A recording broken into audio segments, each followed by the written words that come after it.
Hi there, everybody. Good morning to y'all. How's it going, Fayley? Mr. Zorag, Danielle Doe, Yippee-Ki-Yay, Miss Achiever, Swarshization, Gamer Cat, Lino, Jedi Monkey, Wookie Nipple, Neutral Chaotic. During the pre-roll there, Baylor Lord, thanks for gifting a sub to Eye of Magi. Welcome to the Cozy Sub Club, Eye of Magi.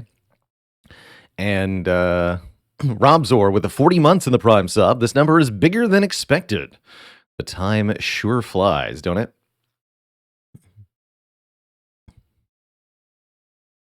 Hey there, Nasty Drac. Nitrous Oxide. Meta Kirby, thanks for the 5 months. Did I just thank myself? I sure did. You better believe it. And Lazy Doc with the Prime sub in the 3 months. Appreciate you keeping it cozy. Let's get that Spire booted up, shall we? Hey there, C-Pain. Hello and welcome. First time tuning into the stream and watching the YouTube content for weeks. A classic story, but one I'm always happy to hear. People finding their way here from the YouTubes for the live stream, where you can actually talk to me, which is kind of cool. Or ask questions and observe the wins and the losses live. Feely says, excited for today as you're starting a new save of Stardew with Snakebird Priestess, your girlfriend, and your other girlfriend. But you can only marry one of them in Stardew. Who? That's, I think, the most important question. Who are you going to marry? Or are you going to go with the fifth wheel and get, like, Abigail or something in there? What do you do? What do you do? Maru. Okay, fair enough. Good answer. Everybody has to marry somebody different, and then you just get as many villagers onto the farm as possible. It's kind of the main play. Is there an actual benefit to marriage? In Stardew, you can get a star drop fruit by marrying one of the villagers and getting them to max hearts.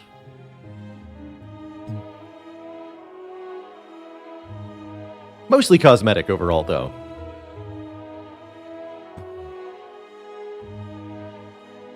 If we're talking just Stardew. You have to get married at least once for 100%. I think the Catholics believe that, too. Has YouTube Baylor had a 20 win streak with each character? Not credited. But we've done a 20 streak with the Watcher before on the live stream.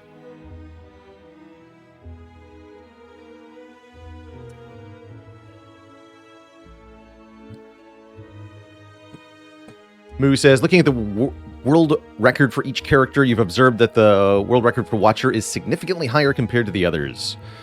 Is that a statement of how much easier it is on the Watcher or a testament to Life Coach's skill? A little bit of both. Coach is definitely the one who's pushed the Watcher to its absolute limit in terms of consistency. But many players have observed a higher win rate or higher max streak on the Watcher compared to the other characters. If you look at our own win rates, BaylorBot.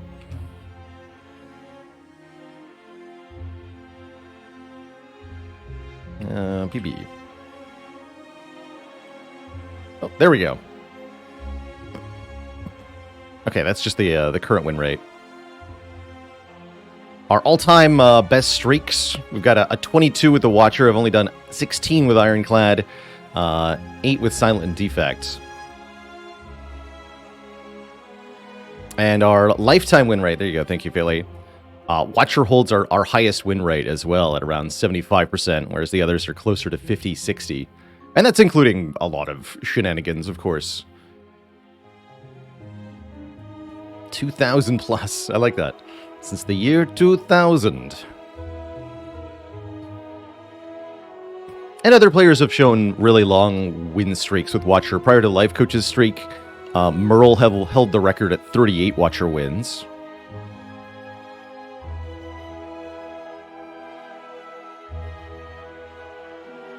At 2022 is a good year to look at. That was the year we did 400 heart kills, 100 with each character. We got 73% on Watcher, 65% on Ironclad. I'd say those are closer to my true win rates. More so than the Mastery Challenge's win rate. How have we done this year, actually?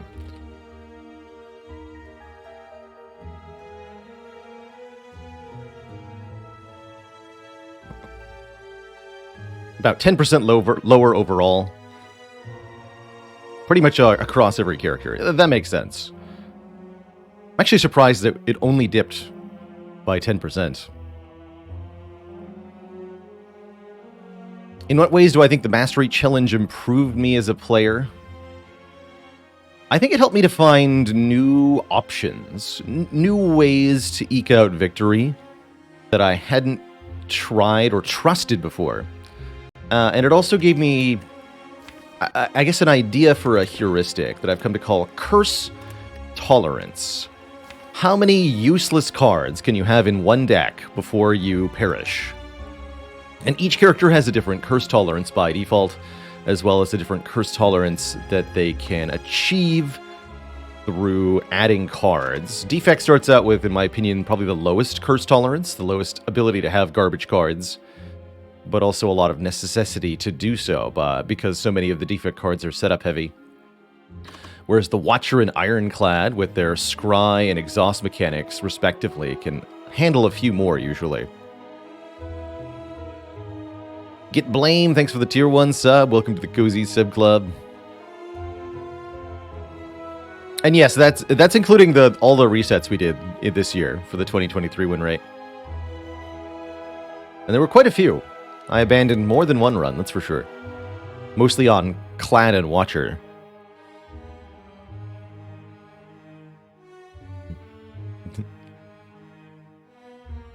Always trust chat to stress test the boss.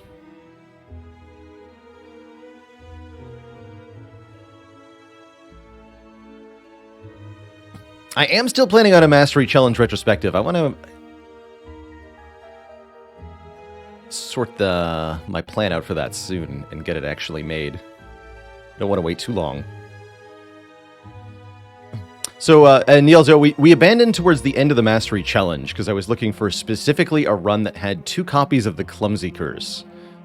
And there were very few ways to get the Clumsy Curse.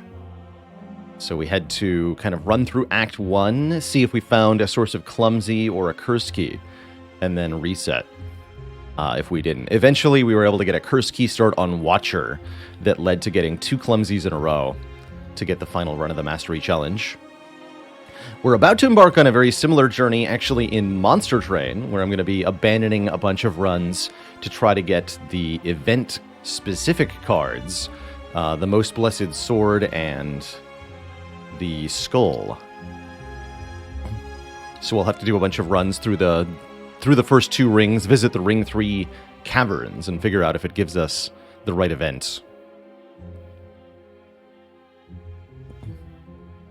833 total logged kills, according to the bot. That's pretty cool. That's pretty cool. Is the dog a card to master in Monster Train? Yes, it is, Steve with a B. We got that one mastered a long time ago. But you do have to master the Bone Dog.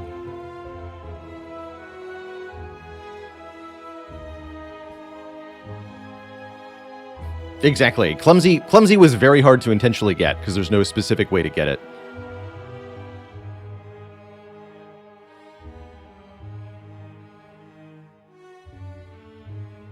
Hey there, Intro Noir. Much easier to master the Bone Dog these days than it used to be. Before Last Divinity?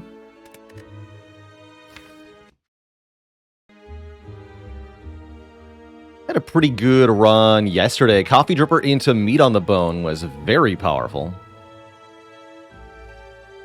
Little hesitant to boss swap while trying to win streak Ironclad, but I would do it again given a flexible Act 1 path. I would consider it again.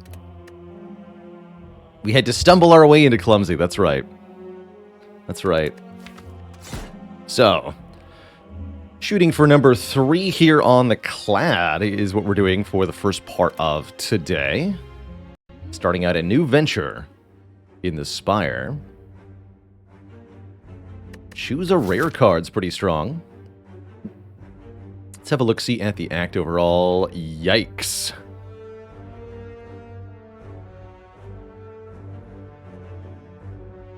Wow, that's bad.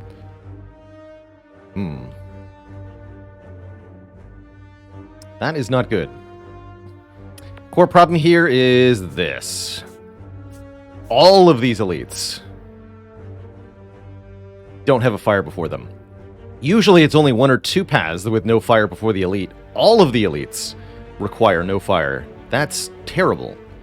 The only elite that we can fight with a fire beforehand is the Burning Elite, and that means fighting the Burning Elite as the only elite for the act.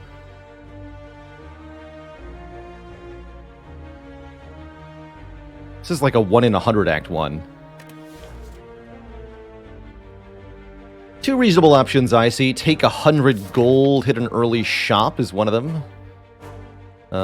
Never mind, don't do that. Shop paths are terrible. Okay, so 99 gold for a rare card or a random rare card? Is there any 0 elite path? Yes.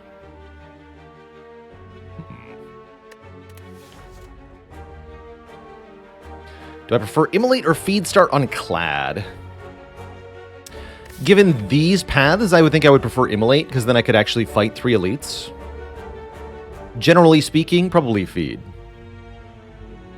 Is a rare card worth 199 gold? It can be, yeah. Feed is worth 199 gold. Immolate is worth 199 gold.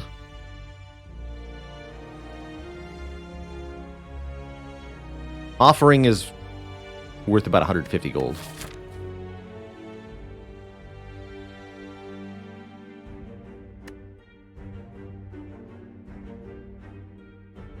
Yeah, Corruption is an option for take. What are the worst 3 rares I could see? Something like Barricade, Double Tap, Brutality, maybe? There's gotta be another rare I'm forgetting that's even worse. Demon Form is pretty bad. Juggernaut. Yeah, Juggernaut. Exhume. Berserk.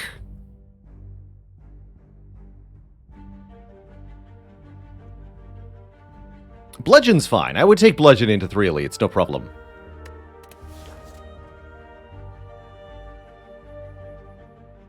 Pretty likely to get something good. Fiendfire is excellent. I would love Fiendfire. Let's do it. It's Corruption, Berserker, Demon Form. Okay. 3 powers, not 3 great powers. Against Hexaghost, I'm figuring probably we take the Demon Form, huh?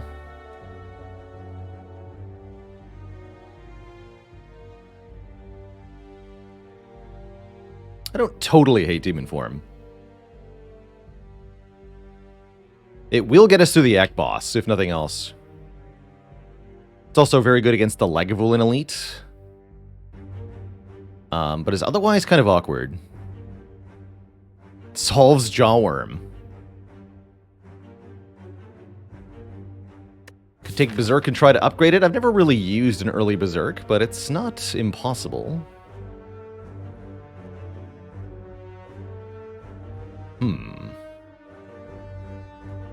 Jawworm solves us.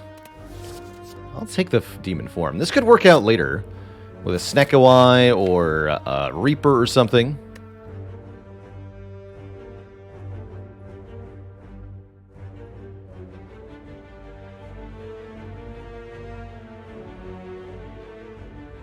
Yeah, Cobalt Core is coming out soon. Cobalt Core is coming out next week, actually, on the 8th. So next week on Wednesday, we're going to be doing a sponsored stream for the full release of Cobalt Core, which I'm pretty excited for. Gandalf Bond, thanks for the 21 months and the Prime sub. Hamati went to the DMV in hell. They told you had to fill out your demon form. Hell, our DMV. Alright, well, I don't think we got a good enough rare card to go careening into elites here. Let's take a path that looks something like this to start. Maybe 3 events, 2 combats. We could also go 4 combats, 1 event. But quite frankly, I think with the demon form, we're more likely to take damage in combats. And looking like overall going for the green path. Maybe we just get the Burning Elite done for 1 elite this act. Heck. We take more combats. There's a really concerning chance that our 4th combat is going to be really nasty.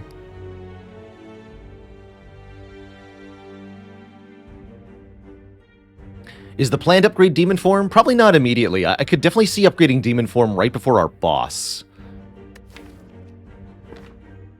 Butterships, thanks for the 7 months of support. And no foul. I've watched a bit of Backpack Battles, but I have no intention of ever playing it.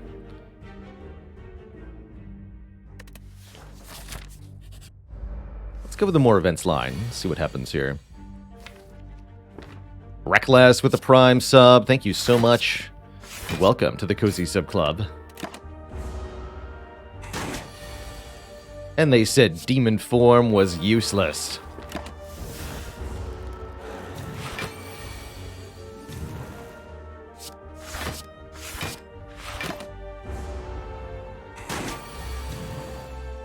Maybe they were right. Oh. If only the Jawworm had buffed this turn, we'd actually be healing off this fight.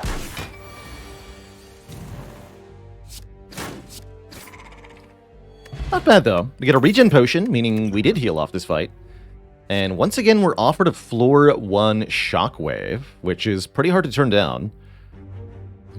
What about Dancing Duelists? We did take a look at that. Played a bit of Dancing Duelists on stream. Cute little project from the Slay the Spire devs. Yes, the noob plays. You can actually run into the Wheel of Change 3 times in the same run, once in each act.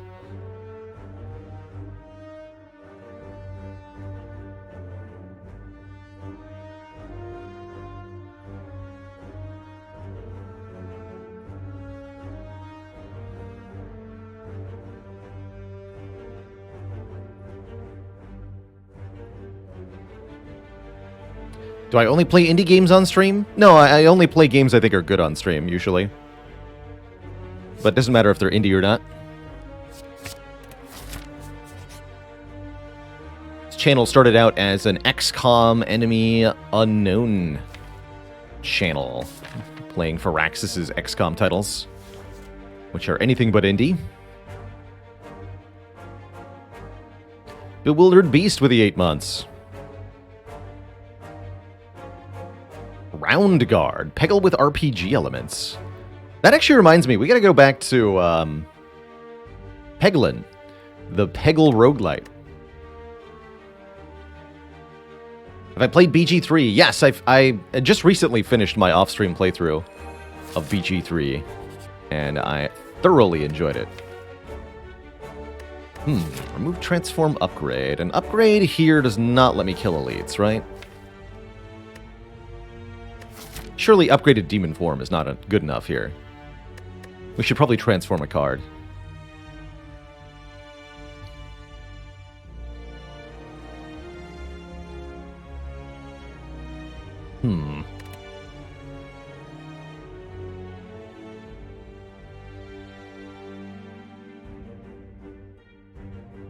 What's BG3's roguelike? Well, they get bonus actions at level 3, which is pretty good.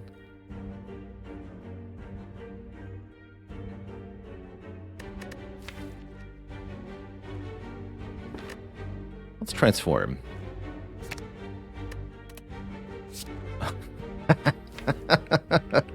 All right. Act 3 build is go. We're ready to take on Time Eater.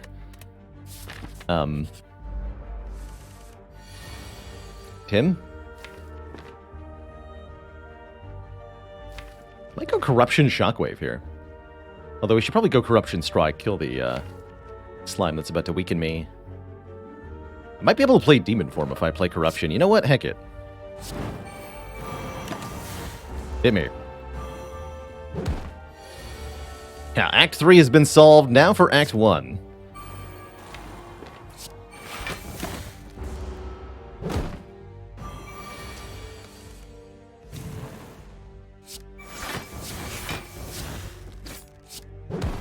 This deck is cool, though. I've never beat the 2 slimes like this by playing Corruption and Demon Form. Seems excessive. Heavy Blade? Let's go, Twitch chat. Demon form Heavy Blade. Surely this will work. Surely we're not going to bottom deck the demon form and reshuffle without Heavy Blade.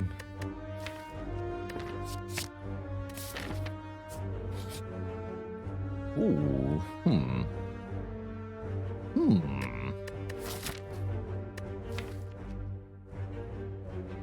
Should have upgraded that demon form. These are good potions.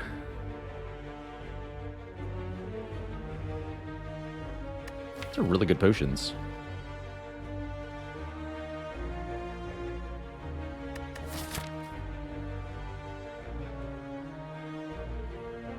I don't have to go for the Burning Elite. Our act boss is Hexaghost here.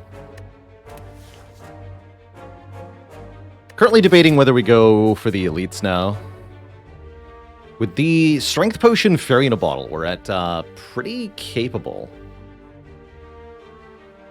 We do extremely well against Lagavulin. Gremlin Knob is going to depend on draw order. It's the sentries that really hurt us, though.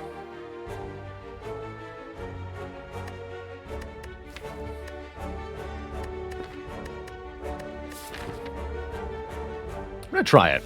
I think our act is too weak otherwise. It is sentries first, which is not what we wanted to see. However, it's also demon form first, which is what we wanted to see. And it's okay if we have to lose some health.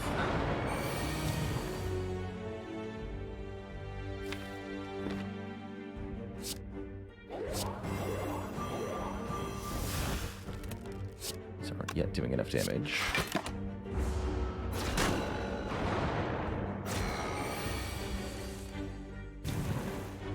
Heavy Blade is here. Does exactly 39 damage. So I'm just going to play it.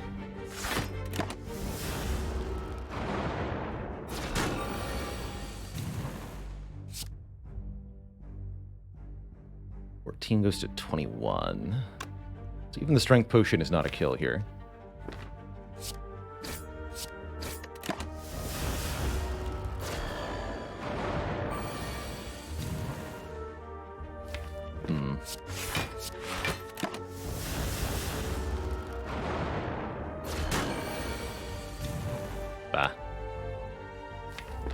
Okay, that's not that bad, though, actually. We leave this fight with 22 hit points. Get a Happy Flower. More energy is very useful here. And I'll probably take a True Grit, although we could consider Perfected Strike, maybe. I don't think we want Perfected Strike. It's just impossible to play alongside any of these other 2 or 3 cost cards. Hey there, Jam Scampy. Very expensive deck overall. I'm actually quite happy to see a fight here. And what a good fight. We can kill this louse. True Grit. I bet we can heal 6 off this fight. Good.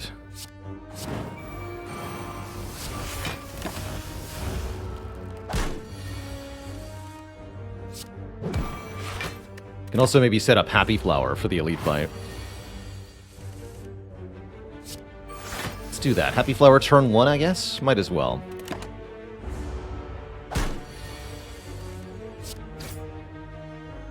.28 health. I'm actually glad we did not get a potion in either of those last 2 fights. We have Fury in a Bottle, Strength Potion still going into the next elite fight. Definitely tempting to take a Shrug with Corruption, however, I feel like with our easy strength gain and somewhat paucity of attacks here, we want a Twin Strike to do a bit more damage and scale with our strength stat.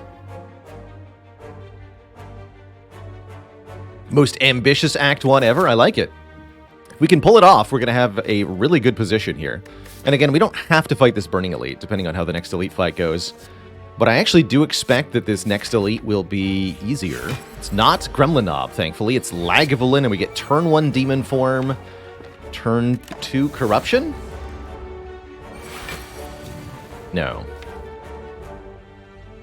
But we're definitely going to wake up next turn here. Do a Shockwave True Grit. This egg is cooked. So it's either play the Corruption or do an absolute ton of damage. And have 4 energy next turn. I'm down for a ton of damage. I'm also down to maybe use the Strength Potion here. Although, if I want to fight that Burning Elite, I may need to keep it.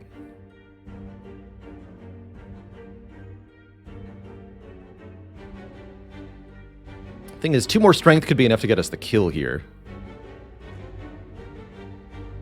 And we do have a 40% chance to get a new potion. I'm going to go ahead and use it here. We do 48 plus 18. And if I draw back into Heavy Blade, we have an immediate kill. Actually, 3 strikes is enough too. Thanks to that Strength Potion. Without the kill here, we'd be taking at least 5. Although maybe only 5. We get Wing Boots. Neat. Wing Boots can do some stuff. Also like Uppercut quite a bit.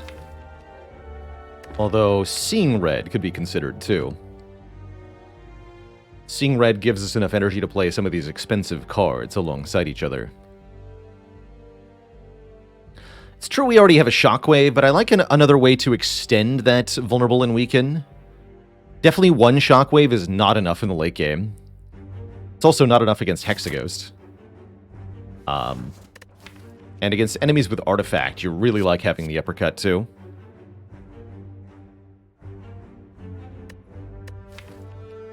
Taking the Uppercut. And we get 1 more relic here. War Paint. Upgrade 2 skills at random, which I'm going to say yes to, because we need all the help we can get right now. 2 defends, as always. Okay. Do we fight this Burning Elite? This is either Grumlinob or Sentries again. I think Sentries are just too bad of a matchup for us to risk this. I think I would prefer to ignore it. I also think we are beating Hexaghost with the current deck, so we might as well just get stronger while we can, without risking things too much. Because even if you put us directly into the Hexaghost fight right now, we win. And we can get at least 2 upgrades. We can visit a shop. We have enough money maybe for a relic. We don't have to go to that shop, though. We could instead use Wing Boots to get a 3rd upgrade. We can go upgrade, upgrade, upgrade. And keep 2 charges. That's pretty good. Make up for the lack of upgrades we have. We upgrade Demon Form, we upgrade Uppercut, and I probably upgrade Heavy Blade, too. One could argue to maybe True Grit. I don't think we upgrade Corruption or Shockwave yet.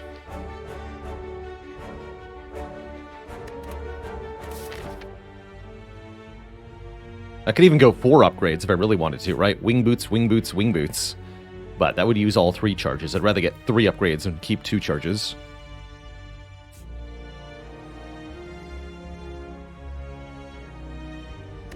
Okay, let's take a fight. Right. Got all the treasure? Yeah. Hello! I see you're going to make my life difficult.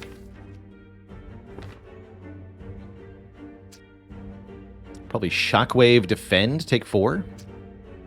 Next turn we can reevaluate. We're going to take a bunch of damage in this fight, but we are going to win. That's the good news. Clumsy Mastery on YouTube? Not yet. Going to be a few weeks before it gets up there. As usually, the YouTube's quite a ways behind the live stream. 14 damage. So I can go Uppercut, kill 1, True Grit, take 7 more. I'm fine with that.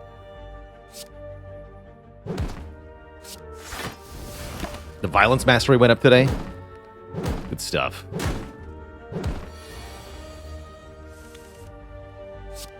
Good stuff.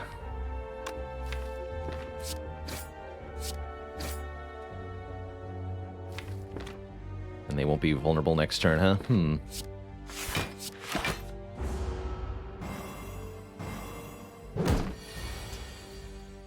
Terrible.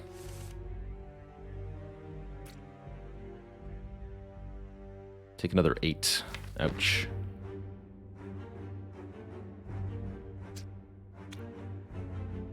I could also go Twin Strike, Strike, kill this one. Block 5, take 5. That's better. 5 is less than 8.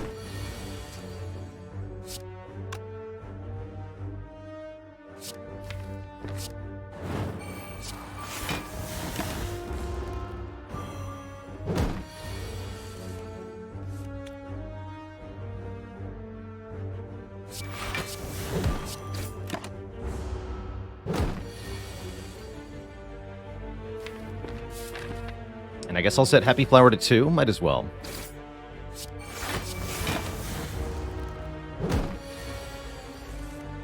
Okay, that was a loss of health, but not the worst thing in the world. We still have our Fairy in a bottle. Iron Wave, Uppercut, Cleave. Do I need to take a Cleave for Act 2? It's nice with the Demon form. For AoE, I'd prefer Immolate or Whirlwind. But this is the card that's here. I think I'm going to skip it. Hope for something a little bit better.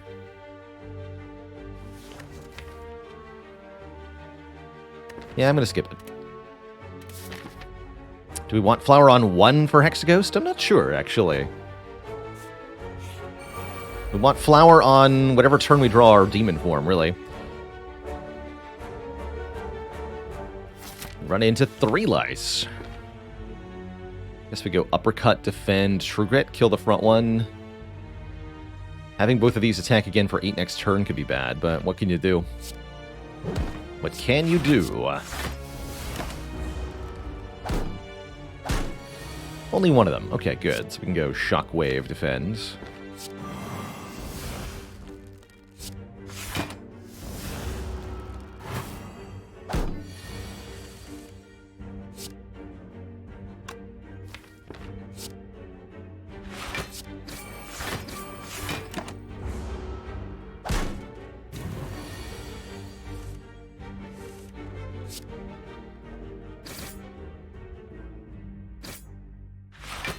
Next fight is another regular fight, because we're going to go fire, fire, fight, fire.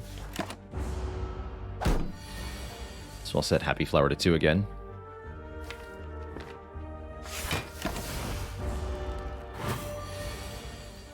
Bonk. Would I take a Limit Break? No. No, not with 1 Demon form, Limit Break is a terrible idea. You have to draw and play Demon form, then wait 1 or more turns, then draw and play Limit Break before the Limit Break's any good, and that's too many layers of conditionality to rely upon. Glad we skipped the Cleave, because here's Immolate. 21 damage to all enemies and add a burn to the discard pile. Please, Snecko Eye. Channeling the energy of Snecko Eye. I would like a Snecko Eye. Also, I might like to upgrade this Immolate. Instead of Heavy Blade, perhaps. Let's upgrade Uppercut first.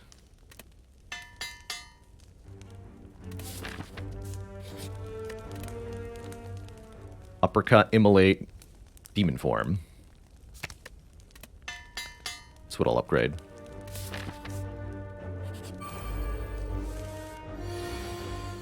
Ho ho! Your face, though. Let's see, we go to 31. That's a good number. I don't mind Happy Flower on 0. It's fine. Rather just kill this guy right now. Freaking got him.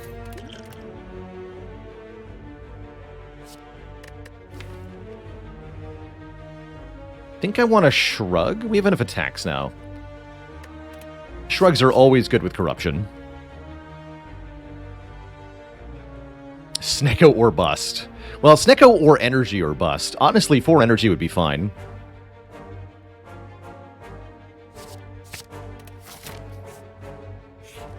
And the Demon form upgrade. Yeah, definitely not worried about this Hexaghost fight. Can maybe play the superpowers for free with the Distilled Chaos. Although we have no idea of knowing where they are. We get Demon form turn 1. Pretty sure that's all we need. And we got some amount of block on turn 2. Good enough.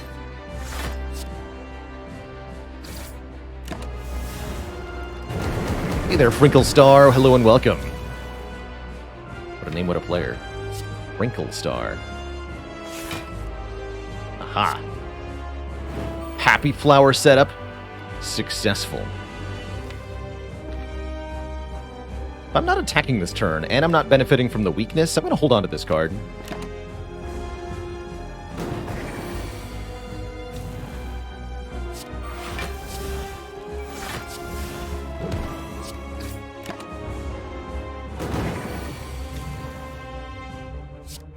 Boom. Actually, it's barely more damage than Strike Strike. Just play Strike Strike. Then I don't get a burn.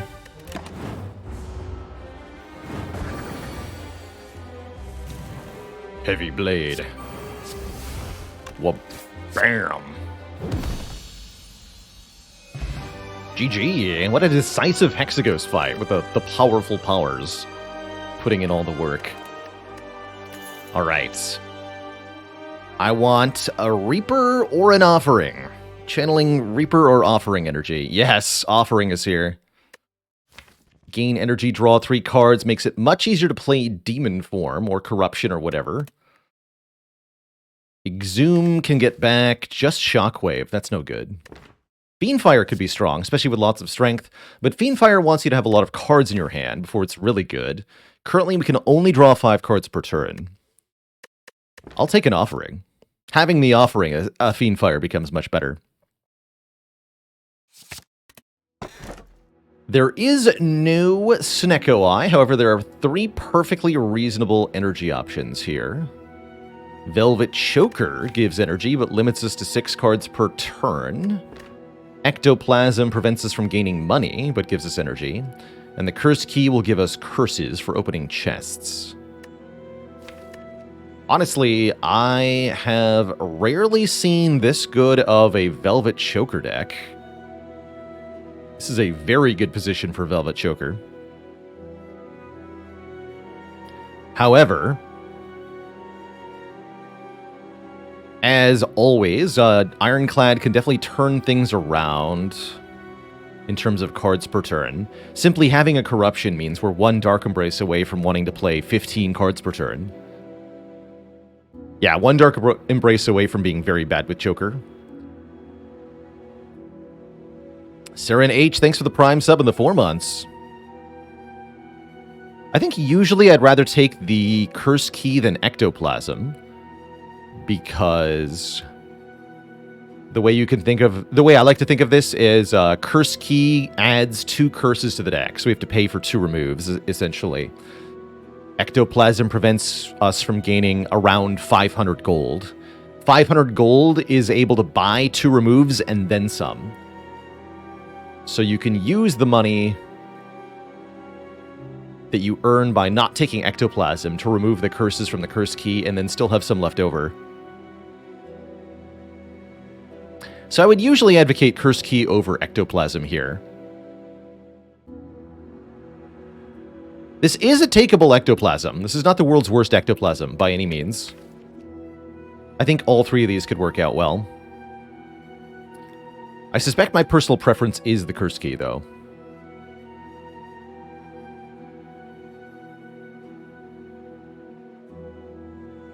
This maybe means being down a Relic as well. It's okay.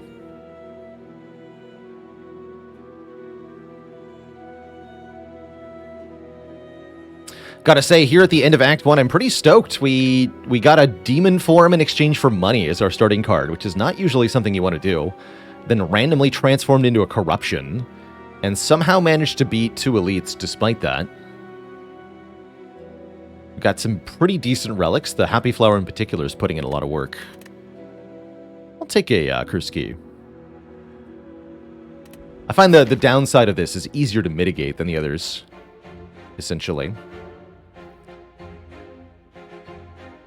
Doesn't look like I'm going to fight the Burning Elite this act. I do like these elites, though.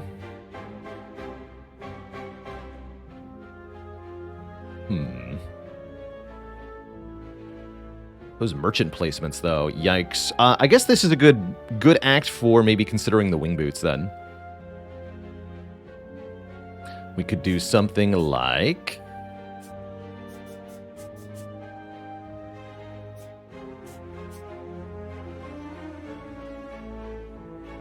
take this green path and then jump over to this green path.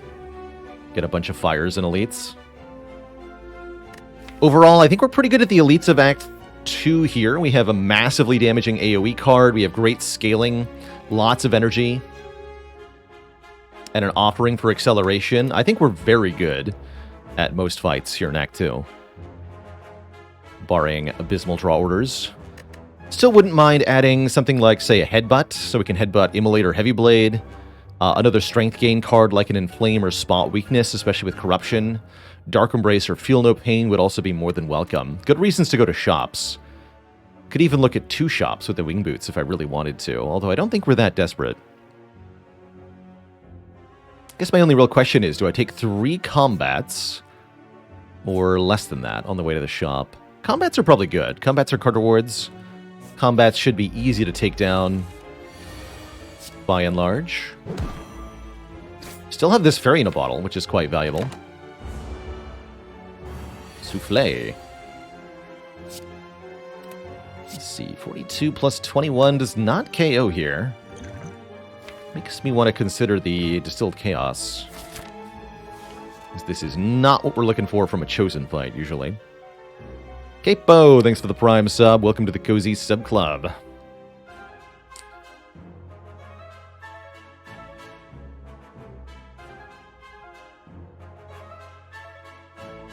Virtual 256, yes, you redeemed a dad joke. Sorry for missing that.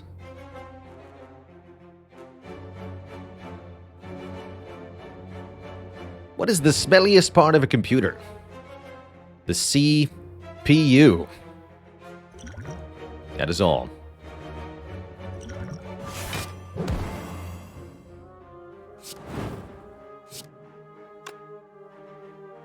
What do we do? Defense strike here? Or do I Heavy Blade take the damage? By strike, you go to 16. I'd have to draw Twin Strike and Strike to do that. Nah, we play the Heavy Blade here.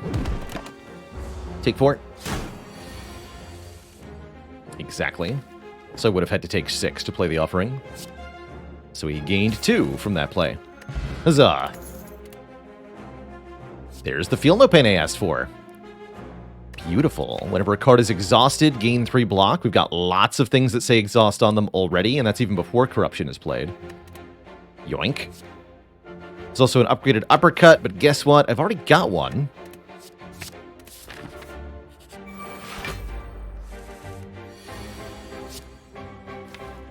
I'll just go ahead and play this.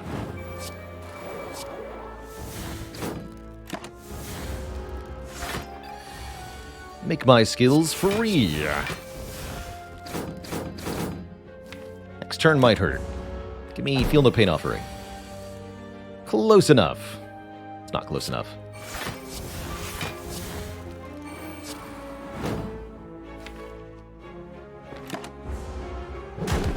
Ow. Bottom deck Feel No Pain, huh?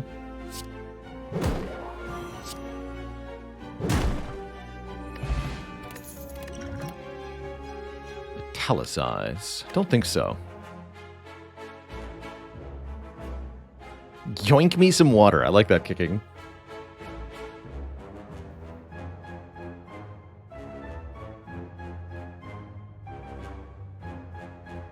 Does anyone know if transforming a curse counts for Darkstone Periapt? Yes. When you transform a card, you get a new card added to your deck. So eggs will upgrade the card if appropriate. And if it's a curse, it will trigger Omamori, blocking the curse from being added. Darkstone Periapt would give you max health. Ceramic Fish will also give you gold for transforms. These are all things that happen. Is Havoc ever worth taking? I like it a lot with the Relic Frozen Eye, so that you know the exact card on top. It's also really good with Headbutt and Warcry, which can put cards directly on top of the deck for a couple of reasons. That way you have control over what you're hitting. You can also just use it with a deck that's full of really powerful, expensive cards, such that you're all but assured to randomly hit something good. Remlap, thanks for the Prime sub and the 17 months. Uh-oh. Taking 11 to the face. Classic. But my face, though.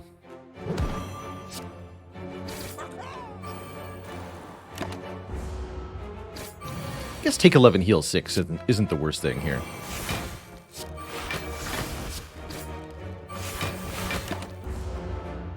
Just don't want to draw that defend again. We gots to kill. Still, Chaos is back. Whirlwind is here. I'm definitely going to take Whirlwind.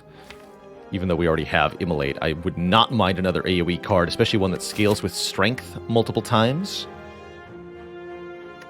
Get in here, Whirlwind.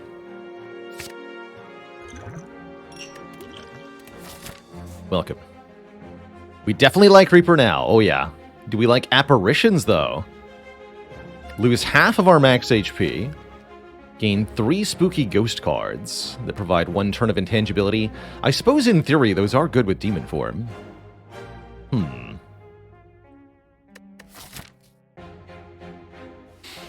Tough choice, actually. I could see them being good. I could also see them being a pain in the butt. I actually rather like Offering plus Apparitions, Tez, as if you play an Apparition, Offering will only cost 1 hit point.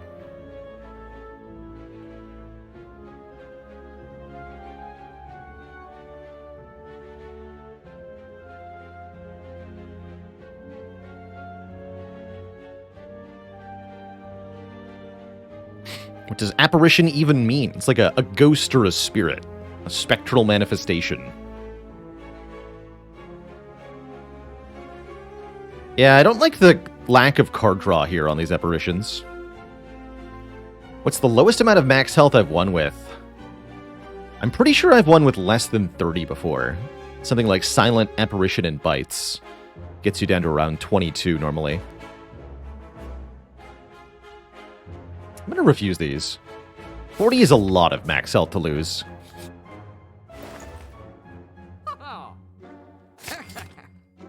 And immediately justified. We have a Reaper. So 80 max health is what we want to have. Good. Seably TV, thanks for the Prime sub and the 40 months. And I'm probably going to remove a strike, too, while we have a chance here. There's also the Abacus, which you can always count on. Giving a 6 block when we shuffle the draw pile. Had I a Dark Embrace, I would click on this so fast.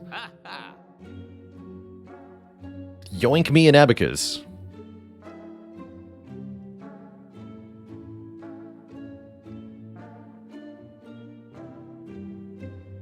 Dark Shackle's looking interesting, too. Can actually do card remove Dark Shackles. That's tempting. That is very tempting.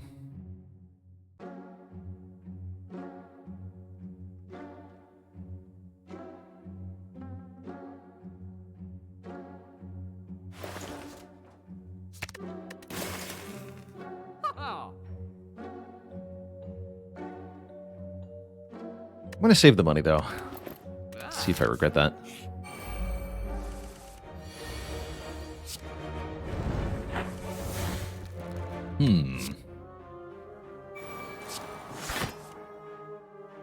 Not a very inspiring turn 1. Almost enough to make me consider using Distilled Chaos here. There's definitely some whiffs. Maybe I'll use it next turn. Shackles, come back! Shackles, no!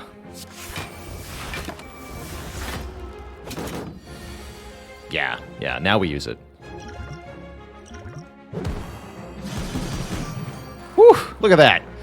Free Whirlwind for 4, free Uppercut, free Demon Form. That was 9 energy of cards we just played. Easy.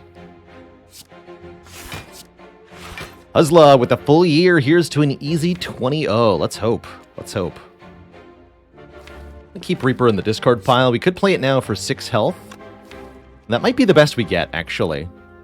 Next turn I'm playing Corruption, Shockwave, Defend, Heavy Blade. which is going to do how much damage? We've only got 3 strength, so this is plus 9, 23, 32 damage. Keep the Reaper. One can hope. One can hope.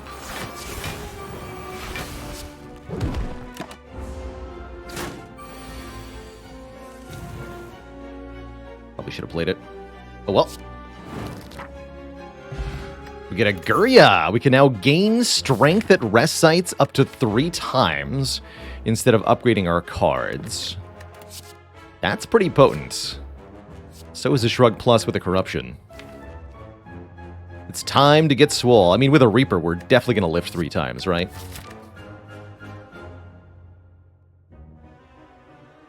I guess then the question becomes, do we use the Wing Boots to get the extra fire here? So we go to this fire, then jump with Wing Boots, then jump with Wing Boots, and we get all 3 lifts immediately. But that means we have no Wing Boots in Act 3 with a mandatory Burning Elite, which could turn into a bad thing.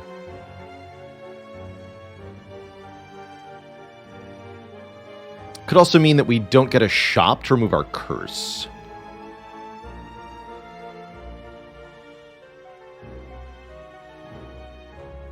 I do like having these Wing Boots as a security blanket for Act 3.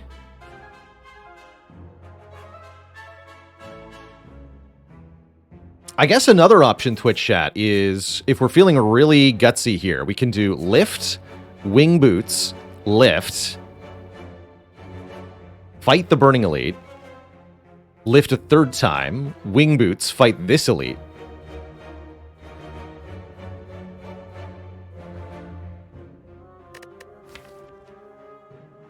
Two lifts into Burning Elite. I guess it depends on if we have a curse from this chest. Whether we're opening this chest or not has a big impact. So let's get to the chest and then reevaluate. And that's when he forgot to take the Gurya. Left it on the ground like an idiot. Done that before with relics. I like think too hard on the reward screen. I don't actually click on the relic. I just click on the map and we're gone. Whoops. All right, we have a small chest. Okay, I'm going to say we don't open this one. We'll open the chest next act. Then we have no curse. Let's fight the Burning Elite. Chun says I've done that many times on my phone. I bet.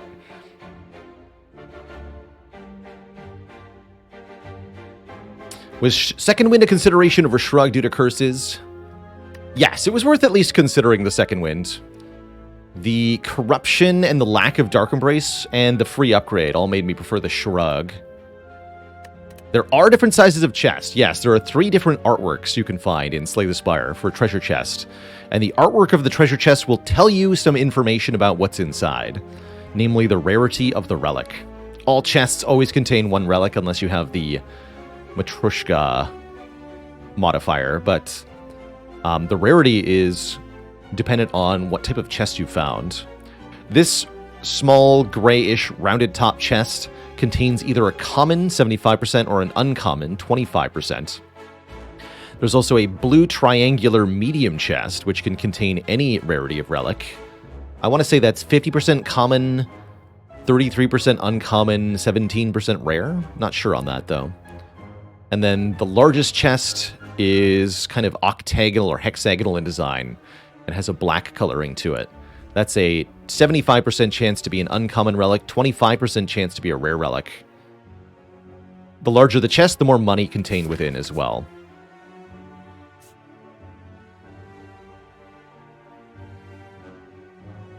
How can I remember these numbers? It's something that just kind of naturally clicks with me. Stuff like that. Moribund in chat says medium chest is 35 common, 50 uncommon, 15 rare. Okay. So it's not quite right on that. And Nora with the Prime sub in the 11 months. And Thirsty with the Prime sub.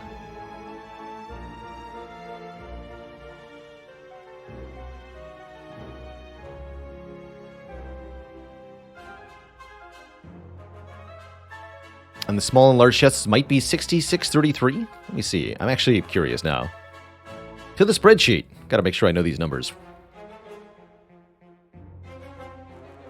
Small chest. Nope, 75-25 for the small chest and for the large chest. So I was only wrong about the medium one. It is 75-25. Skip this. Go here.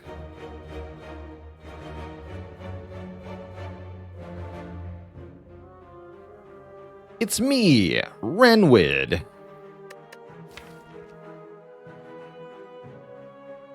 Greetings, Ranwid. Do I pay you 126 gold for a random relic?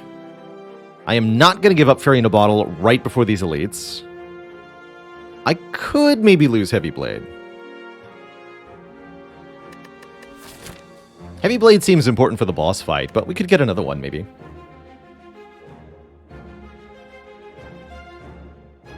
It's not an upgraded Heavy Blade, after all. You do not know this man.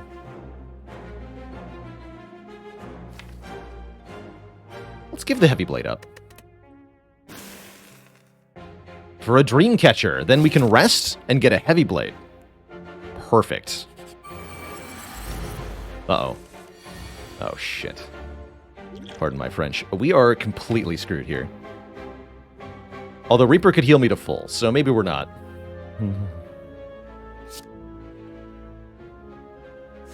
This is a very bad turn one. That's the only thing I'm sure of. We're guaranteed to be attacked for 33 by the leader now, plus 10 from the Angry Gremlin. Thankfully, I got an offering.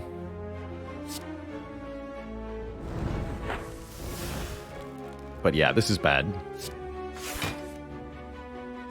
Very bad. Let's see, if I play Demon Form Defend, we're not killing this guy. I would have to play Whirlwind for 40, which is... Even 5 Whirlwind does not kill this fool. Son of a gun. Alright, well. Demon Form Defend it is, then. Whirlwind does literally nothing. I guess I'll strike the Gremlin Leader. They all have 6 armor, but 6 Metallicize, I see. It's a slight issue. Ow. Here it comes.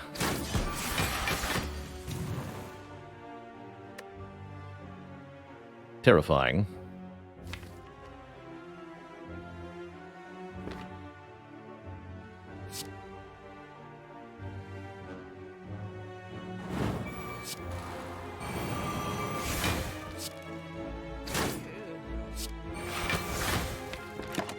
Simply terrifying. Oh, thankfully you didn't attack, though. Unfortunately, we don't get to draw Reaper next turn, where I'd prefer to. But I guess I'll take what I can get. Question mark. I love... I've never actually seen this. The buff icons of the Mad Gremlin are hidden behind the hit point bar of the Gremlin Leader. You can see the vulnerable and weakened there. I don't think I've ever seen that before. It's cute.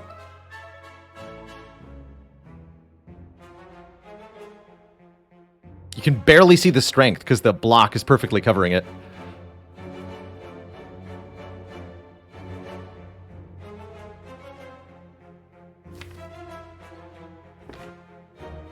Yeah, I guess we just go for the kill here, right?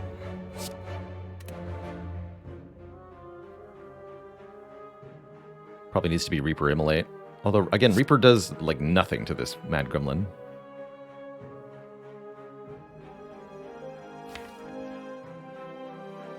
Seems suicidal to not play the Reaper. Immolate first will instantly kill the Mad Gremlin, as it does 36 times 1.5, 52 damage. He just dies. I'll get 2 more health from Reaper first. Actually, no, I won't get 2 more health, because then we get 6 more health off Gremlin Leader. No, you're right, Immolate first. Yeah, 2 and 12 versus 18. I guess I take the 18. We could also bash this guy, then Reaper. That'd be even more health. But we miss out on 50 damage on Leader, and I think we want to kill Leader very quickly. So I'm going to go Immolate Reaper. Because we need to kill right now, in case we get attacked on this turn. We get a Juzu bracelet. Excellent relics so far this act. Do we want another demon form? How about a disarm instead? Disarm looks nice and good. Don't want another demon form. What I do want is another point of strength.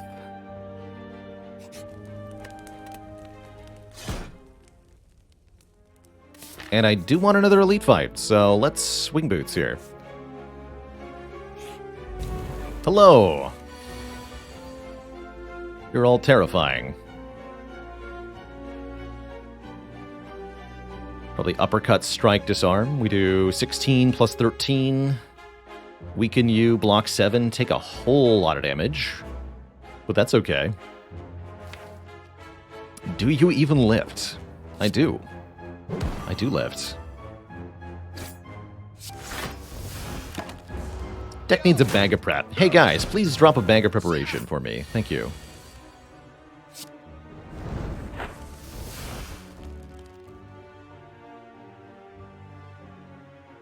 $12 times 4, 48.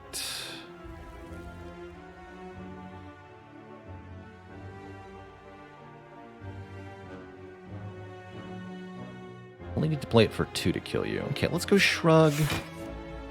Feel no pain, Shockwave. Could even just kill with this if I want to play the defend. I think I'd rather Whirlwind though.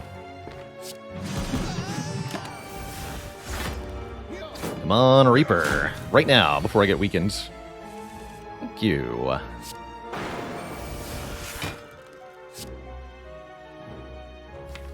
Very convenient.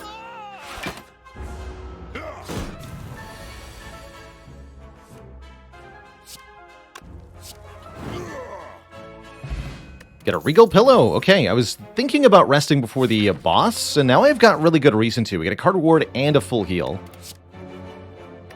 Seems good enough. With Corruption and a lot of expensive cards, Sentinel could be interesting. This card is exhausted, gains some block. Could also be hot garbage. I'll grab it just in case.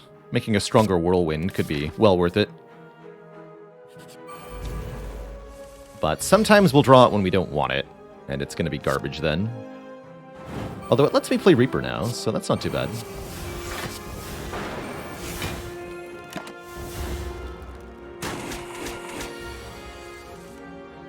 Spin to win.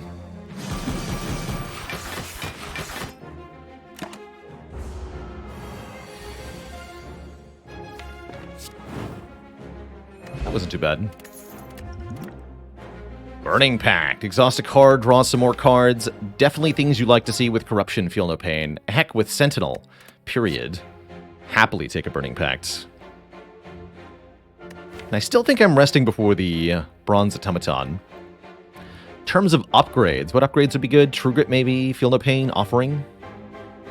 Give me a card reward. Dark Embrace is better than any upgrade, that's for sure. So, give me a Dark Embrace, please. It's not a Dark Embrace. Dropkick's not terrible, but I don't think it's good enough.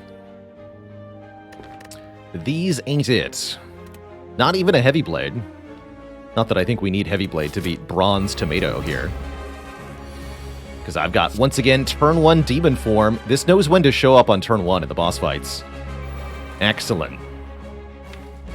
That's what you want to see. This fight could be really difficult if Demon Form was on the bottom and one of the minions took it. But getting it in play turn 1, I'm pretty sure means we just win this fight.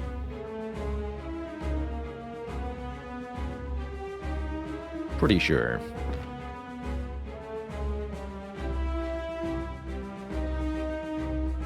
Could just play Immolate Whirlwind, kill all the minions right now. Got Reaper, though. I'm gonna go Feel No Pain, Burning Pact the Bash. Play the Corruption. Like that a bit more.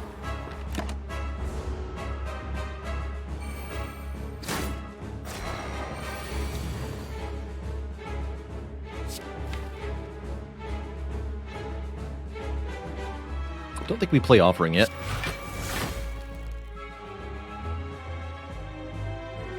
Okay, here's where having uppercuts quite nice, as we're able to get through the artifact layers of Bronze Automaton and apply some vulnerable. Next turn we can disarm and mostly block.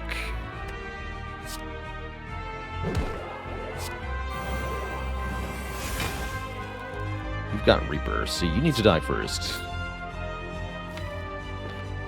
I don't think I want to redraw basic defense.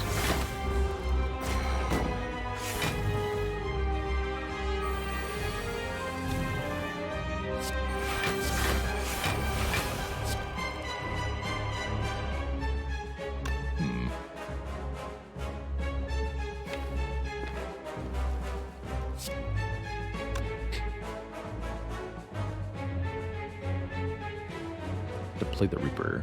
Guess I'm okay with that.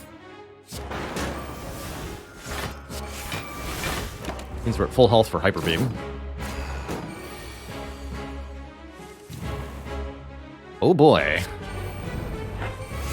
And now we spin to win. Whew! That's a lot of damage. Absolutely massive. GG, nerd. Whirlwind goes burr. What Hyper Beam? Alright, in retrospect, we could have gotten away with an upgrade, but we didn't know we were going to draw Demon Form turn 1, so that easily could have gone much worse. Do we take a second Reaper? I say, yeah, we do. Definitely. Especially with 3 innate points of strength. Juggernaut's not the worst with the Feel No Pain, but we'd rather just do damage with our attack cards. Don't think we ever won a Berserk here. Now, give me a Reaper. Now, Snecko-Eye?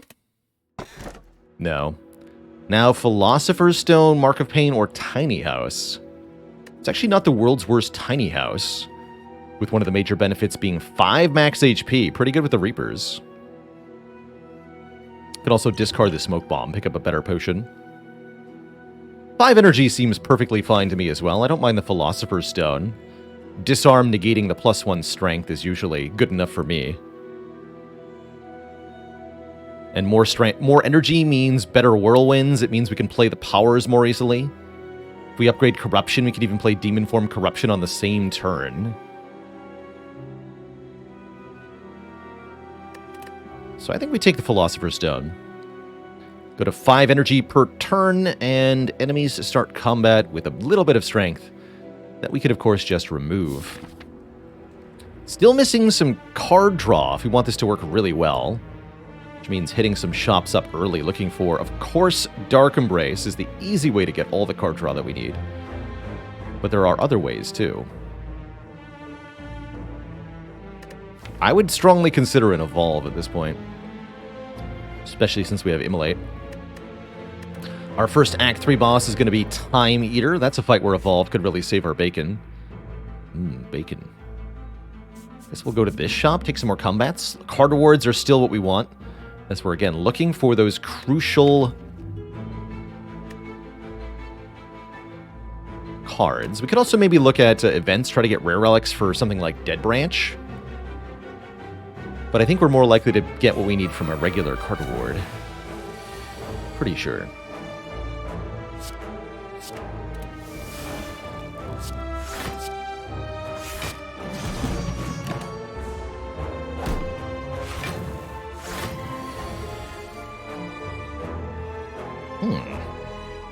Well, I can kill 2 of them. Kill you, and you. Ba-bonk.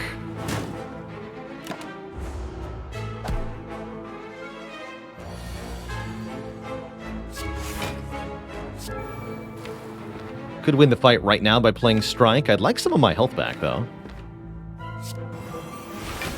With Demon Form Reaper, I think we can get back to full health here.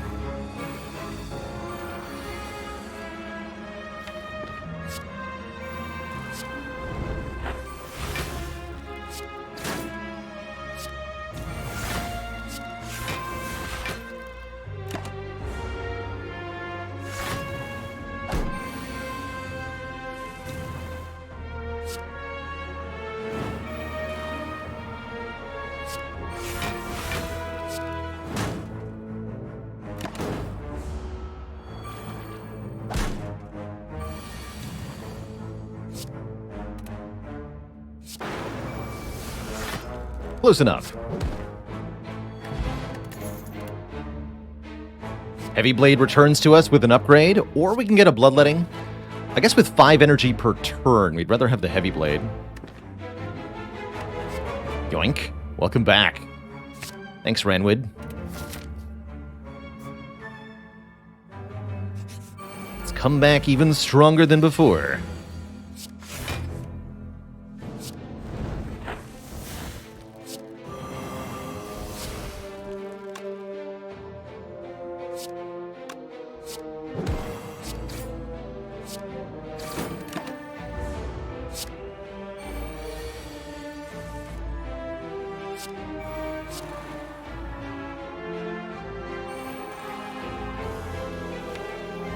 Must die.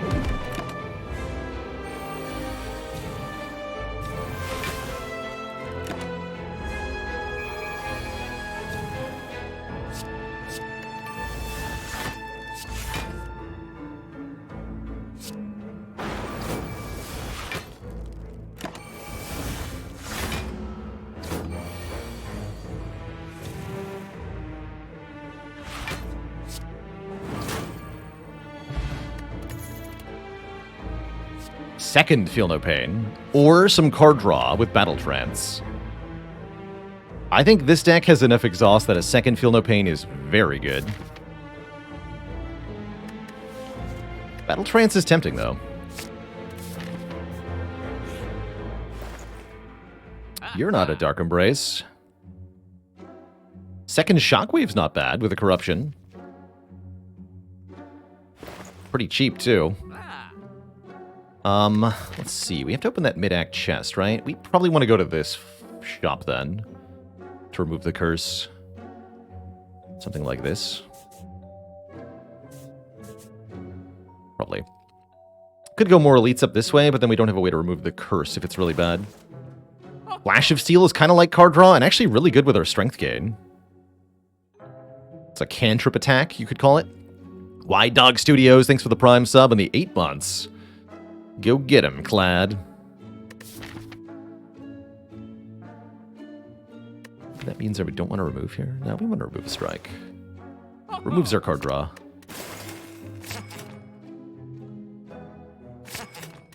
Two unupgraded Shockwaves is fine, too. Second Shockwave says we want drop kickback. Oof. We're in the whirlwind in this fight. Yikes.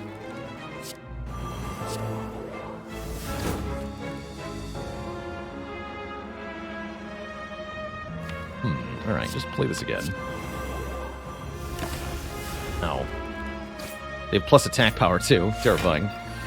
Maybe that was my smoke bomb. Totally could have been.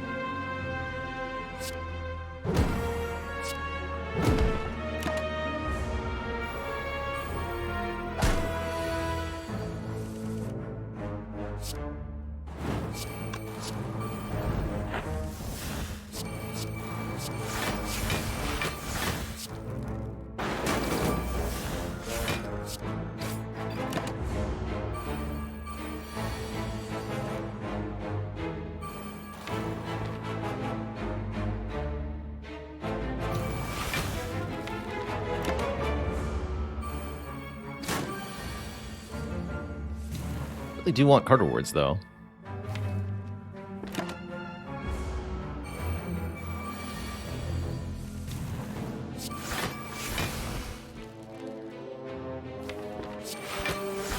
Good.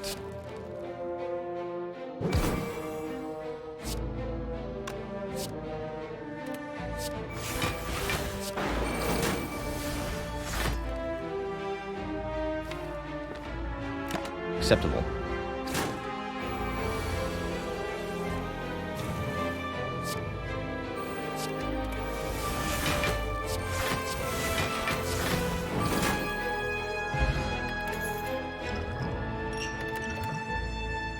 Now we can consider Second Wind, letting us get rid of all non-attack cards in hand. I still think we struggle to draw enough cards for this to actually be good, though, which makes me still want maybe Shrug It Off, as that actually says draw a card on it, which is pretty powerful at this point. Let's take the Shrug. No such thing as too many shrugs when you've got a corruption. Also happily going to fight these two. We've got a very powerful front load deck, even got a fire potion if we need it here. But I'm pretty sure we can KO these fools before they can do much of anything to us. Exact lethal, I like it.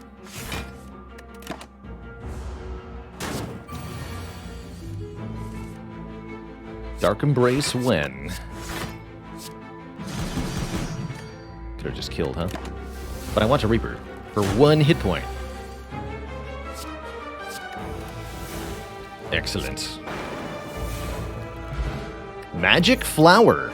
Healing is 50% more effective during combat. That means the Fairy in a Bottle is a 45% heal. And that means, of course, that our Reapers heal 50% more. And that our Burning Blood heals 50% more. We also finally find the Headbutt I've been looking for. Headbutt can put back Heavy Blade or Flash of Steel or an Exhaust card or whatever it is that we need to play again in our 30-card deck that normally would be difficult to find. I think that's quite powerful as well. I can also go one more Fire here, right? We can do Fire, Elite Fire if I want to upgrade 2 things. Card draw upgrades are looking good. Upgrading Burning Pact might be valuable at this point. How's it going, Onkel Lanju? Welcome, welcome. Lajnu, rather. Does Pillow heal more now? No, it does not. It's only in combat healing that gets boosted.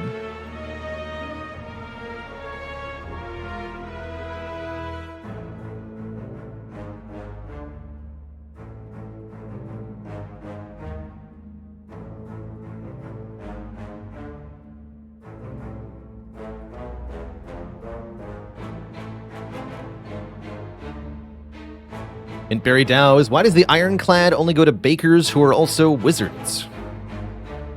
He likes their magic flower. Nagaran with the 2 months in the Prime sub. Well, thank you for keeping it cozy. Yeah, I do think we want one more upgrade versus one more card reward. I could actually go many more card rewards here. Less events. We got one of the best events. Taking more combats actually seems wise. In fact, I could even opt out of the rest site entirely for another upgrade. Or another card reward. A relic that gives strength when you play attacks. Can I name it? Sure I can.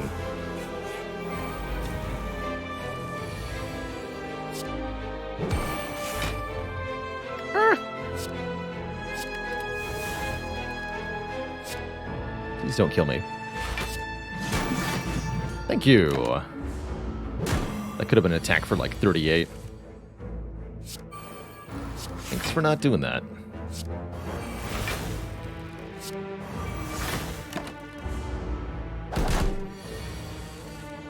Excuse you.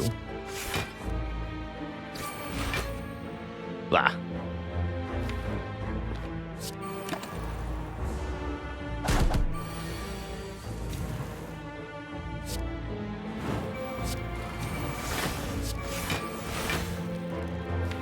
Don't play attacks if I'm not ready to be cursed here.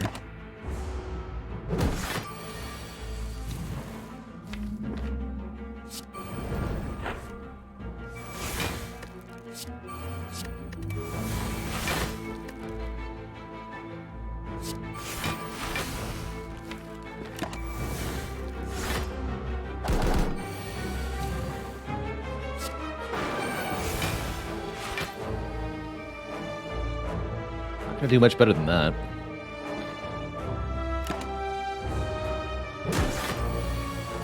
Please stop.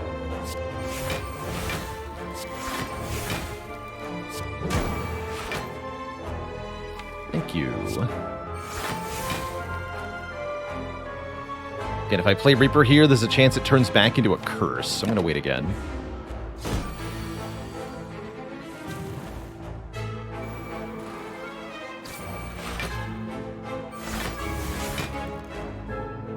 Could finish right now, but I'd like to draw the Reaper next turn and go back to full health.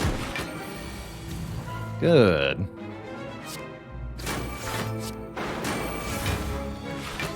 $178 damage. This would kill from full health, making every other damage card I played prior to that completely pointless. Love a Duplication Potion. Duplication Potion can dupe our demon form during one of the critical final fights. How's it going, Dip SC7? Been playing Spire for only a short time, won a few runs, focusing on damage and block only, like things like Perfected Strike. You thought transform cards and exhaust were stupid and useless, but then you saw my YouTube videos, and holy moly, the transformation. You're welcome. Yeah, this game is endlessly deep, it seems, with the gameplay. There's so many different card interactions and combos you can create that almost every card in this game has a use case. There's only there's a few that don't, I find, but just about everything is useful sometimes under the right circumstances. All right, we are going to continue with this path. I think we recall Fight the Elite. Get a curse.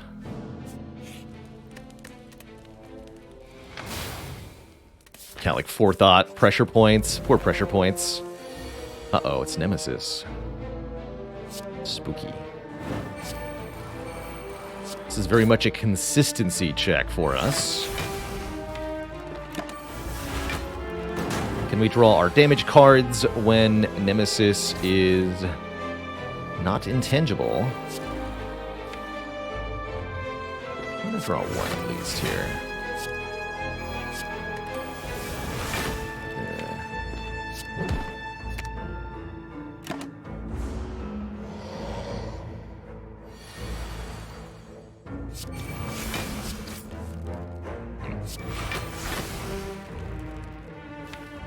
Not a good start.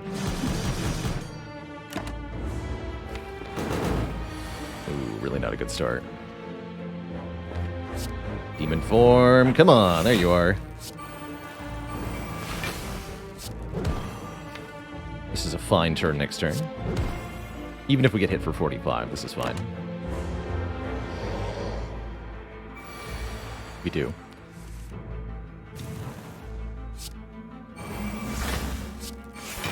We heal for back to full, and then deal a ton of damage here.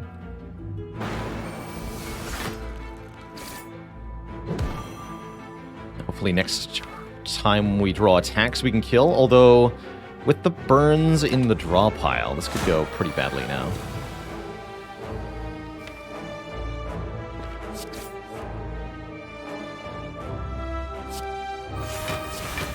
This heals for 2? With Magic Flower? 2? 2. Yes, 2. I like it. And good, we don't die or anything. Get a meal ticket, healing us 15, not boosted by Magic Flower, upon entering a shop. Main advantage to meal ticket is healing to full after the Act 3 bosses when you go into the Act 4 shop. I don't think I like these cards much. Alright, what's our curse? We have to open this chest to get the blue key. And we get a regret curse, as well as 45 bucks. Now we have all 3 keys. Regret can damage us at the end of the turn. Thankfully, it's not too bad of a curse. I think I am still going to go for 2 more fights, though. We get double spikers, double exploders? What the heck? Terrifying. But have you considered turn 1 demon form, though?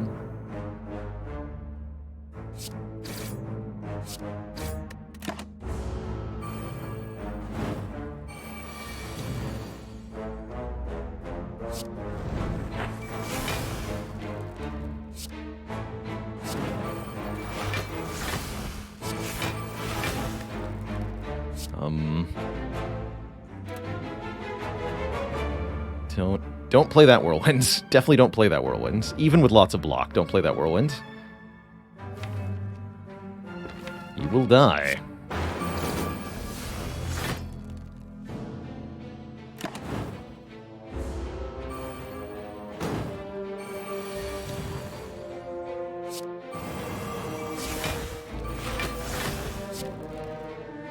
This is worth it, though.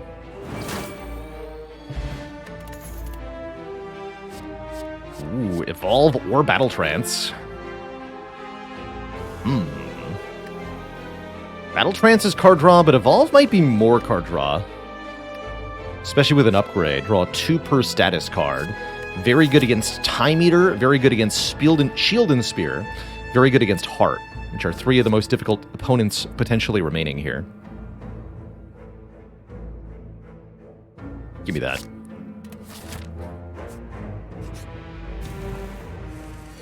Of course, in some fights it won't do anything at all, like this fight. The Evolve is basically useless. Can actually lose quite a bit of health here, depending on the draw order. This is not off to a great start.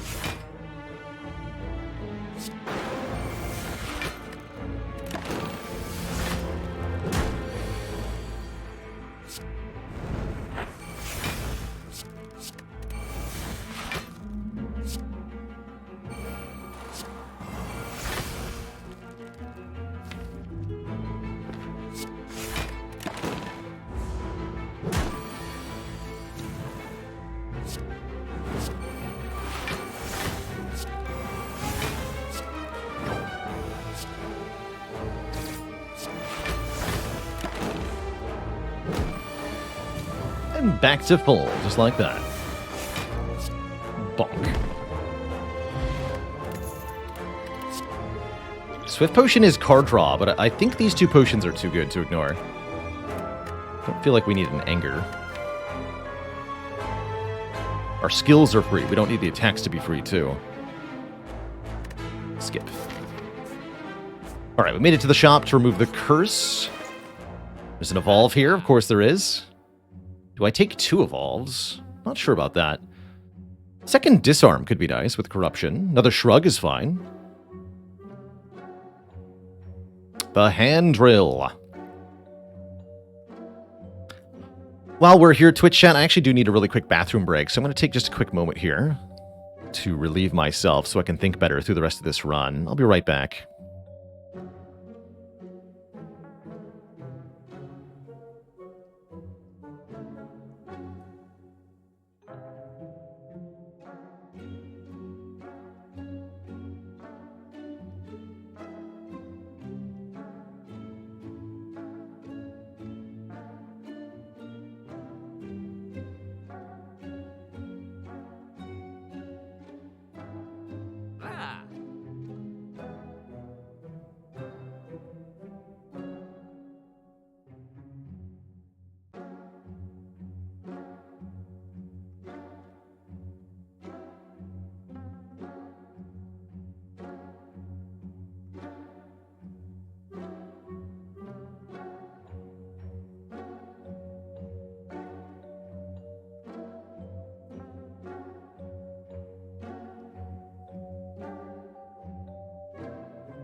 Alrighty, Twitch chat, we are back. Not convinced that double evolve is worth it. Double enraging the awakened one. I could snag an extra upgrade. Considering about taking the second disarm here, we should definitely remove our curse. Let's get rid of that. Probably the last remove we can do. 150 is too much for the next one. So we either take a card here, or we can save money for next act. I don't think I want 2 rest sites. Second disarm makes awakened one way less threatening. Omabi with the prime sub in the 11 months, almost to that full year. It's too late for feed, unfortunately. Even on sale, we could gain 12, maybe 15 max health. That's actually not terrible. Don't think so, though.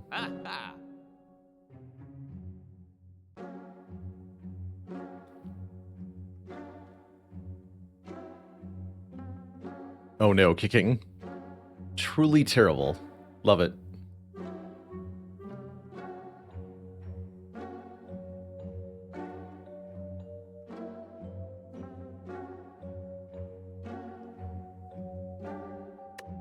I'm gonna take the disarm.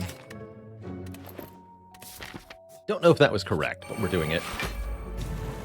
And we're gonna take a couple of more fights too, just for fun.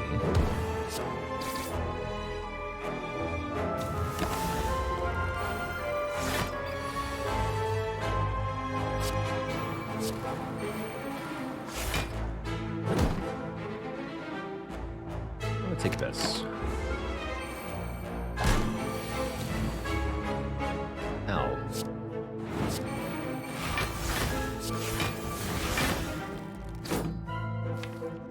Hopefully there's another Reaper.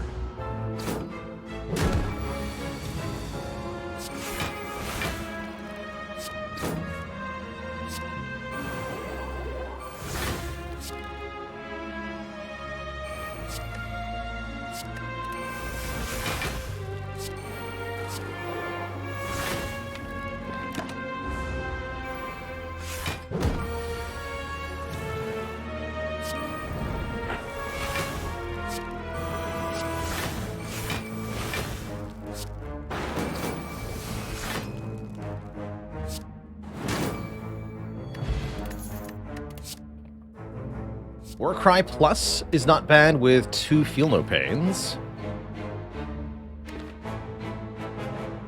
Can work okay with Evolve too, actually, letting you put a status back on top. Sure. Seems like a perfectly fine card. It's a thinking ahead. Shoot. Do I corruption or not? I don't think so. We kill you.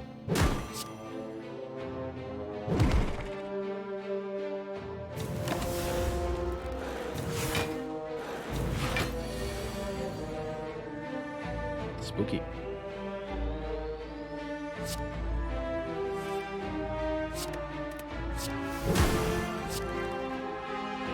Gotta kill him.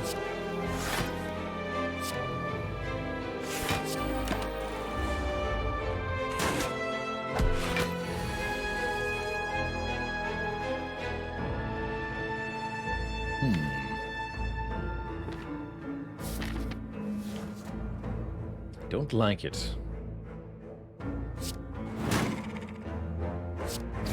Just gonna kill now. Go to 69 health for the time eater fight. We're offered a barricade. Block is not removed at the start of each turn. Seems pretty good, actually. Second burning pack could be good too, actually. Maybe this is better. With the corruption, feel no pains, and all that. Seems like we have a hard time putting Barricade in play and actually benefiting. It's good on some turns of the Heart fight, but really not that much besides. Let's take the Burning Pact upon review. And I'm going to upgrade this Evolve.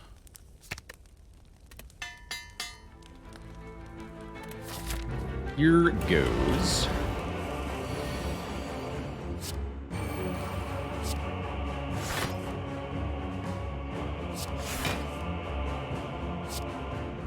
Let's put that on top for later. Play this. Company.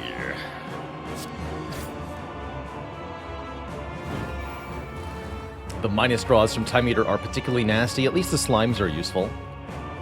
For later. We might get hit pretty hard here. 37 is pretty bad. Ouch. We take the full hit, too.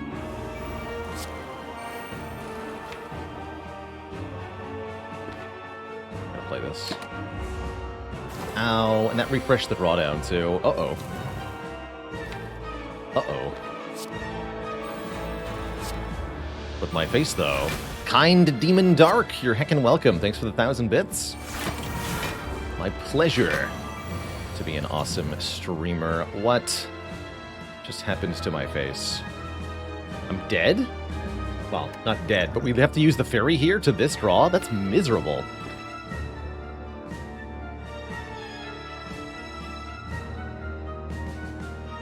Bummer. Man, getting hit with the double drawdown right at the beginning, that's really tough. Thanks, Tim. Disarm doesn't keep us alive at 1, does it? It totally does. Alright, we're fine. Never mind. Easy. I live!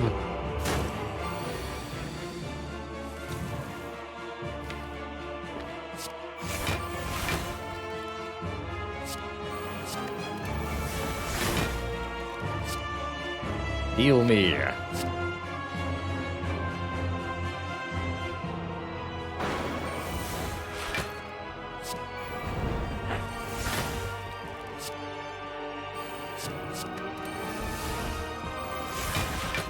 There we go.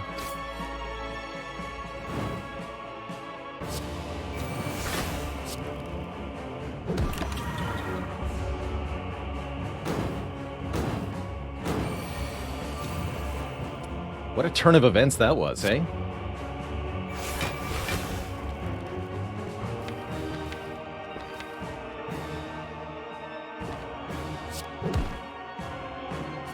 I'll wait on Reaper here. Evolve is now going to start drawing tons of cards, thankfully.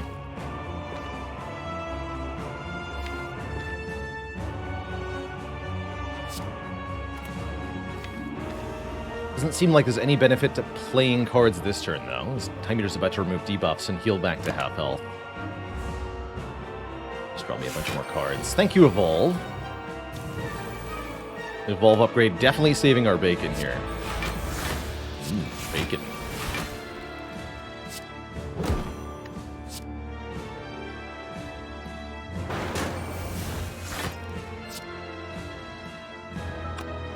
So close and yet so far.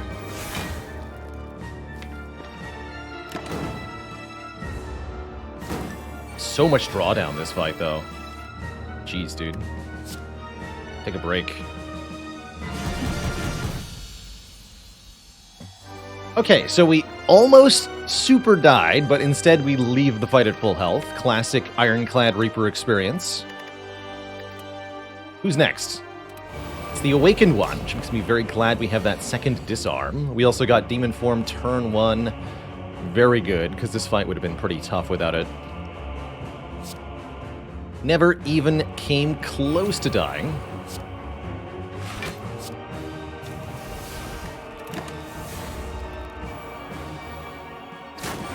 Still, these enemies could give us a pretty bad time.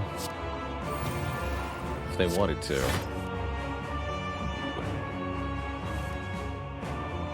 Reaper next turn, or what?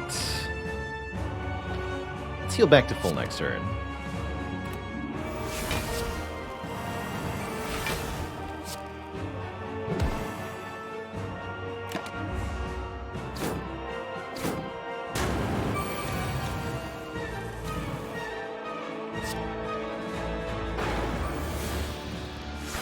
$86 healing.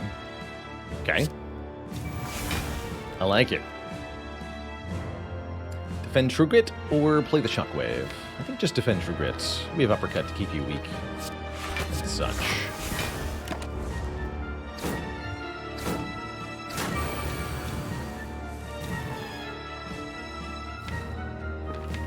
Doesn't seem like a fight where we need the Evolve, thankfully.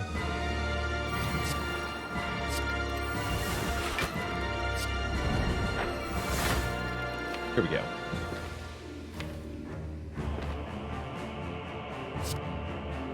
Heavy Blade already looking pretty dang strong here.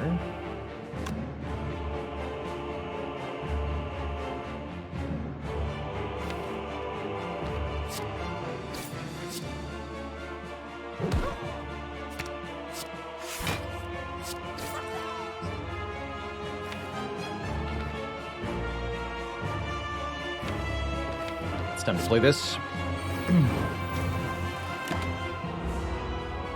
It is time.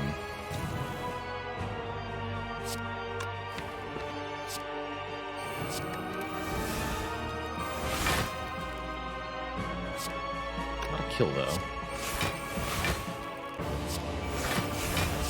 That said, it's pretty close. Let's get back to full. As long as we win this fight, we heal to full thanks to meal ticket anyway.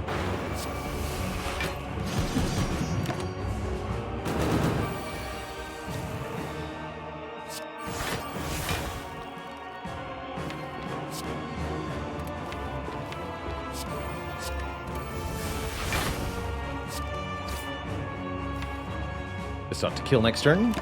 Can even headbutt something important, perhaps.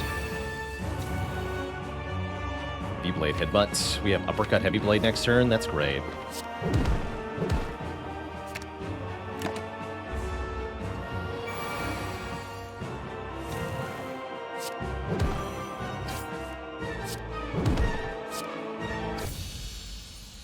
GG. That demon form is a lot of power. Actually quite happy we've had this since floor 1. It has really formed the core of the deck's win condition. Two thump, two thump, two thump. A deep pulsing dread could be felt throughout the room. Is this the heart of the Spire, the source of this dark embraceless run? How bizarre. Deal 1937 damage. Not a good year. The heart squirms and bleeds, but is ultimately still pounding.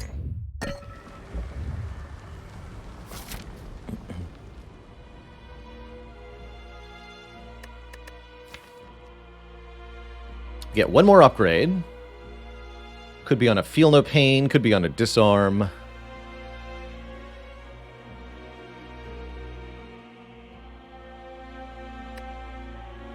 Could be on the Burning Pact. We ended up skipping the Barricade.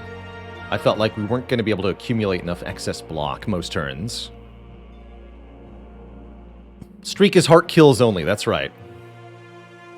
This is for win number 3. And I'd say we've got pretty good odds currently. It's really going to depend on where Demon Form is during the heart fight, though. Not sure how we deal with Shield and Spear. Whirlwind upgrade could help with Shield and Spear. Whirlwind upgrade could really help in that fight.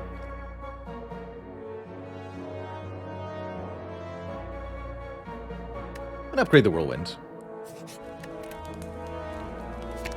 We need to get through both fights easily. With the dupe pot, that Whirlwind upgrade could matter quite a lot. Could take a blood potion over the fairy. That way I can use it on demand. Otherwise, looks mediocre. Is this run further raising my opinion of Heavy Blade? Yeah, it's kind of showing off why I'm starting to like the Heavy Blade card.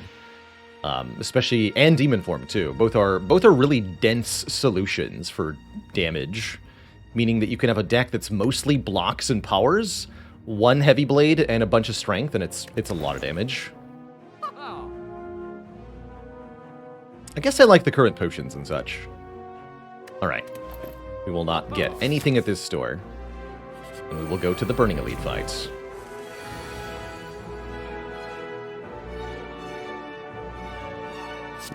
Good luck to us. Turn 2 looks like it's gonna hurt.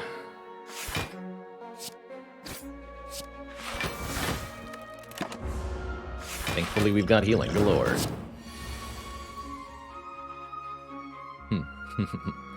Uh-oh. Happy Flower, no! Shit. It's quite bad. Do I Corruption or Demon Form? I think we have to Demon Form. I can only do one of the two. It's gotta be Demon Form. Alright, take 65 damage. No, more than that. 22 plus 66. Take 70 damage to the face. Go to 10 health next turn. We might have to use the Fairy in a Bottle next turn.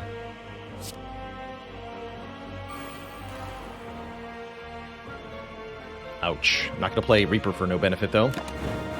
Hopefully we can use that later in the fight. Ow. Oh, no. Oh, dear.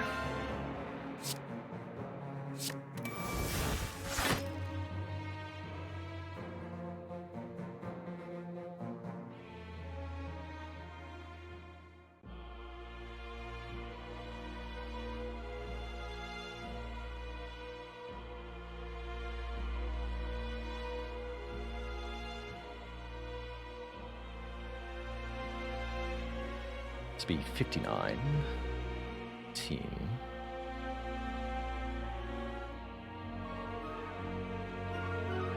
So with the Dupe Pot, we can kill the shield, actually.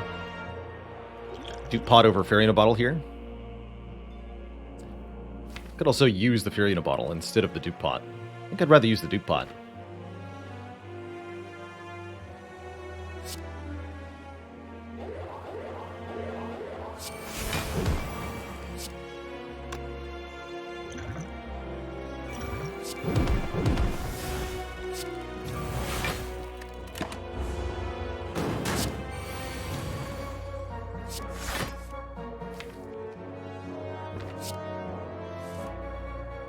Ooh.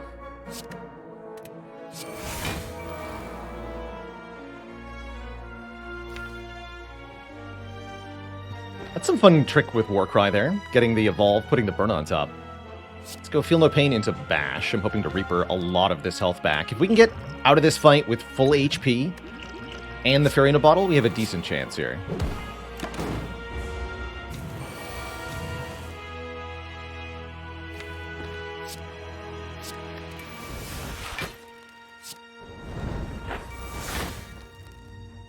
Hello?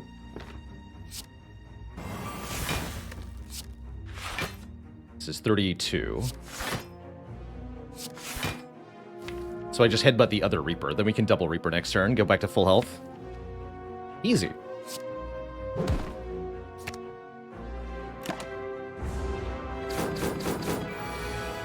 Reaper, yes. Although, is this full health? We heal for 27-27. That's not a full heal. I guess I'll have to take it. Oh no, it's 41. What am I talking about? Oh, yeah. Times 1.5, times 1.5. I forgot Vuln there. Never mind. This is good. Easy.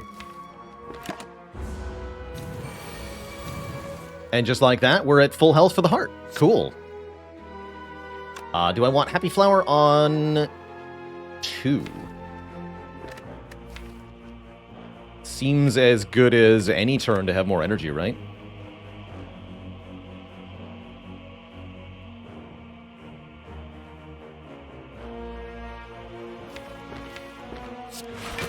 Sure. Oh, wait, whoops.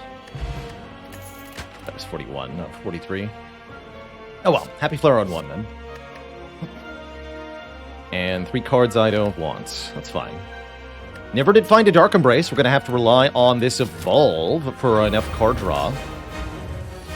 Got Corruption turn 1. I'm pretty happy about that. Shrug first, though. Definitely play it. This fight is definitely going to be up to when Demon Form shows up. We get Demon Form turn 2 or turn 3. The odds are good. If it's on the bottom of the deck, we might perish.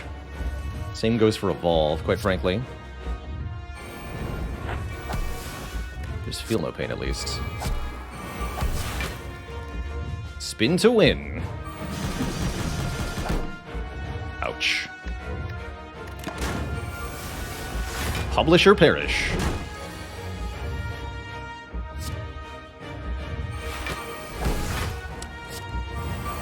Looks like we're gonna go with perish.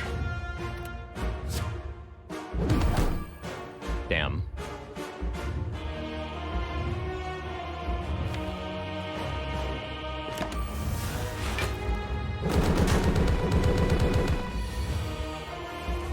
Okay, we got Demon Form here at least.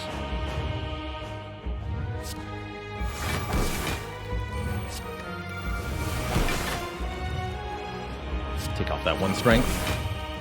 Play this. This is only 15 health. I think I need it. We have one more Reaper coming up.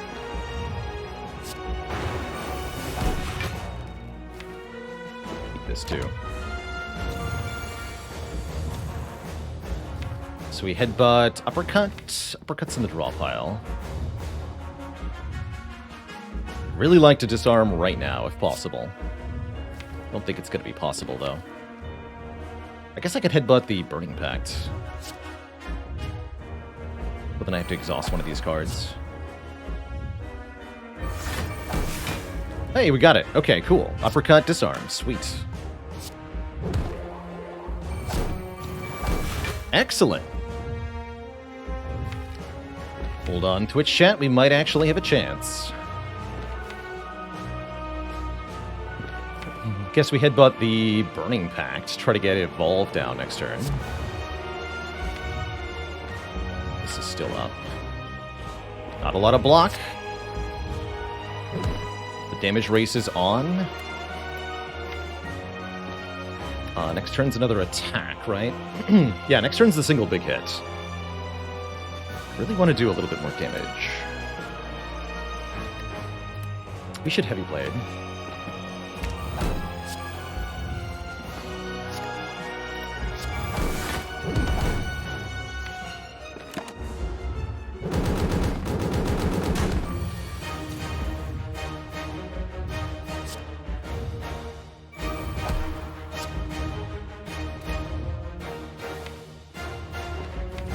More or less half to Reaper now.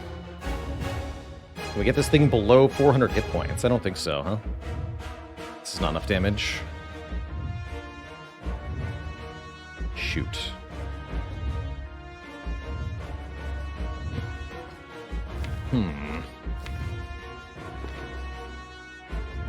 We can block with the Slime, maybe? Is that enough, actually? Can I do Slime, Strike, Immolate? Gain 6, lose 6, go to 1.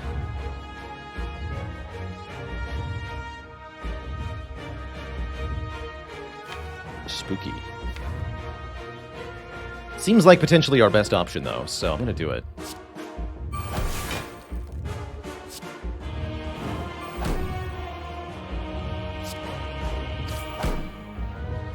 Ow.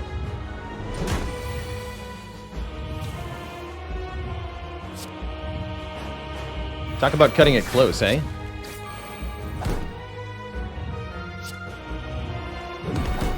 Keep the weak and vuln up. We need to cap damage, huh? So I lose this defense. Or do I need this block desperately? I think we're good here, actually, as long as I draw Reaper next turn. If we draw Strike, Strike, Headbutt, Whirlwind, Immolate, I'm dead, obviously, but pretty unlikely we draw that. Yeah, let's just do the damage. Don't need that energy, right? This could be mattering for Whirlwind or something.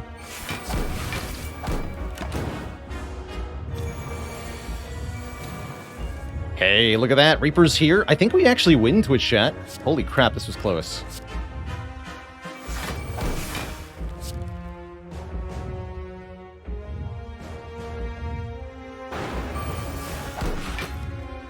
That's enough to stay alive. We're gonna headbutt Heavy Blade. Are we? I could headbutt Heavy Blade and play it right now. Yeah, we do that.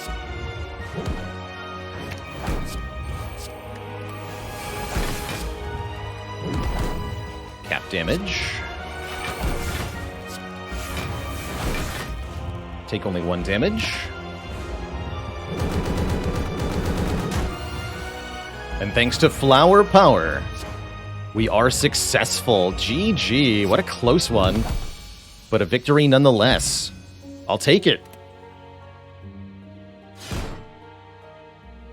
GG. So many ups and downs on this run. Almost killed by Shield and Spear. Back to full health. Almost killed by Heart.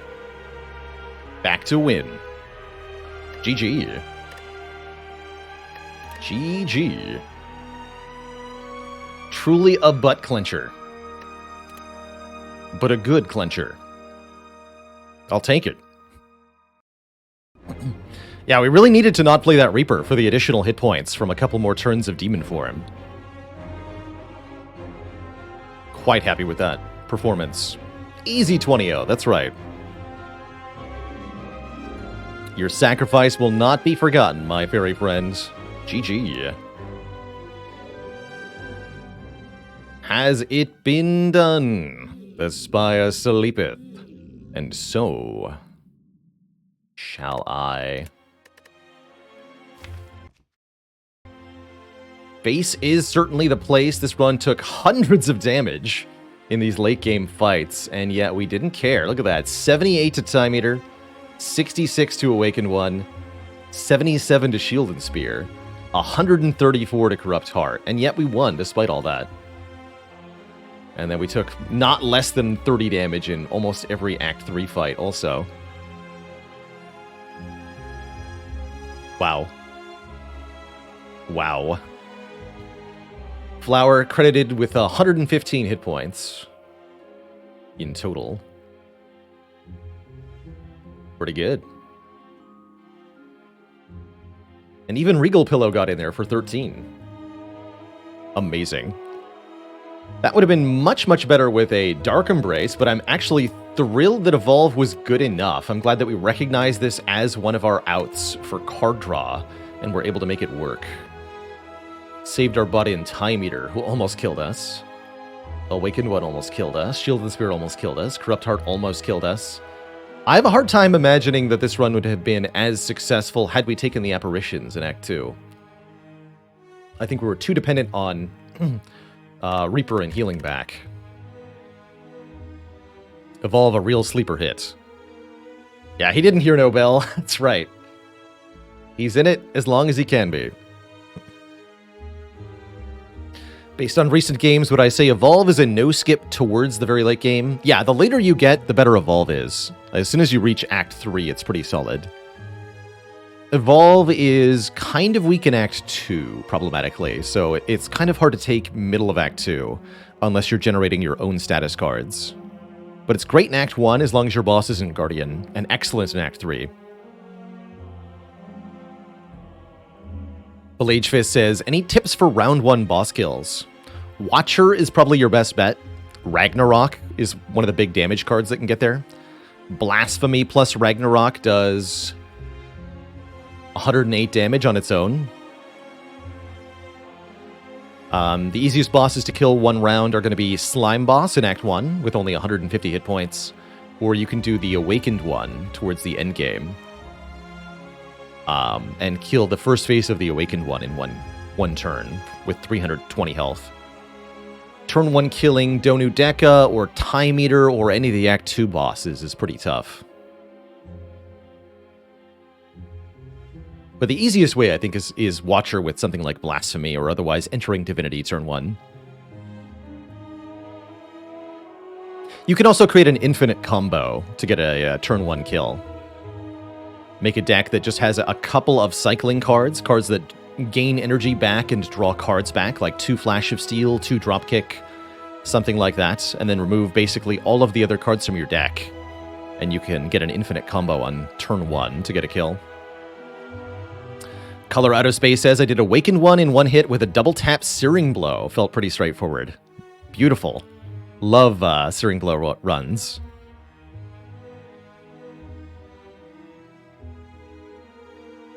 Love that. You can boss snipe. That's also true. Use Niao's Lament to kill your Act 1 boss.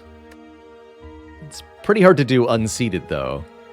Not impossible, but pretty tough.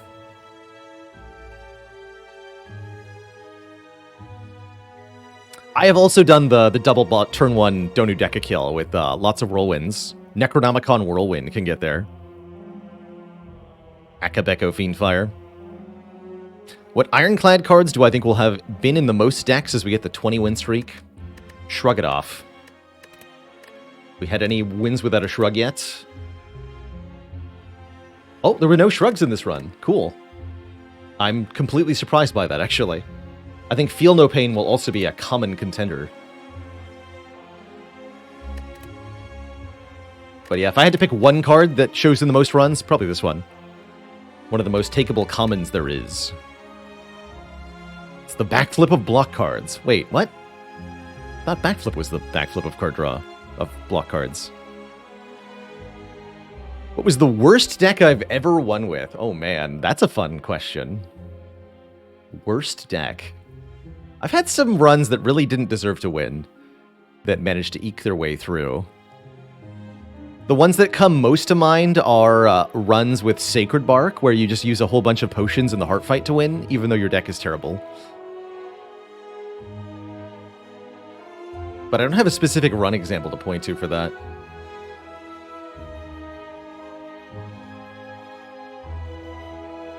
I don't track highest and lowest score, but I bet BailerBot could be programmed to tell us that information. The game keeps track of your highest score, but it's inaccurate for some reason. But yeah, BailerBot could tell us that. We've got 800 runs on the record. The bot could scan them all for score.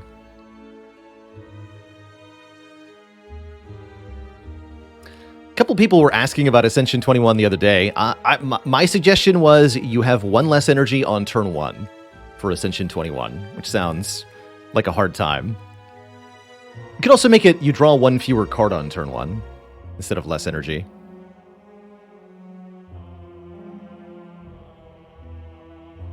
But that's kind of what Ascender's Bane already does.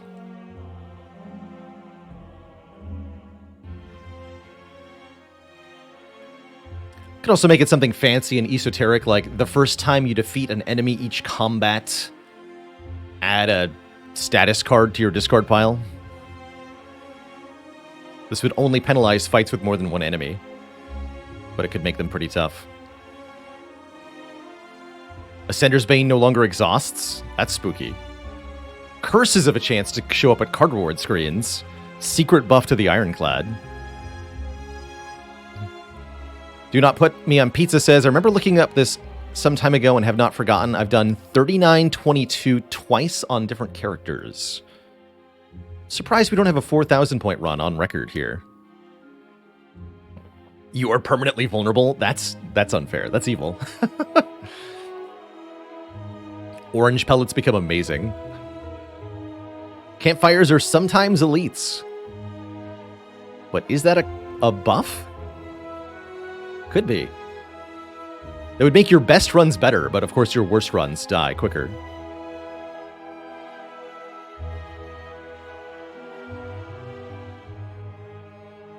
Somebody made a comment in a Spire chat room recently that I thought was pretty cool. What would Spire gameplay look like if the top players were trying to maximize our score per run rather than our win rate?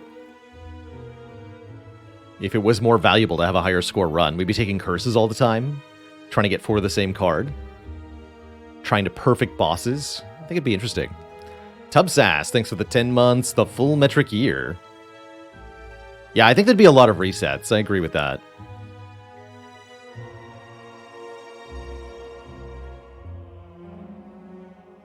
You just like a reset if you take damage in an Act 1 Elite fight. Davey Cricket, thanks for the Prime sub. Welcome to the Cozy Sub Club. I think that would be less interesting than normal Spire, mostly. A score exhibition would be cool at something like GDQ, maybe. And yes, for maximum score, you also have to win in less than 45 minutes. Do not put me on pizza says, score attack in Crypt of the Necrodancer is a very different playstyle than playing for speed. And I think it'd be kind of similar. I think the Defect Tournament starts this week. Alexandros. Let's see if I've got more deets on that yet.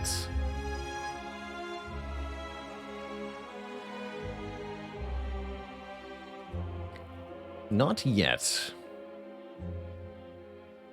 That's the tournament is being run by Chegg on Twitch here. If you go to Chegg's Twitch channel, and they're currently live actually, so if you want to ask questions about the Defect Invitational, I'm going to direct you straight to the source. Chegg is live. Go there, ask any questions you want. Chegg also has links on their Twitch page to donate to the prize pool. The winner will be able to dictate a charity of their choice, and all the prize pool goes to that charity. So it's all for charity.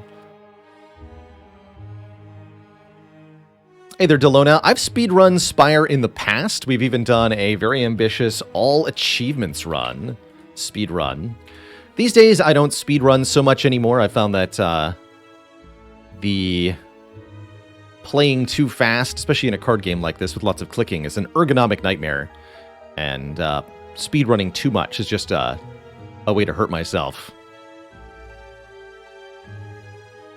So I prefer to go at a measured pace. Flounder28, thanks for the Prime sub and the 2 months. Also, yeah, when speedrunning, you can't really interact with chat much.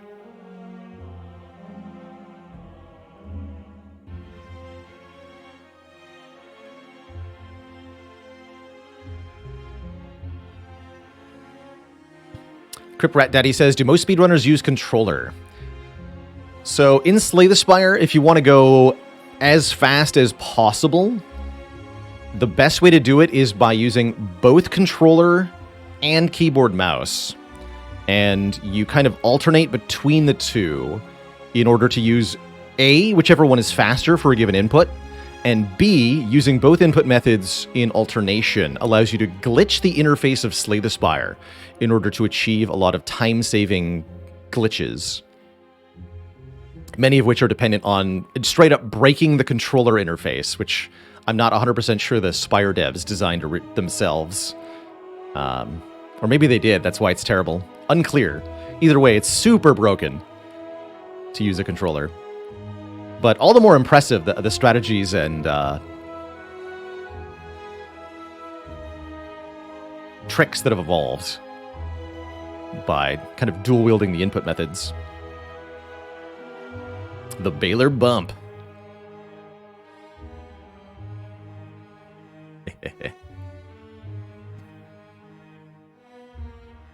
Bricklestar says, I used one of those vertical computer mouses with Spire. Felt really good. Oh, you mean like one of these? This is the ergonomic mouse that I use. It's part of what I switched to after... I gotta wipe that off. Part of what I switched to after speedrunning too much. Just realizing I wanted something that's a bit more ergonomic.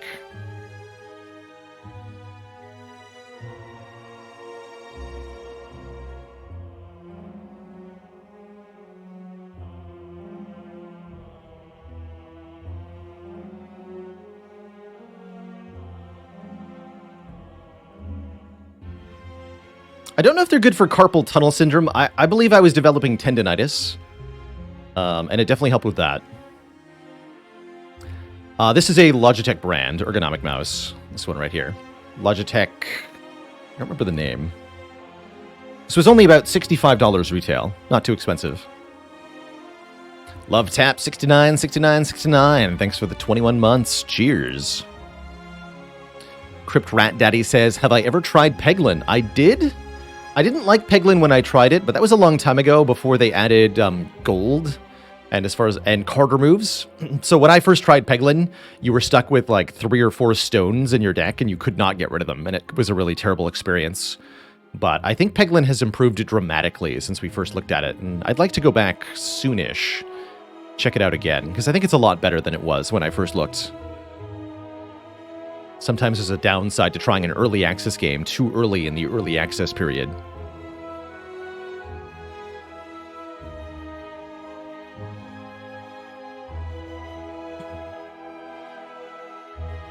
Have I tried Wild Frost? Yeah, I liked Wild Frost.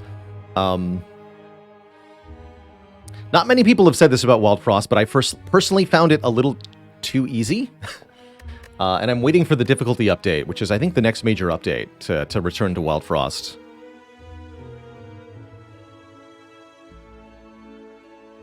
I have not looked at Remnant. Dark Souls with guns.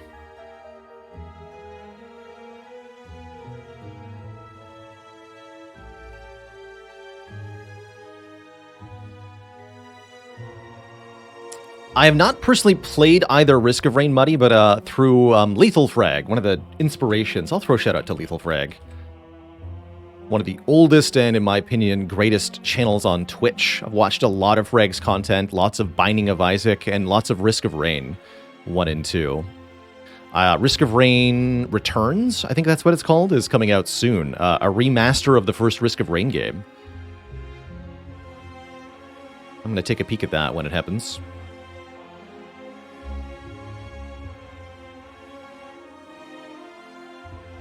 I think how Wild Frost ended up working out is that Wild Frost is really, really punishing because it's all or nothing, right? There's no persistent health resource that you're managing in Wild Frost. You either win the combat or you lose the run. Those are the only two outcomes for every fight.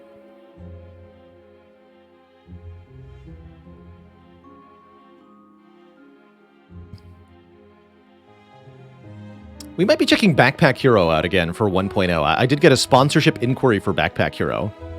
Gotta check up on that and see if it ended up going through. When Hades 2 comes out, yes, I will stream Hades 2. Definitely. Definitely. Yeah, Hedbergarin says, that's my problem. I make one mistake and I'm dead. Kind of like playing Watcher in Slay the Spire. One bad decision and the whole run's over. Let's go in Coup Lightwing. We just had one run so far today. I'll probably do another one in a moment. So yes, we're at 3-0. Let me update that. 3 is the number to beat. I saw God of Weapons. God of Weapons looks a little neat. Yeah, Wild Backpack Hero / Brotato. Fun if you enjoy running in circles.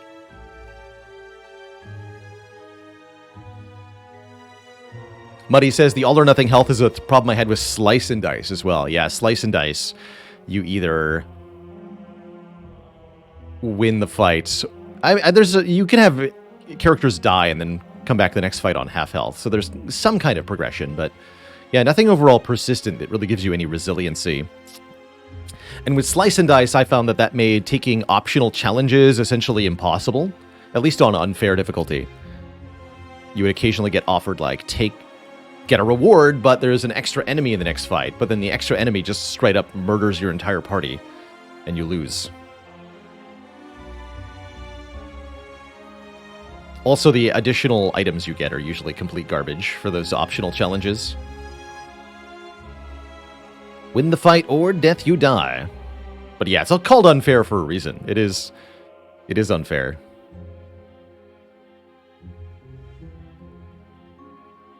Slice and Dice ended up in an interesting place. It's almost like I wanted a difficulty that is just between unfair and hard. Hard too easy, unfair too difficult. What do? Guess get better at the game, maybe.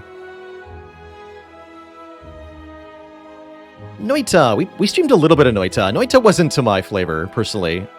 A very esoteric roguelite. My biggest beef with Noita is improper use of screen real estate. I understand the old school gaming trend of restricting the player's vision, giving you like a narrow cone of vision in a mostly dark screen, but I think it's terrible game design to have most of the screen be dark all the time. Just terrible.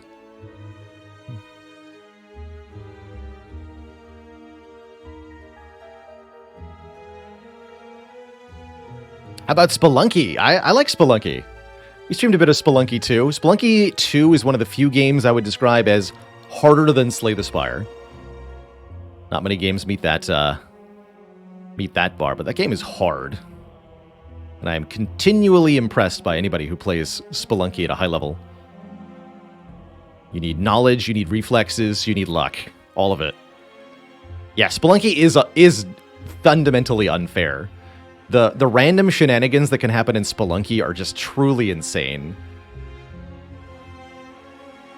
Like, one of my favorite Spelunky deaths that I saw was it's like the player hit a Crocman or something. Crocmen, when you hit them, they teleport randomly. The Crocman teleports into a wall. The wall happens to contain a hidden teleport pack. When the teleport pack is teleported into, it gets destroyed, which causes it to teleport again randomly and then explode. So the player hits the Crocman. The Crocman teleports into the wall, hits the teleporter pack. Teleporter pack teleports to the player's location and explodes. So the player instantly dies from hitting the Crocman. There's no way you could have known it was going to happen. So crazy unfair, but also insane. Just insane. It's some Looney Tunes bullshit. Yeah, the wall just explodes when you hit the enemy. Death. So there's some other real funny stuff, like power packs hidden in walls that you can't see. Can be ludicrous. Sudden huge explosions from nowhere. Noita can cause similar deaths. Yeah, just like a random factor that causes functionally just a meteor to strike you from off screen. Surprise! You're dead.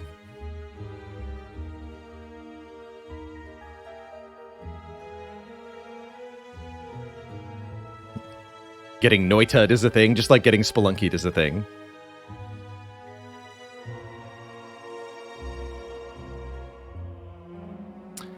What part of Spire do I think I can improve the most on still? I think map pathing is definitely one of them. Continuing to adapt to the generation of the map that the game gives me. And I think early card rewards, figuring out which early attacks to pick up, when I can get away with picking up a later game card, and when I need to pick up something for the short term, is still something I can improve on. I think I can also improve on my combat execution, particularly in Act 1 Elites.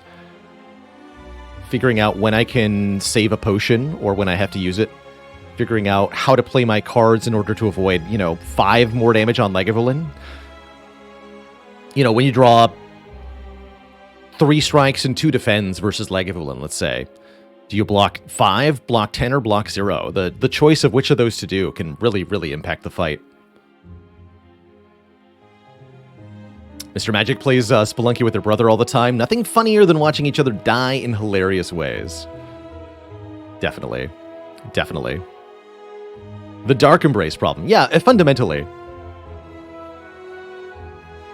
How long do I see the current challenge lasting? Quite a while.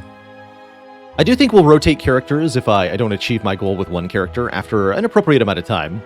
Essentially, the challenge I'm putting before myself is to kind of reorient and really hone and refine my strategy with each of the 4 characters to truly master each character.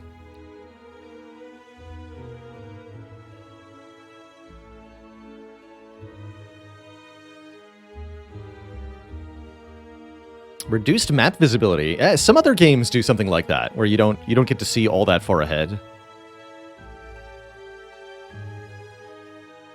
Yeah, it's also partially about shaking myself out of the decision-making process I got into with the Mastery Challenge. And yeah, Watcher shouldn't take that long. I think we can do Watcher pretty reasonably. For 20 streak. Now, if I set the goal at 50, that could be harder.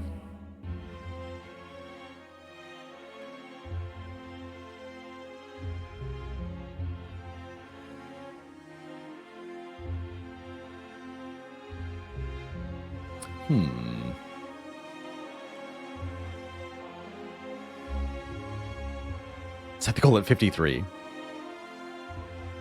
I like that. Alright, switch chat. Before I jump into another run, I do want to take a break here, refill the legs, stretch the water. Grab a quick snack for myself. Wet Lotus with more than a year. Thanks for the lucky number 13. Alright, I'll be back in a few minutes, Switch chat. When I return, we're going to go again with Ironclad, our second clad run of the day. And, Dark in chat asks, in my challenge, if I get 20 in one character and then die on the next character, does that reset the whole thing? No. These are separate goals for each character.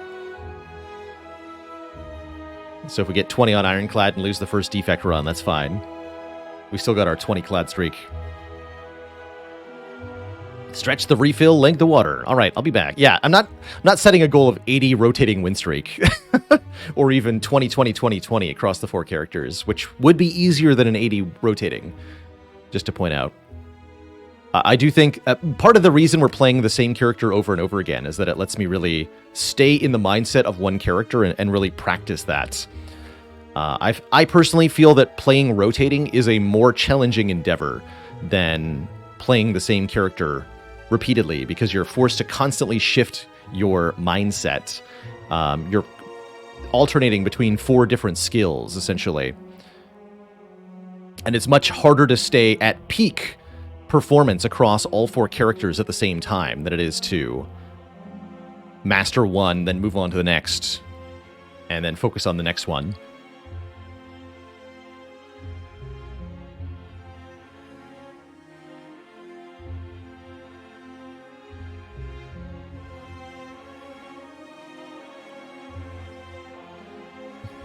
All right, Twitch chat, I'll be right back. Hey, grats on ascending geriatric millennial. Never heard of anyone being stuck on an ascension level for 5 years, but I guess I've been on A20 for 5 years, so maybe I have. Camel K says, the difficulty of rotating really points out how well the devs differentiated the characters. Yeah, there's really not that much that carries over between them.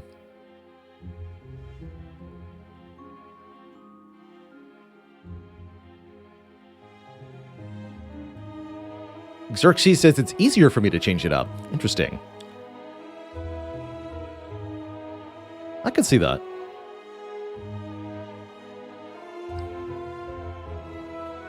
When someone's up at the late teens, they tend to do just one run a stream, since it's such a shift to keep up the streak. It's also exhausting, especially as the streak gets higher. The pressure, the collective community stress, you could call it, becomes pretty enormous. And for those who haven't streamed high ascension win streaks on Spire, it might be hard to relate to, but it's really nerve-wracking to be playing Slay the Spire on a big win streak with Twitch chat just kind of like exploding and everybody's invested in the run. It's tough. It's definitely tough. It's like a whole separate challenge that you have to prepare yourself for.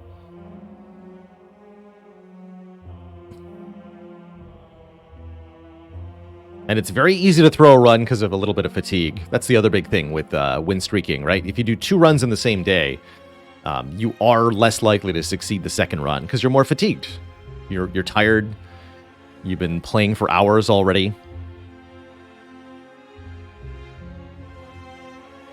My favorite clan combo in Monster Train is Stygian Wormkin. Spam the spells.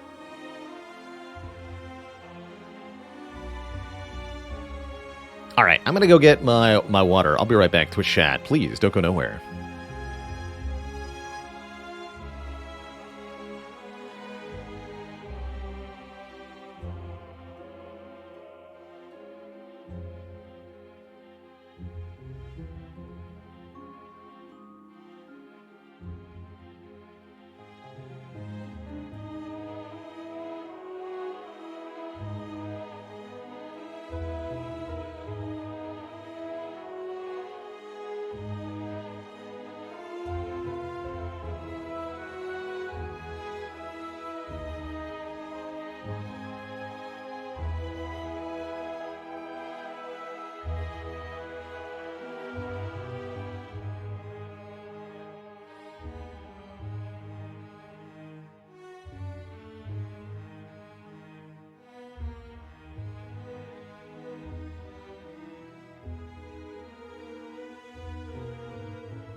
Alrighty, Twitch chat, we are back. Thank you for hanging out while I refreshed myself.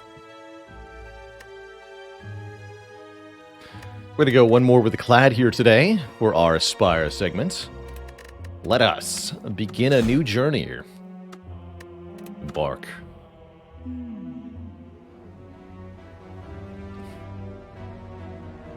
Choose a rare card is back, this time costing us hit points instead of money.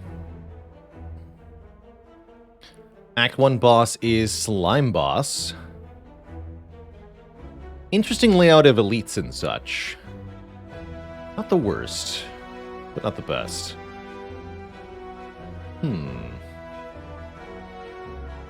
Root Reducer with the Prime sub in the 15 months. Thank you, thank you. I think I would always go 100 gold over an upgrade. Especially with this shop available. Can buy a relic early on or something.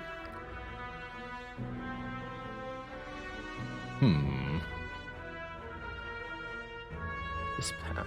No, that can't get to the Burning Elite.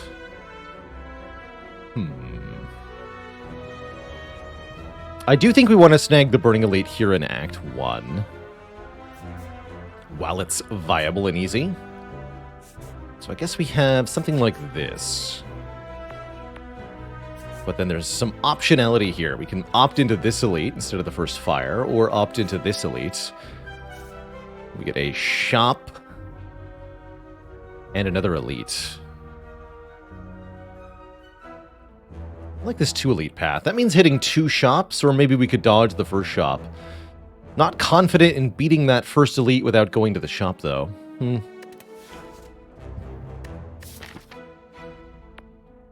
Interesting.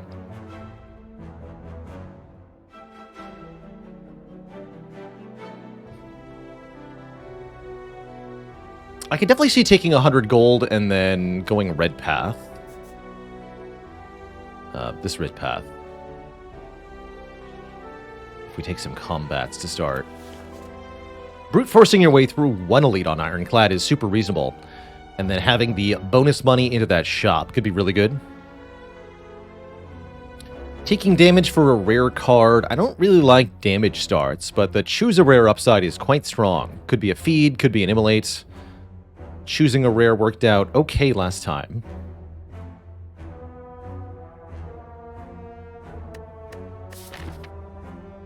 We could even go max card drops here, like this. Well, I maybe want 1 event. 5 combats could be bad. Tim Eater, thanks for 3 months of support.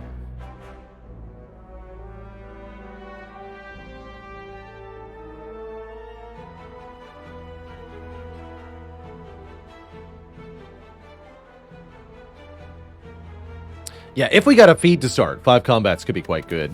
But I don't think I'm taking the rare card. I think I'm taking 100 gold.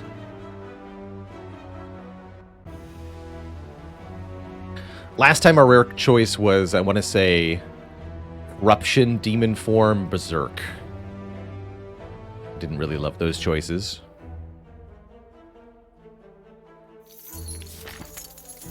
So let's do something like this. Take 1 event.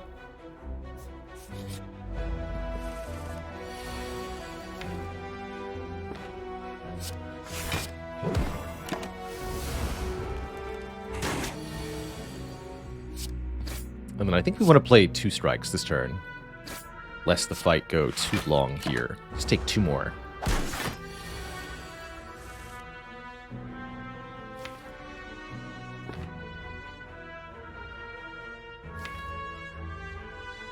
Three strikes next turn will not kill, but we can full block no matter what, right? Either it's buffing and we just play 3 strikes, or it's attacking for 7, we can defend twice. Let's just go double defend strike, take 2 more. There we go. And we should be able to kill next turn. Or full block if we can't.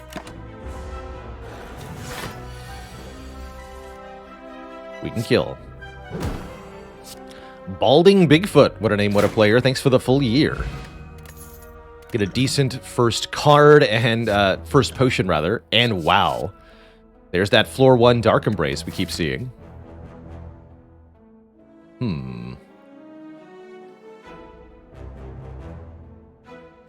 Problem is, it's up against two really good attack cards. Uppercut and Carnage are both excellent. Definitely a run-shaping choice here.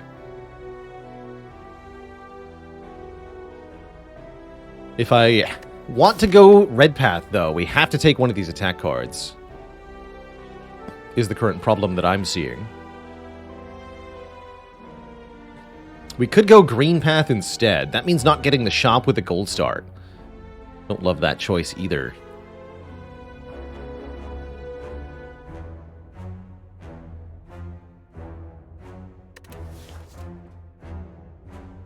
Don't know if you could not take Carnage here. I'm pretty tempted to take Uppercut, quite frankly. I really like Uppercut.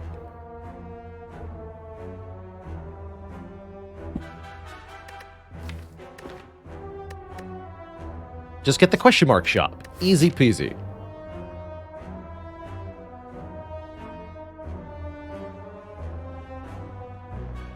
Yeah, I could see this going badly if we don't take the good attack. Knobber isn't real. It's true. See how much I regret not taking that Dark Embrace.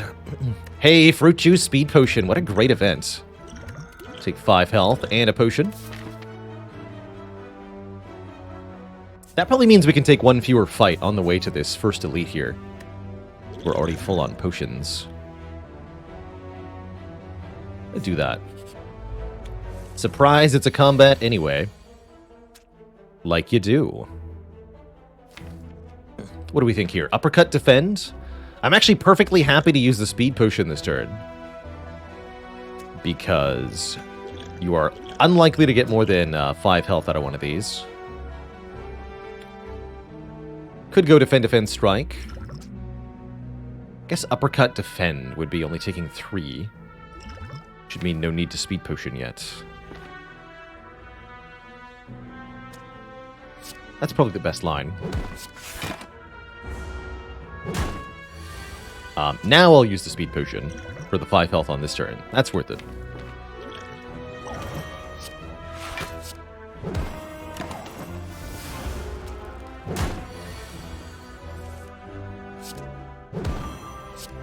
Normally, I would say never use a potion in an Act 1 easy pull fight, but the speed potion is particularly stinky in Act 1.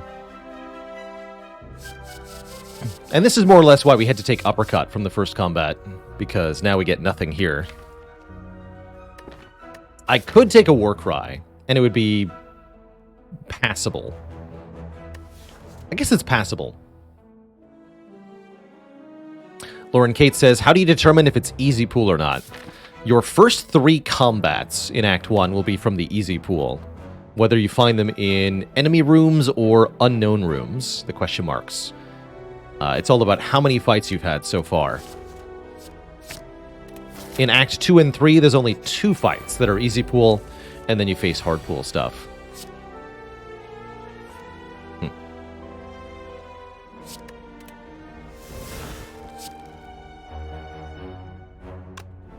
Brings you to 8.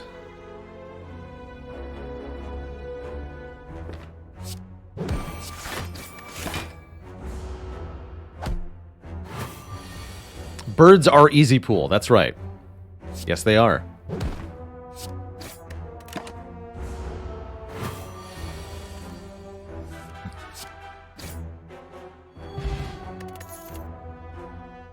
Anger's quite good. Second Wind Dark Embrace is fun. Had we had the Dark Embrace, but we don't have a Dark Embrace. We have an Uppercut. And Uppercut wants a 0-cost attack to go with it. Anger is excellent, particularly for the Slime Boss fight. Adding a self-duplicating card when we're being weighed down by statuses here.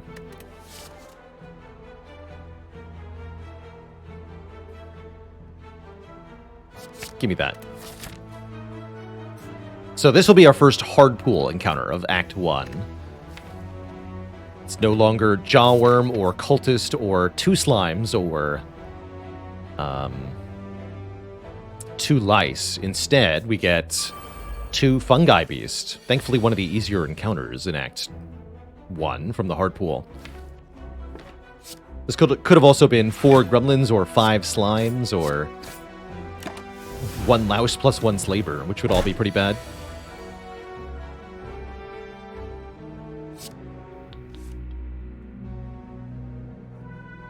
way I see it here, we put the bash on top, defend, kill the front beast, take only 4. Seems good to me.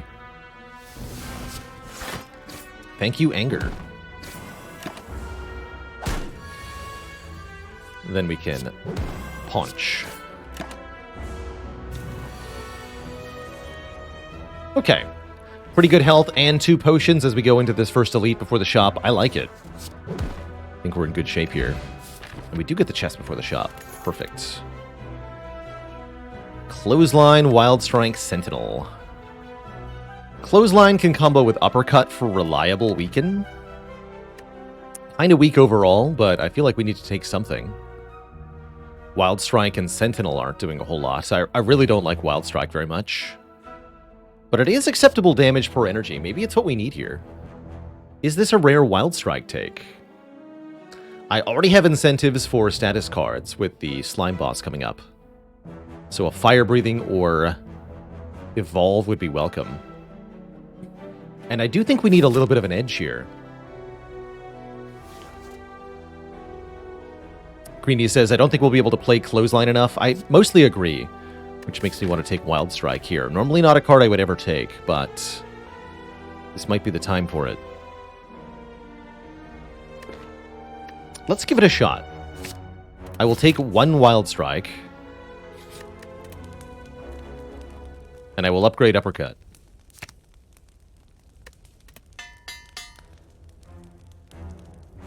Is there such a thing as an easy A20 win? Yes, I've had runs I would describe as easy. Runs that go very well right from the get-go, like early Dead Branch Corruption or some other combination of factors that works out really well. Okay, thankfully it is Legabulin here, not Sentries, which I think would be the worst. I'm willing to use 1 or more of my potions here. We can bash this turn, uppercut, strike next turn. That looks pretty good.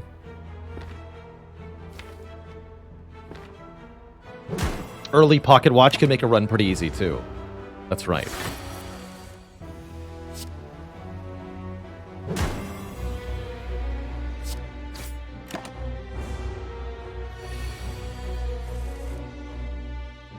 Okay, this looks like a pretty good time for the Distilled Chaos. We'll get some combination of block and damage. All of it will be useful here. Yeah, let's use it now. Anger, defend, strike. Simple but effective. Let's see here. We're playing what? Either defend, Wild Strike, strike, or defend, bash, I think. With Uppercut coming up, I guess we go Wild Strike. Does 18. Take 5 that turn. Don't even draw the wound. I like it. Let's block again.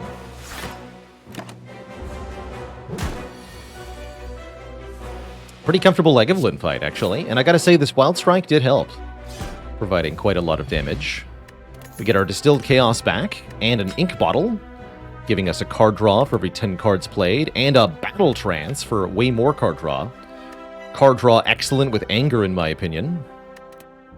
Give me that.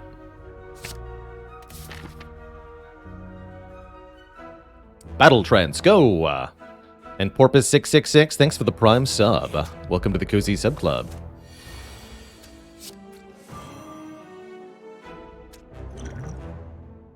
Time to block. Next turn, we gotta go aggro, though. Spooky. Hopefully we get debuff next turn.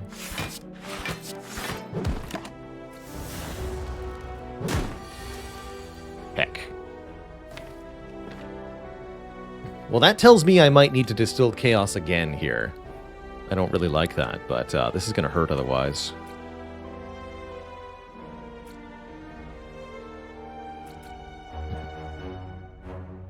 But we can do Bash, Distilled Chaos, Wild Strike, and just destroy this thing.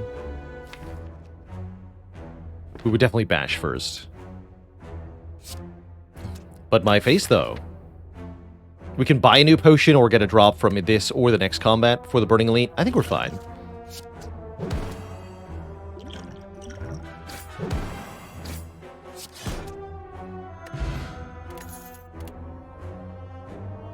Shrug is good. Twin Strike is okay. I feel like I've got enough damage, and again, with Anger, card draw is more valuable, so let's take a Shrug here. Gain 8, block, draw 1. If we're lucky, there's money in the chest. Nope, just a Ginger. We can no longer become weakened. It's actually a pretty decent relic, as it will make the slime boss fight easier. Sure.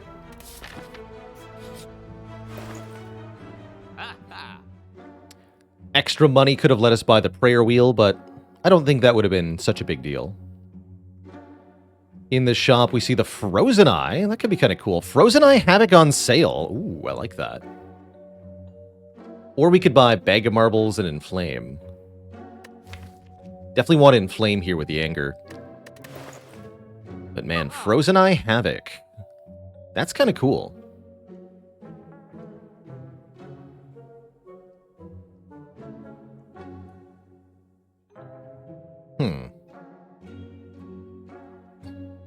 The Big Bonk for 153 costs a lot, unfortunately.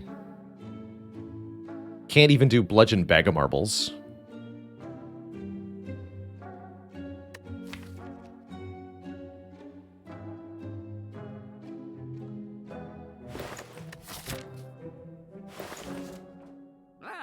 Do like this. Let's try it out. And then Inflame over a card remove, surely. I really like Frozen Eye with the Ink Bottle, as it means we're never surprised when Ink Bottle draws a card that we weren't expecting. We could consider upgrading Havoc, making it 0 costs, but I think right now we want the Inflame upgraded. Maybe upgrade Havoc going into Slime Boss or something. This is a card that wants an upgrade, though, unless we get Corruption.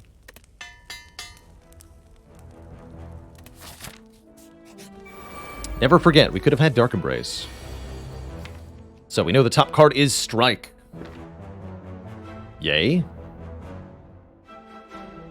Probably want to skip the Inflame, just Strike here, so we can kill this thing next turn. Next turn, Shrug draws Strike. So we only have 8 block, unfortunately. Annoying. But we're taking a maximum of 12 next turn, so it's not that bad.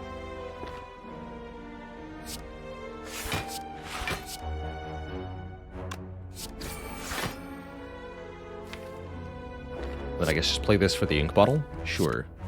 I can even put Inflame on top, actually. We'll do that.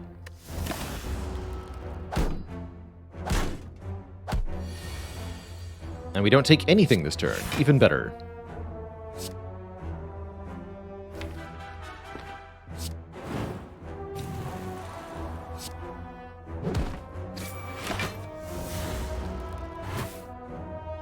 You fool, I am immune. Get him.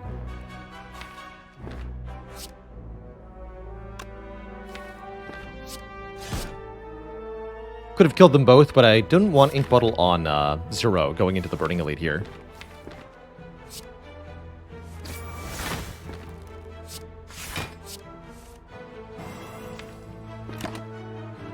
So let's get it back to 9. Seems safer.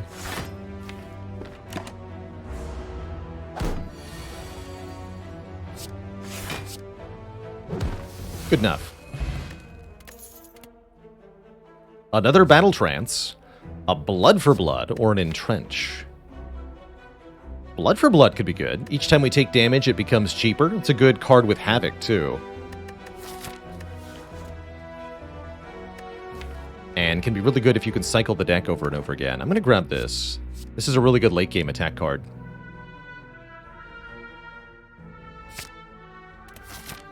Did I voluntarily add a Wild Strike to this deck? I sure did. I don't know if it was a good idea, but we did do it.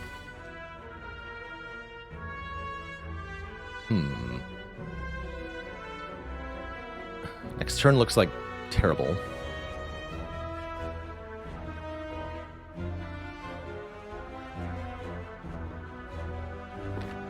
But if I play Bash Wild Strike, I'm going to draw a card. Okay, that's fine.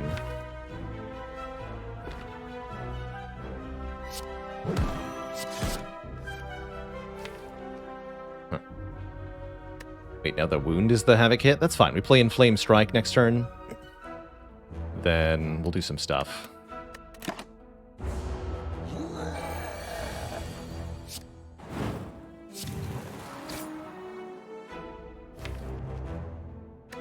So let's see, I can Shrug into Warcry, Battle Trance draws into Uppercut. So we can do Uppercut, Anger, Strike next turn.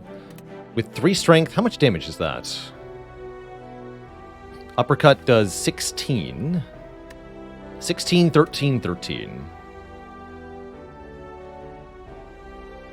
40? 42. Shouldn't we play Havoc to get the wound out of the way? Well, the problem is that it makes the Gremlin Ob angrier, gaining 3 strength. So we'll take more damage. Also, I can't play both Shrug and Strike, right? So it's going to be Shrug, Uppercut, Anger. And I might want to consider using the Elixir to delete all of the garbage so that we can guaranteed get a kill on turn 4. But we don't have a kill here. We're going to take a bunch of damage. Not unexpected from the Burning Elite, honestly. Also, we make Nod super angry by playing 2 skills here.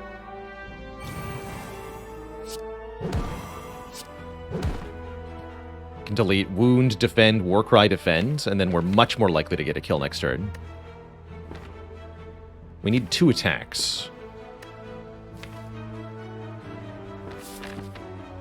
I'm going to use it. Hard to get an Elixir to be useful early game. Thankfully, we don't lose that much health. Get an Ornamental Fan if we play 3 attacks in 1 turn. Good with Anger. Then we get some block. The Emerald Key, a Blessing of the Forge, and a Feel No Pain or a Bludgeon. Pretty cool. Feel No Pain looks decent here, giving us block per exhausted card. Bludgeon can be very good with Havoc, though, which I kind of like. Helps a lot for Slime Boss. But man, it's hard to turn down Feel No Pain.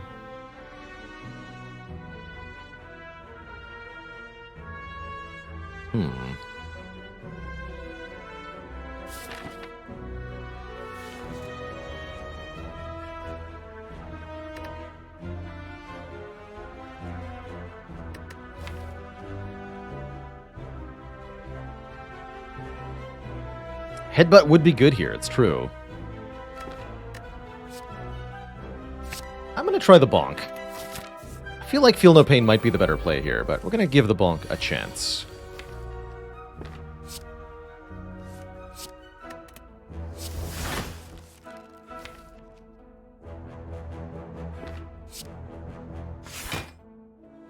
Don't think I play Wild Strike here.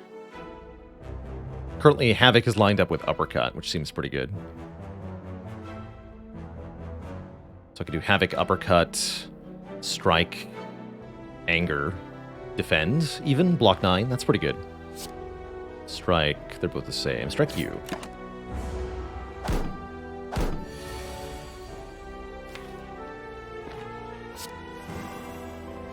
Cry Havoc. Let's slip the Fist of War.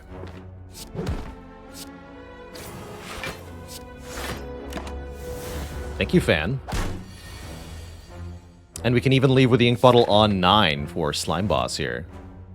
Bonk. Get a Power Potion. That's very good for Slime Boss. I might drink that. But there's also Evolve. When you draw a status card, draw 1 card. We've got a Wild Strike, and we've got a Slime Boss, which says, take the Evolve to me. Yoink. Evolve saved our bacon last run. Having the Evolve means I think we don't need to use the Power Potion, probably. As for an upgrade, I really like upgrading Bludgeon. Havoc tempting too, but let's upgrade the Bludgeon. Make our biggest bonk harder. And then this becomes sort of our win con. Can we cheat this and play with Havoc? If so, we win. We can also evaluate this fight at the start here, knowing exactly what we're drawing.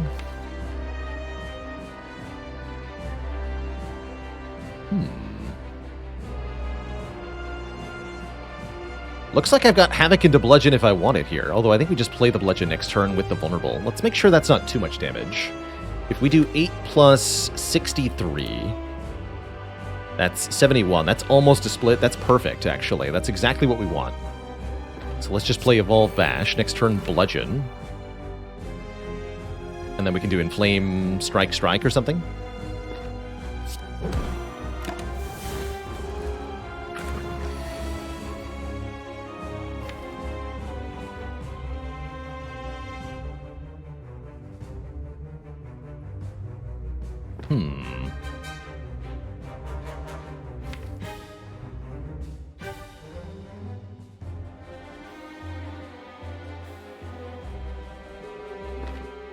If I'm willing to Havoc the Bludgeon now, I can get a better split, but then we don't have Bludgeon. I guess with Evolve and Anger, I don't care. Okay, let's go for the better split. So we Warcry, draw Havoc, put Bludgeon on top, play Havoc. Kabonk. Now I could Shrug, draw into Strike. I don't think I want to do that. Although next turn I could Inflame Uppercut Anger if I did that. I want to Inflame Strike, Strike, Anger next turn, and then Uppercut plus maybe Wild Strike next turn. But what I will do is play 2 defense for Ink Bottle here. Although maybe that draws Uppercut wrong? Yeah, I should have only played 1, actually.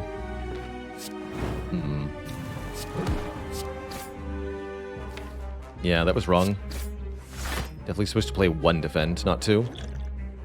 Pretty good, though. 52 splits, and we have Evolve in play. I'm not afraid here. Draw 3 strikes. You got it. We are not afraid of the Acid Slime, since we're immune to Weaken. We want to focus on the Spike Slime here. 26 damage splits it, which is exactly 15 plus 9. Let's just go all in here. Next turn we draw 8 cards. 1, 2... Essentially, we can count the first 5 non-slime, right? 1, 2, 3, 4, 5. That's fine.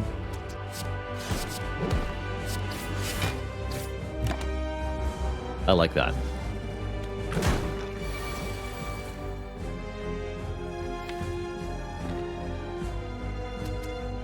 So I could play Blood for Blood. I don't think I want to.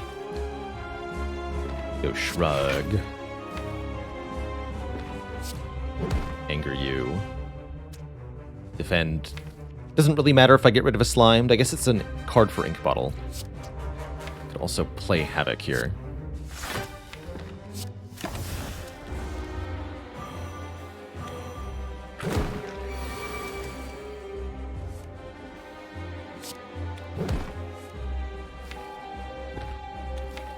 Your pow.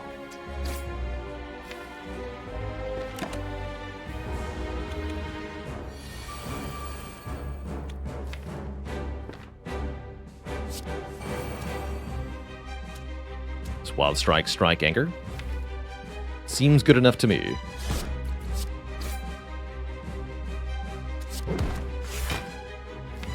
Havoc the Strike.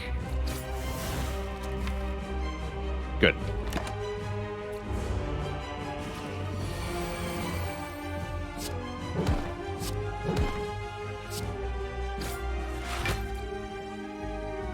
And then for full min-maxing, I can set Ink Bottle back to a good number for Act 2.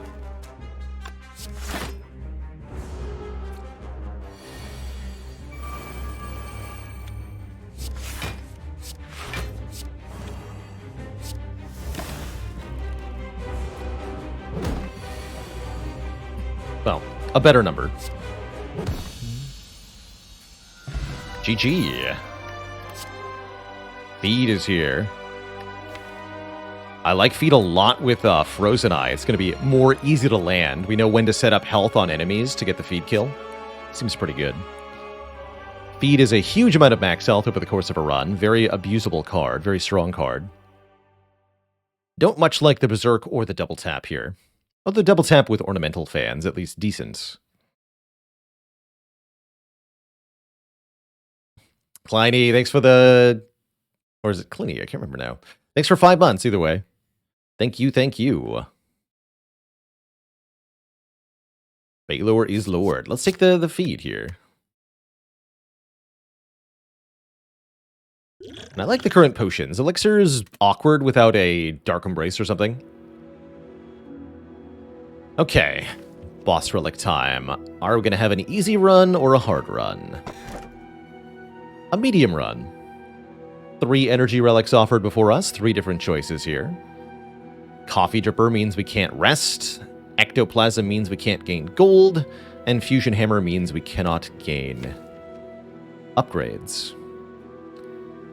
I think I'm most happy with Coffee Dripper here. Feels like having the draw pile known means we can avoid damage a bit more efficiently. Having the feed means we can sustain ourselves a bit better. And 4 energy per turn is going to let us use the Ornamental Fan better. I'm pretty happy with Coffee Dripper here. Not being able to upgrade would mean no upgrading the feed or the evolve, both of which I think are important. Havoc upgrade could matter too.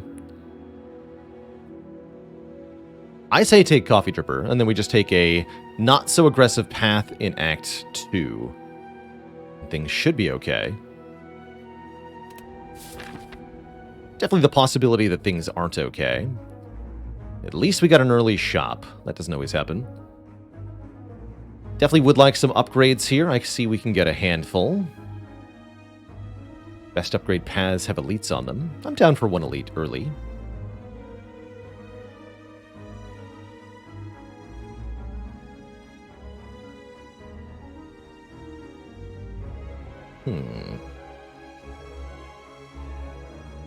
Almost want to do this formation, but that might require getting an AoE card. Currently, we don't have that.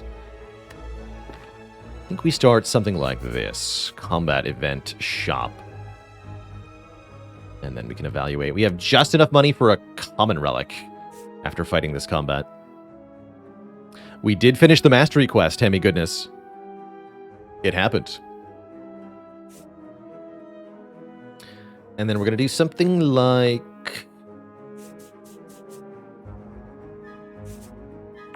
something like this, maybe. Could also go far left, but we can rejoin here, so there's no reason to go left over middle. Well, 1 event over 1 fight, but... not a sufficient difference, in my opinion.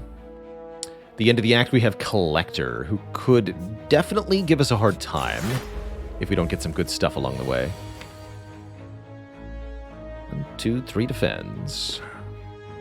Just go in Flame, triple defend, take 6. Seems acceptable. Then we have Strike, Evolve, Bash, Havoc, Defend. Havoc, the uppercut is good. Havoc, the uppercut is pretty good. So we don't want to draw off the ink bottle, is what we're saying. Correct. It's battle trance first.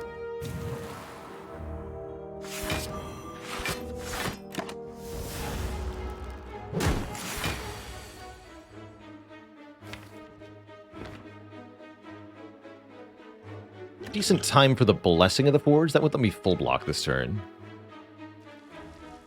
So we could play Bash, Havoc the uppercut, Strike for block, and Defend Plus for block.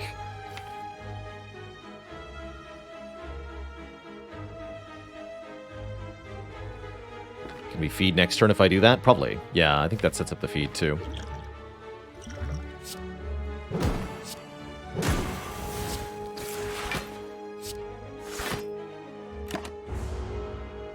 Definitely important to preserve health, since we cannot rest.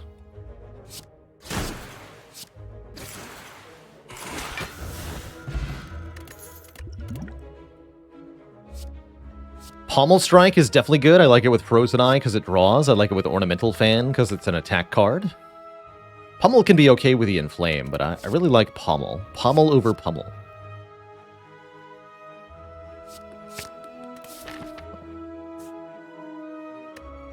We have exactly enough money to afford a common or shop relic no matter what it costs. That's kind of cool. But what if I removed a card? I guess I wouldn't go to the shop then. This is a tough choice. Skip the shop, take another fight. Get a remove.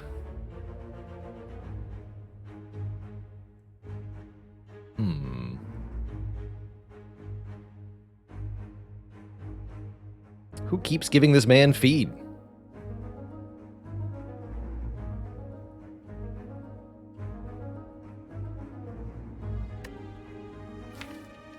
could think about removing Defend. The Ornamental Fan and the Inflame both speak to having strikes over defends here. Bites would definitely be good with Fan and Coffee Dripper.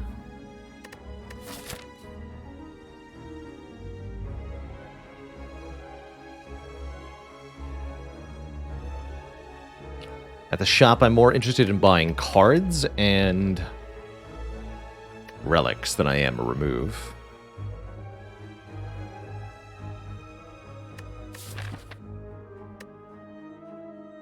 This is tough.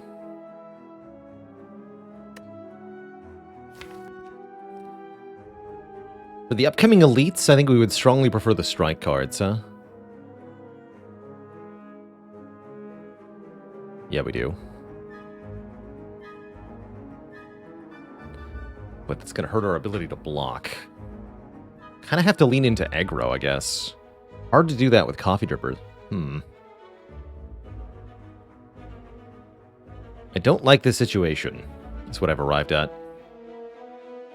I guess when in doubt, getting value out of the question mark and then getting an extra node is more value proposition long term.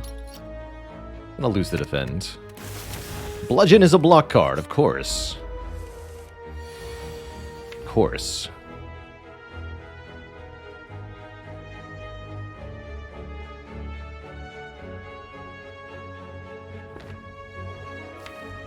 Can Havoc the Bash. It's a good idea. Inflame Havoc.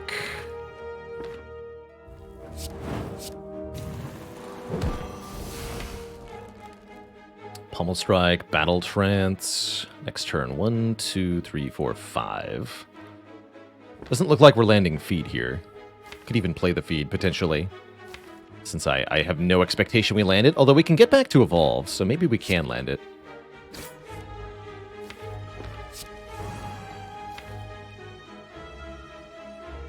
Even do Shrug, Evolve, Uppercut next turn. Actually, that sounds pretty good.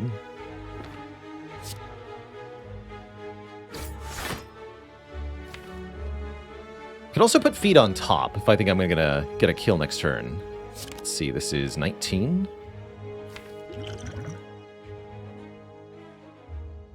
So I could do Shrug, Uppercut, Feed. I'd only have 4 energy, though.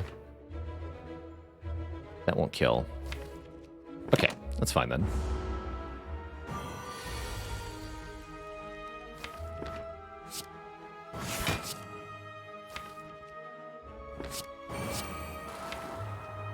We'll just draw through these. Currently 1, 2, 3, 4, 5, though. We'll get Defend off the Anger. And you're weak. Shouldn't be too bad. Could be up to 18, though. Thankfully, it is not. Also, if I play 2 strikes, I kill it. Bummer. So I take 7 to try to feed here. Probably worth taking 7 for the feed, gonna be honest. I think that's worth it.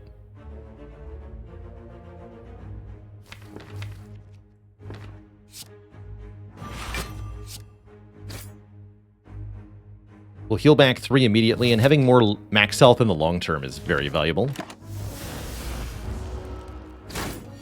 That's right, when you add a status card to the draw pile, it gets put into a random position. The card itself says shuffle a wound, but using Frozen Eye, you can see that's a deliberate lie. It does not shuffle anything. It inserts a wound into a random spot in the draw pile, but the other cards remain in the same order. Completely lying to you.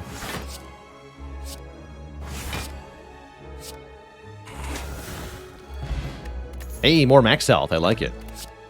And a dual wield plus. Make 2 copies of an attack or power card in your hand. Interesting. I like that. You can make copies of 0-cost Blood for Blood, copies of Inflame, copies of Feed. Seems cool with a free upgrade. Copies of the Power Potion.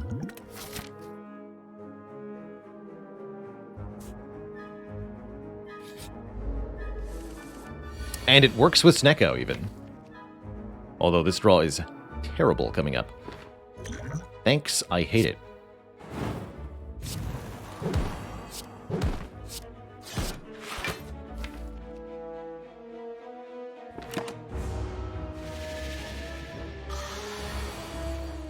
Okay, not too bad. Could have been worse. could have been a lot worse. In fact, I could even play this strike. Next turn, we're drawing... Shrug, Dual Wield, Evolve, Blood for Blood. Seems unlikely that we can feed, but we might be able to.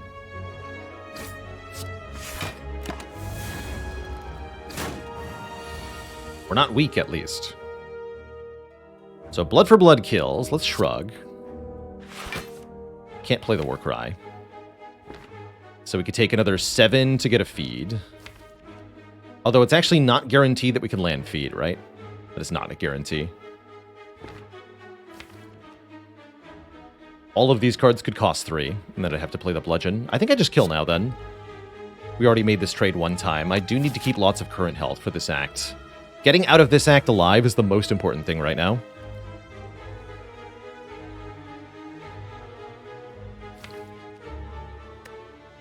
With Evolve, we would also draw the Battle Trance, which does not really improve our odds here. No, I'm just going to kill. Another unupgraded Inflame seems pretty good, actually. Lets us deal even more damage per card. Starting to get us into a situation where we're very bad in Act 3, though. This is definitely not an Act 3 build yet. In fact, it's getting further and further away from winning Act 3, is my concern. But for now, we have to take what we have. This could lead into Reaper being good or something. I'm definitely worried at this point, though. Uh-oh, I'm even more worried now. Ah, crap. Arg.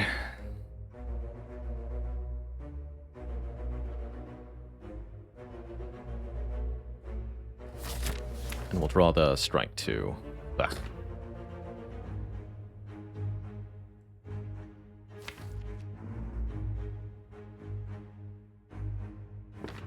Time for math. Let's see. If I play Bludgeon, Pommel Strike, Anger this turn, we deal 57 damage. So we're at 87 minus 57. That would leave 30 health. I cannot kill with Bash Strike. Damn it. So we have to survive next turn as well to get the feed on turn 3. This is bad. Guess that means we go Pommel Strike, Dual Wield the Anger, play Triple Anger, Defend. Good power potion here, but I really don't see any power that's actually helping us in this situation. Like, what power is going to numerically alter what's about to happen here? I guess Inflame might be just enough damage. But other than that, what are you expecting? Corruption would let us play the Defends for free, that's true. And the Dual Wield for free. Actually, that'd be pretty good. Juggernaut would add a little bit of damage. Wouldn't take Evolve or Berserk. Metallicize is okay.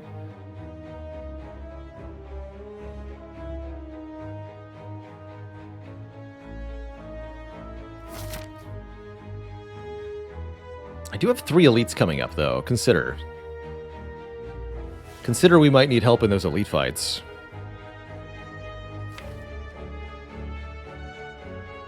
That said, with Dual Wield on top of the deck, the Power Pot is tempting, actually.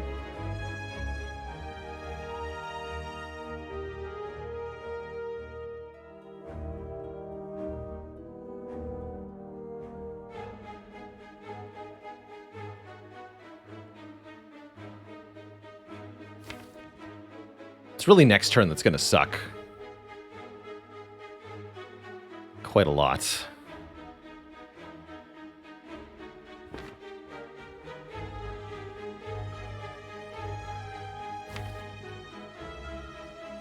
So if I go Bash Strike, Shrug. I could also go Shrug, Triple Strike. That blocks for more.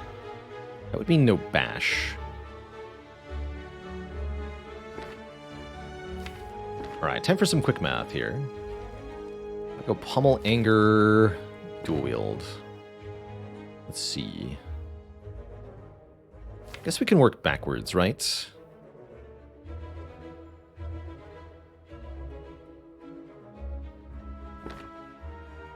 I draw 2.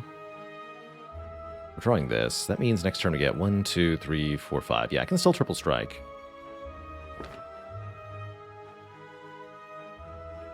This is not going to be enough damage. Although, notably, this Blood for Blood is going to be very cheap. So we have Blood for Blood, Inflame Feed, Inflame Involve. Oh, God.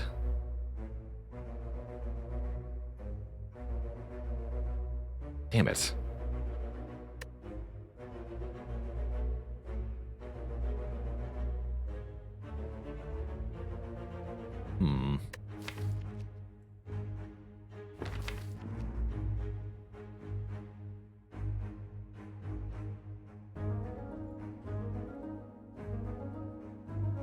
So that would be 15 plus 23.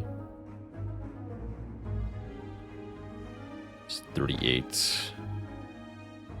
Do like 18. I think we need to do the bludgeon line this turn. That's what I've arrived at. So play 1, 2, 3 cards. Squish you. Take way too much damage. We only block for 4. We take 23 damage on turn 1. And a bunch of damage on turn 2. And then we feed on turn 3. Sucks to suck.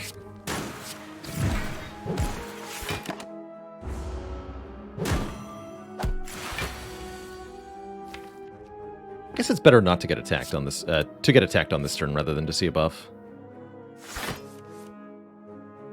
So if we strike 3 times, we should be setting up for a kill, yeah? Oh, we got Blood for Blood in our hands, huh? So we're actually drawing Strike, not Blood for Blood.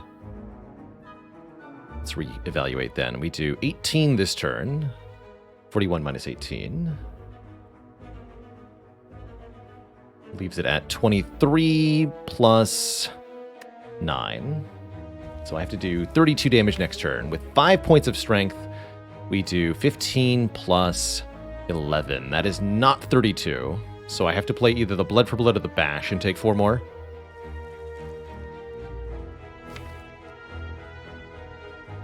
Awkward. Guess the Bash. Blood for Blood's not much better than just playing strikes separately.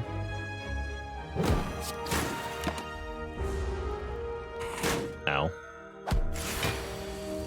Oh, we avoid the 21 on turn 3, though. That's good. Unless I mismathed, which I might have. In which case, this run is mostly over. Fuck me.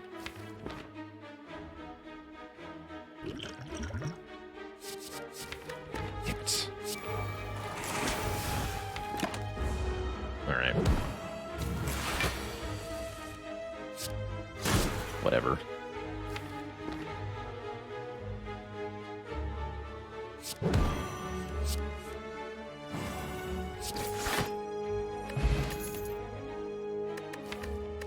Back to Niao, I guess.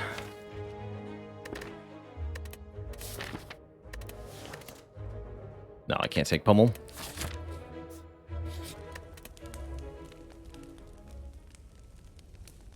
Yeah, we're pretty hosed here.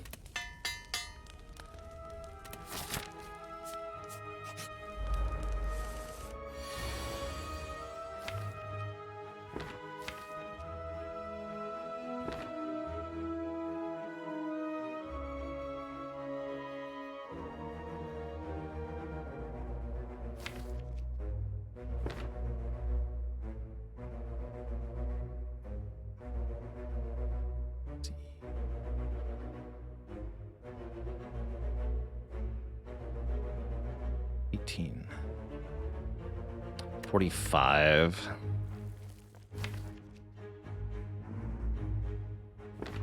Yeah, we can't kill them. We're just shy on damage.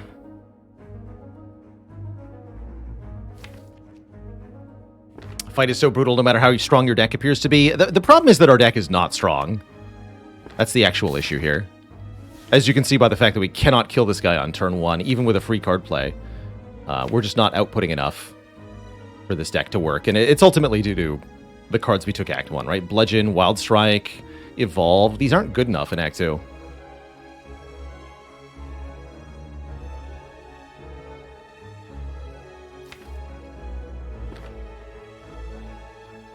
It's a bummer. We're so close to a kill here.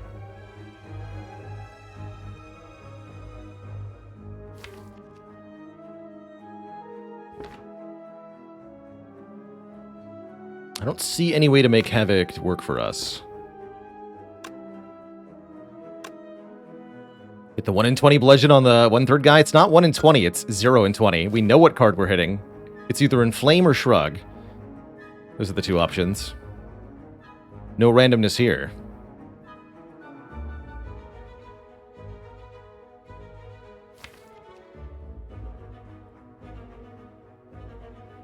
And then we die next turn. We draw nothing. Lame.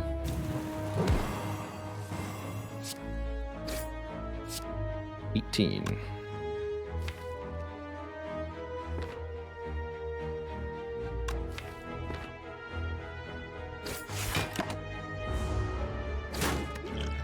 We're immune to weaken at least.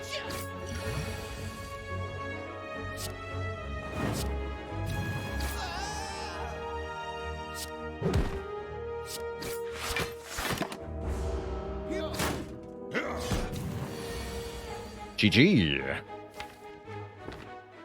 Tough run. Feel like we made some good choices in Act 1, but it really just kind of fell apart in Act 2 completely here. Between the back-to-back avocado and slaver fight, with these potions, we had no real chance. GG. Tough run. Tough run. So it goes Unclad sometimes. Still not 100% sure how to deal with these situations where you're forced to take suboptimal common attacks in Act 1 as the Ironclad. It has not worked out each time I've tried it.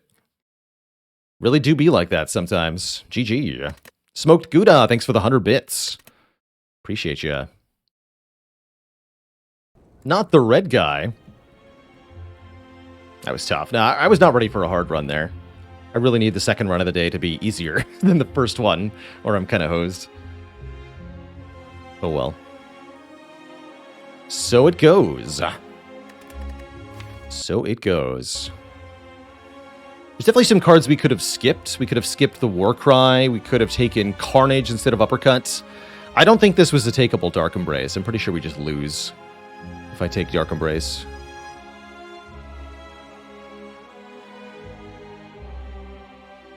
This shop could have also been much different. We could have bought Bag of Marbles. Bag of Marbles would have made all the difference in the Taskmaster and Parasite Fungi Beast fights. With the additional output. Knowing what we're going to draw is nice, but it doesn't make more block or do more damage. So I'm wondering if a direct impact relic could have been more better.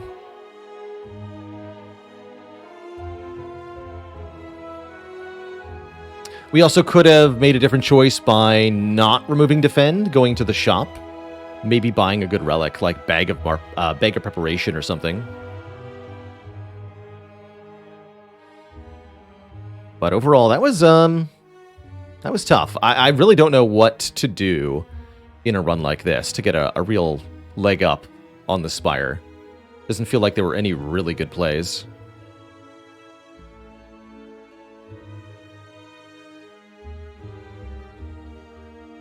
Maybe there's a world where you go Dark Embrace into Body Slam with Second Wind. I don't think that's good enough.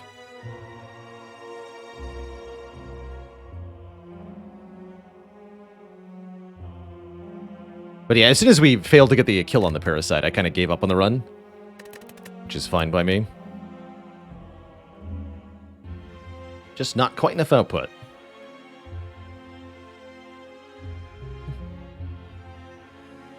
We don't need to get close to Heart Readiness, Imaginary Numbies. We just need to get through Act 2. Get through Act 2, you get a Snecko Eye, you get a Corruption, then you can worry about the Heart.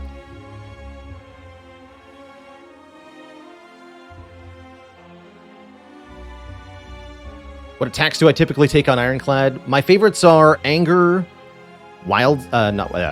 Anger, Pommel Strike, Twin Strike, Uppercut, Carnage, sometimes Cleave, other times Whirlwind or Immolate.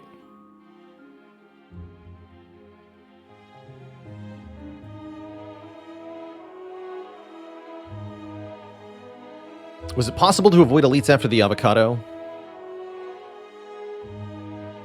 That's a losing line, even if you do. I don't think so.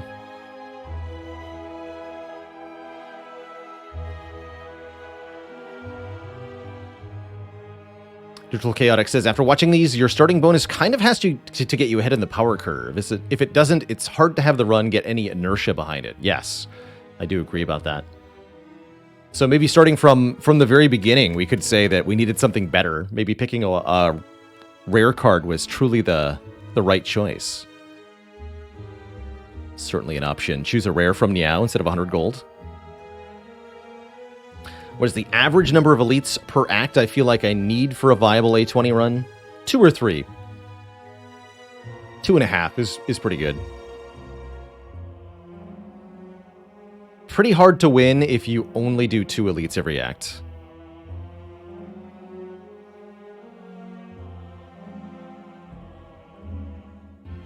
Could have upgraded Blood for Blood instead of Bludgeon, maybe? That's certainly possible. I didn't like either upgrade, quite frankly.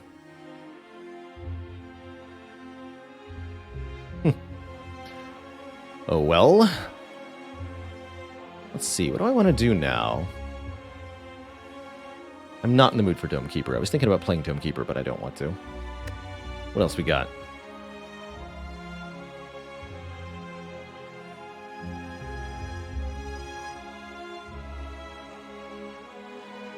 Guess I'm in the mood to hunt for cards in Monster Trade. Yeah, we'll do some Monster Trade. Monster Trade's going to be different than usual, though.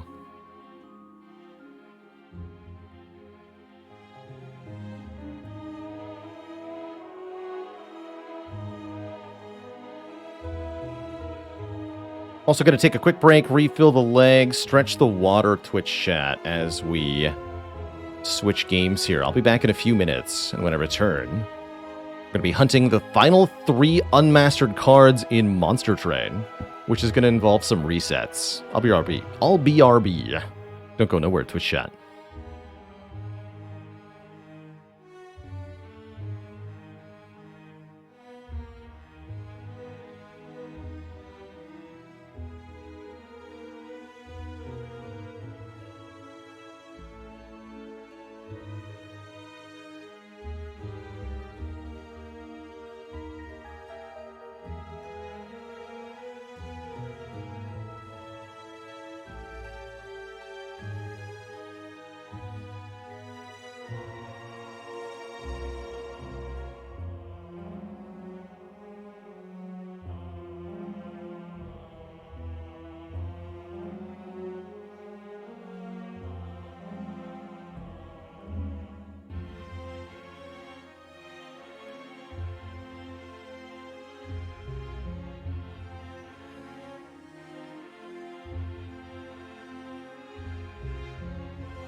All right, Twitch chat, we are back. And we're going to switch it up to Monster Train, a game where I don't care if we lose, because we're hunting for cards. Specifically, the final 3 unmastered cards. 2 of which come from an event. And 1 of which is the Big Stupid. Hell. Welcome back, Twitch chat, to Monster Train. We have thus far filled out the logbook almost completely. We have all 25 expert challenges complete, and we have every crown combination Covenant 25 win that we need. We just have 3 cards unmastered, which are as follows. Glug Cider, which I'm not surprised is the last creature to be unmastered. an enormous chonker who needs charged echoes to be played. Gaming Angel says, what's the main difference between Monster Train and Slay the Spire? Functionally, how combats work fundamentally. In Slay the Spire, you're playing as a single adventurer with a hit point bar. But in Monster Train, you are trying to protect a central crystal using a bunch of summoned creatures. Kind of like a tower defense meets Slay the Spire. You can think of it. I would definitely say that's the biggest difference. There's a lot of differences in the deck building too, like the value of card draw, which is way higher in Monster Train.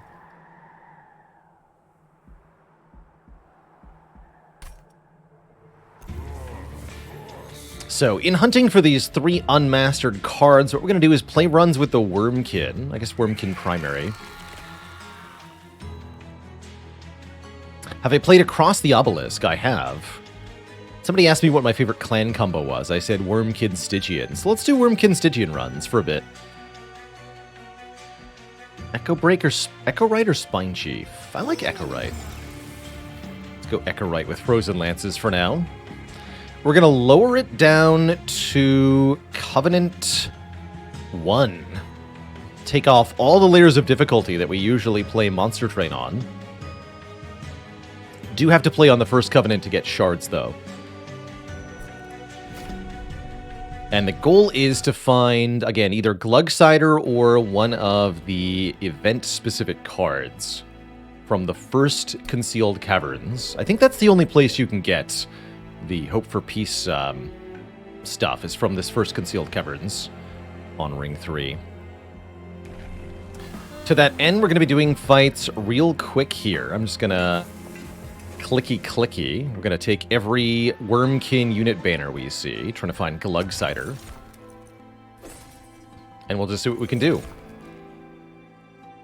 This is too much. Let's go Faulty Loader.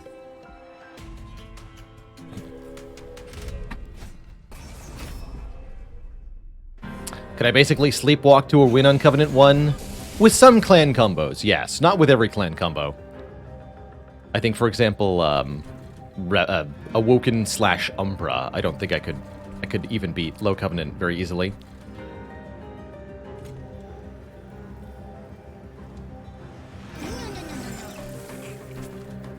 Oh yeah, we don't have a mid-floor penalty now. That's nice.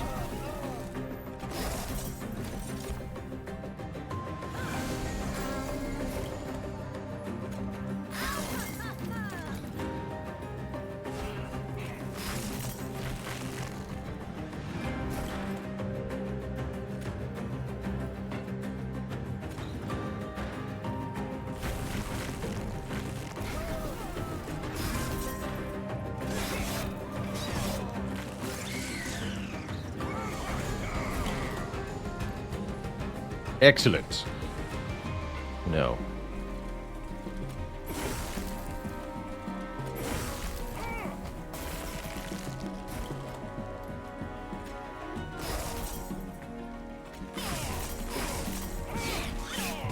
Caw.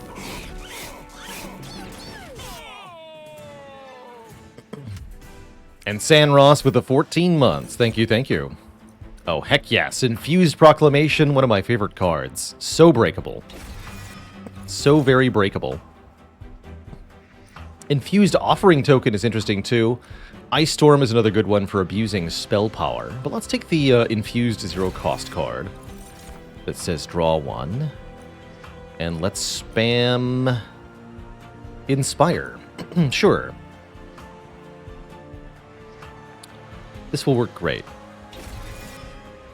My power is unmatched.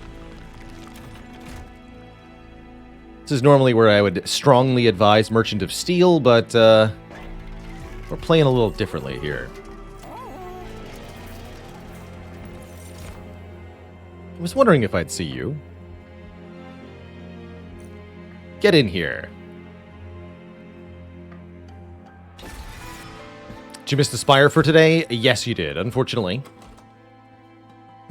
You sure did.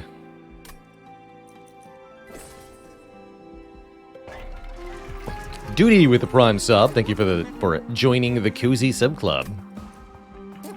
Welcome, welcome.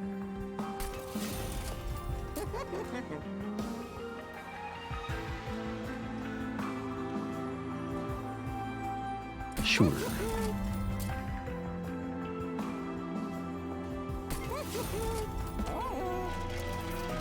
Way less random, or way less starter cards. We only get 3 Echo Breaks instead of 5.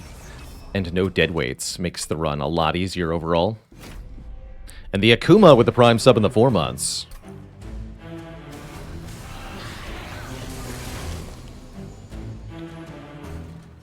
All stewards, always has been.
Wabam!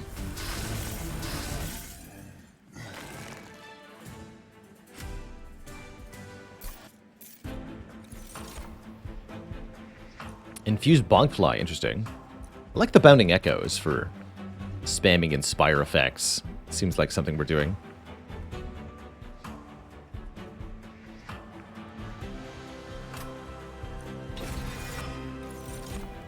There's Mollis Mage. More magic power on a floor can be very broken. And I'm happy to infuse them into one of the other units, too. Sure. Give me a Mollusk Mage. Oops, all Inspire. And here's the moment of truth. Do we get Glug Cider? No. Do we get one of the event cards we're looking for? Yes! What do you salvage from this ancient fight? We missed the sword and the skull. Sword is 30x damage to all units on the floor. The skull is kill a non-boss unit. Cool. Okay, I don't have to give up the run yet. That's exciting. Very, very exciting. I guess we'll take the sword first. Skull is very good. Both are a curse for now. But they'll get better later.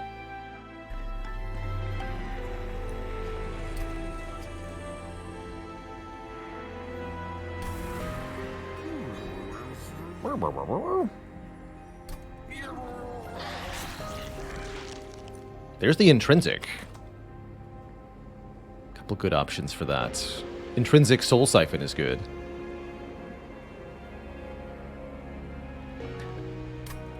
Probably don't want too many shards yet. I'm really tempted to put -2 cost on the sword.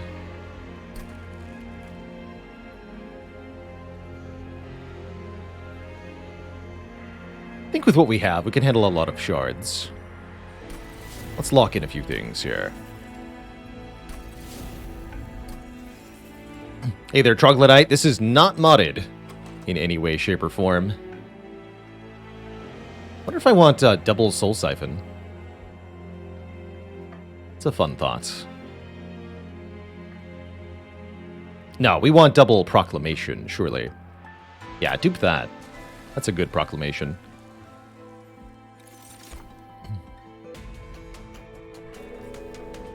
Onwards and upwards. Yeah, Covenant 1 is so much easier than Covenant 25. It is kind of silly, really. Very, very silly.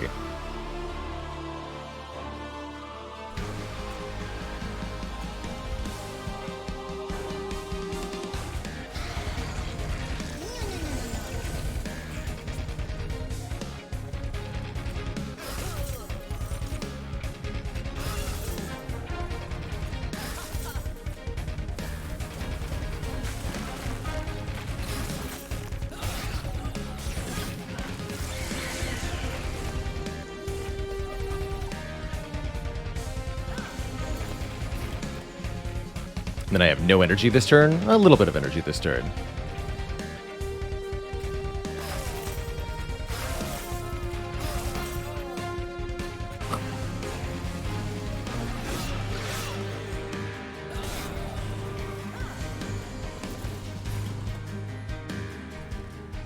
It's hammer time.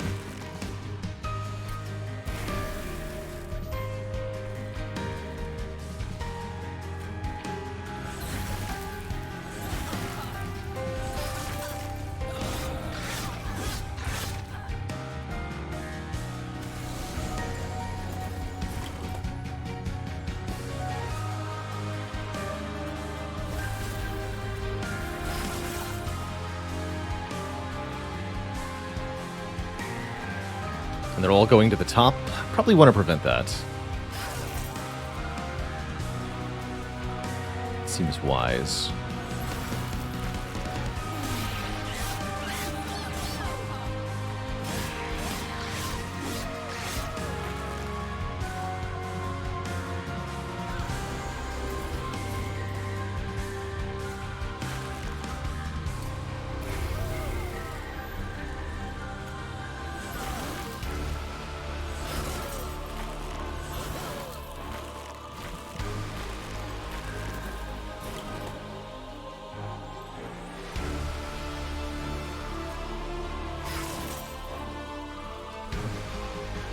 Bonk.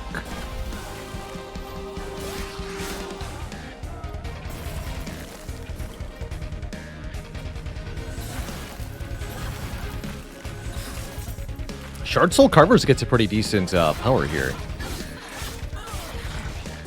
Definitely going to want to go to a Merchant of Steel at the next available opportunity. I do kind of like Perfect Insanity. Costs us 6, I guess only 5 charged echoes because it's infused, and it applies minus 666 health to one enemy. Pretty powerful.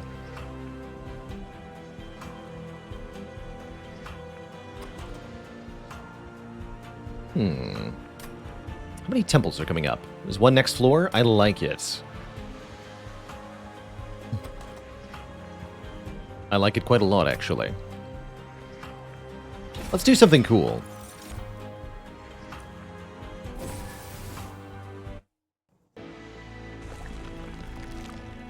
To the Merchant of Steel. Next duplication is right here. Good.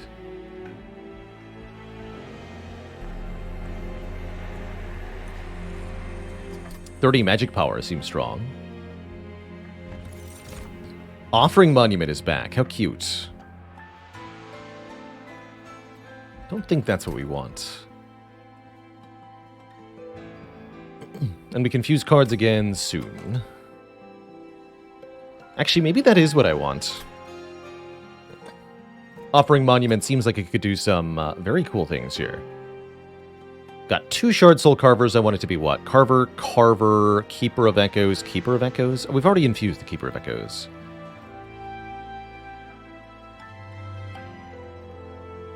I do like that +1 draw as an infusion, though.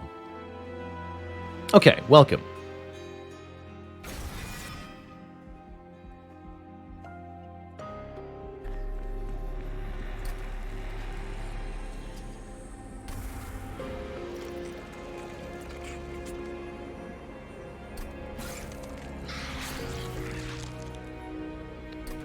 $30 magic power probably goes here. With this 300. Or we could put it on the Crypt Builders, since those are reusable. Actually, that's even better. We're already over 100 shards, so maybe we want to slow our roll a little bit here.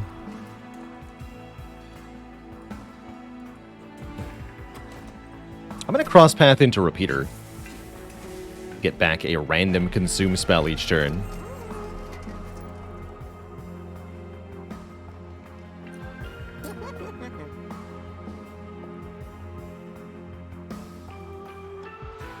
Let's buff the one that's going to give draw.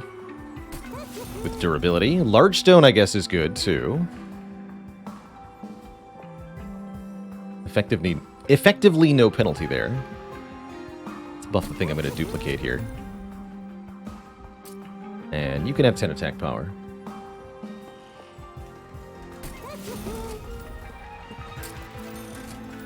Endless. That's no good. And it's not Merchant of Steel again. It's not. Okay. So you can have 10 attack power.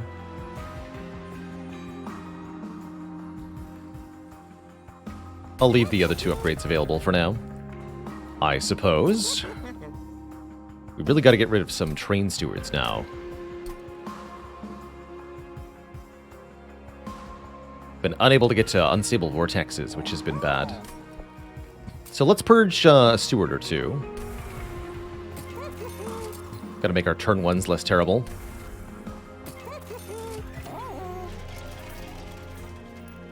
This next fight could be a little spooky. We don't have the reusable sword yet.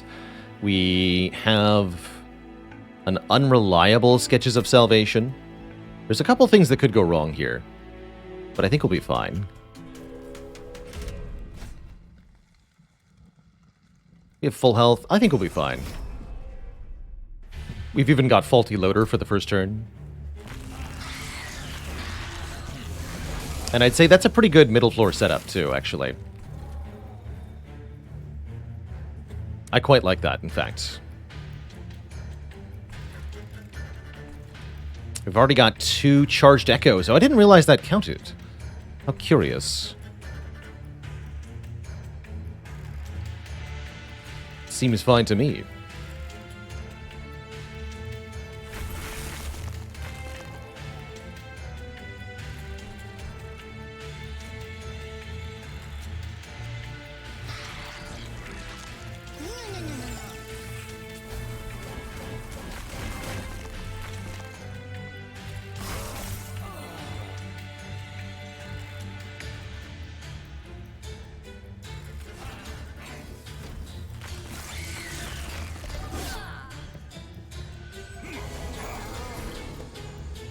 Thank you for returning my proclamation to me.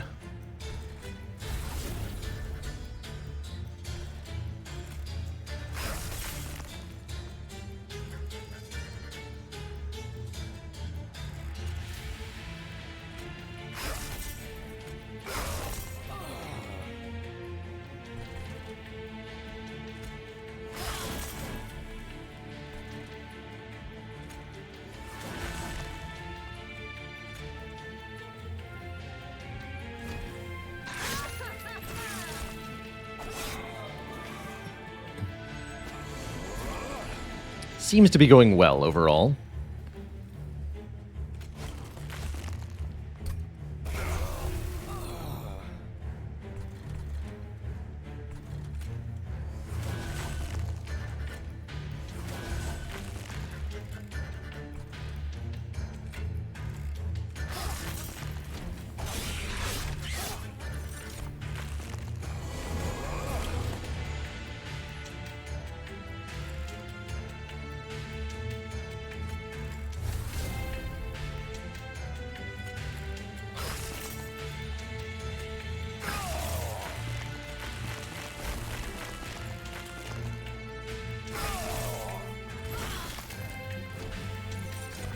Who even needs creatures, right?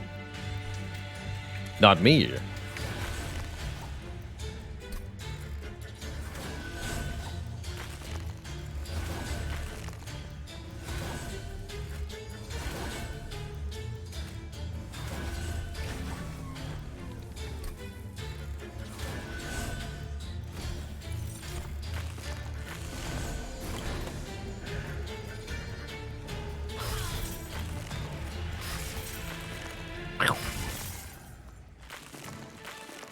GG.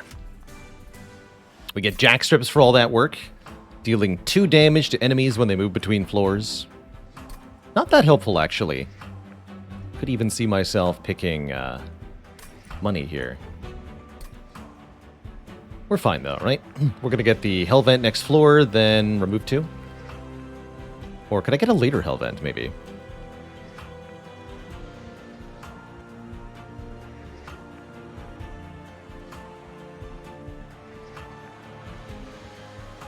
Guess we can do a later hell vent.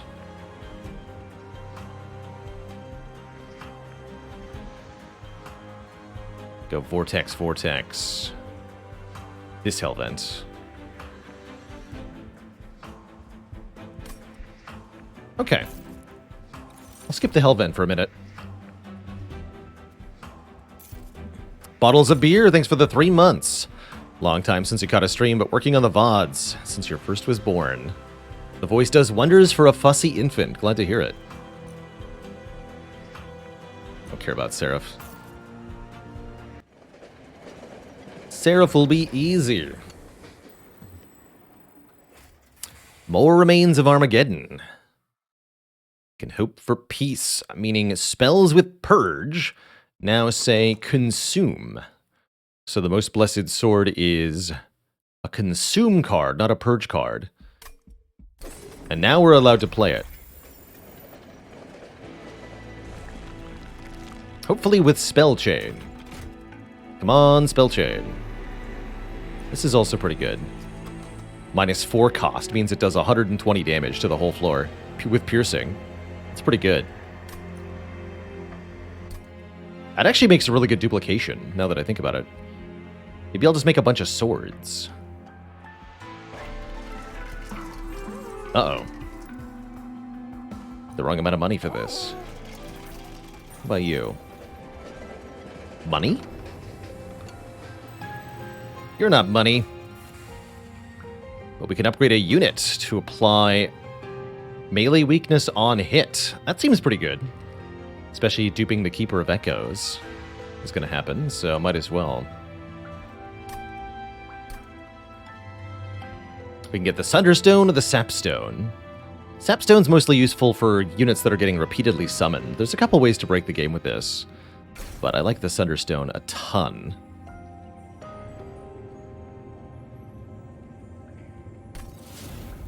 Why not take for the greater good with Double Keeper? Because we're already going to have 6 units on the floor. And the max is 7, so it's kind of whatever.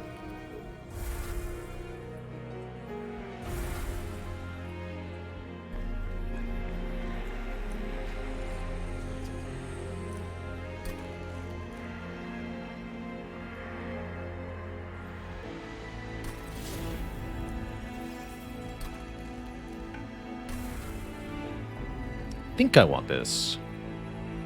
Could also keep the Offering Monument separate for now. Hold on. Where's the next temple? Ring 7. Where we'll get the dupe. So yeah, actually, we'll keep them separate for now. Works for me.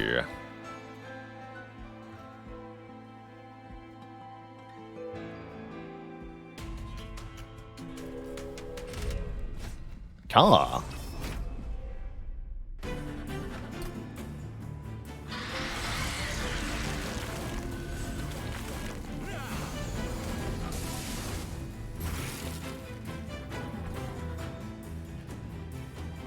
Yeah, we have 6 units on the floor currently.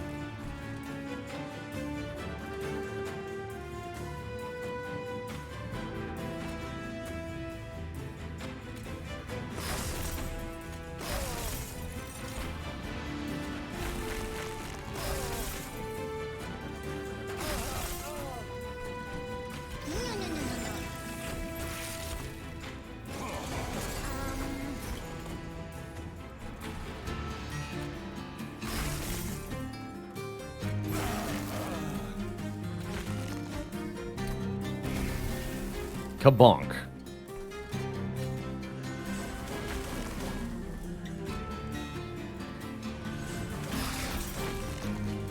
Alright, we have 10 spell power on this floor. Be careful about that. Why do we even need the units, though, is the good question. Not sure I have an answer to that.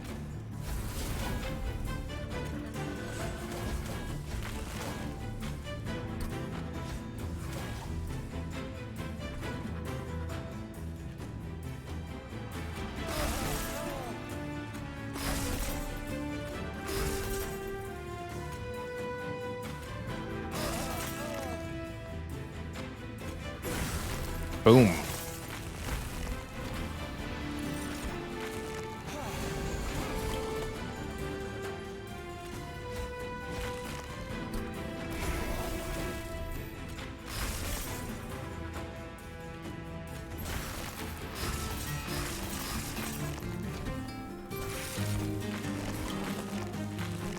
What are units even for?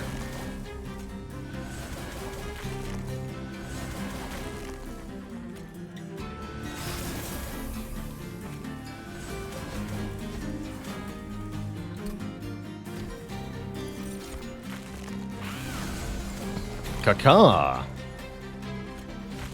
To the back with you. Blorp.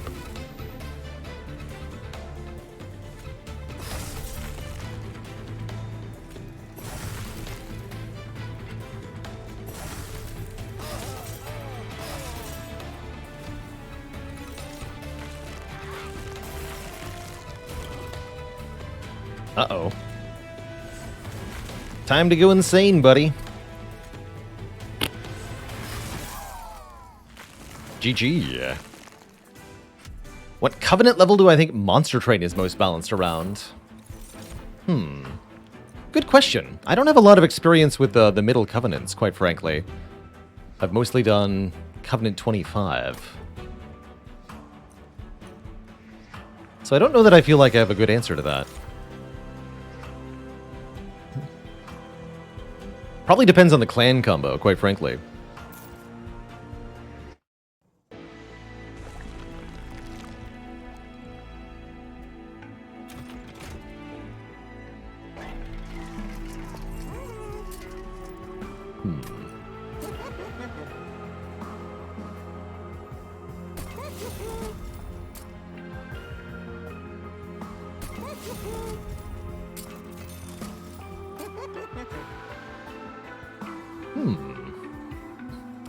Non-consuming proclamation's kind of interesting. Sure.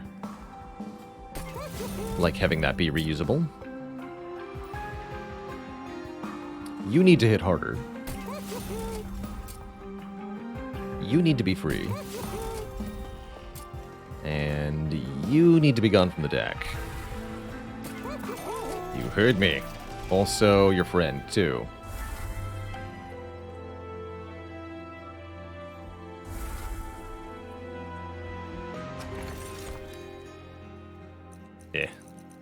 I guess Conscription Notice is okay with Echo Right.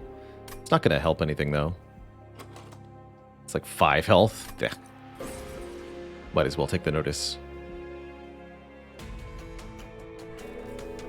And your little dog, too.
How many times do we have to play Perfect Insanity to win? Just 3 times on Fel, huh? I like it. I like it a lot.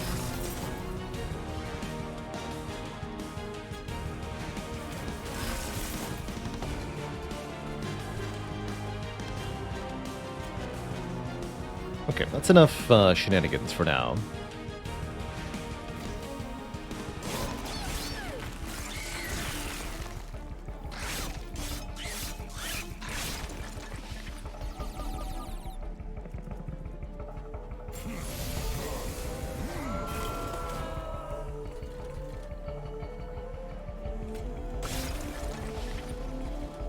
Wrecked.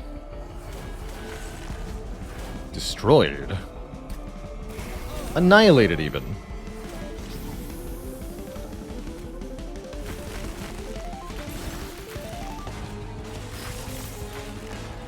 Fel now has only 200 health.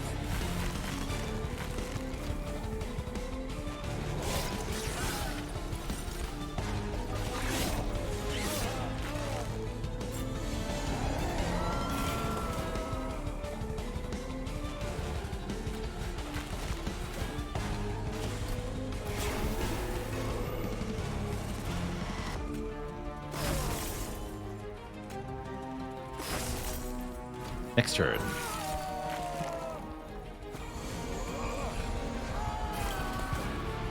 Ah.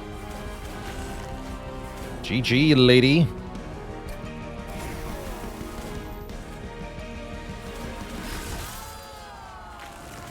You're wrecked. We even had 4 turns left still. Cool. To shreds, you say? Could take even more card draw. I'm half thinking about energy here. No, we would just want more card draw. All the card draw forever. And we want the dupes. Also forever.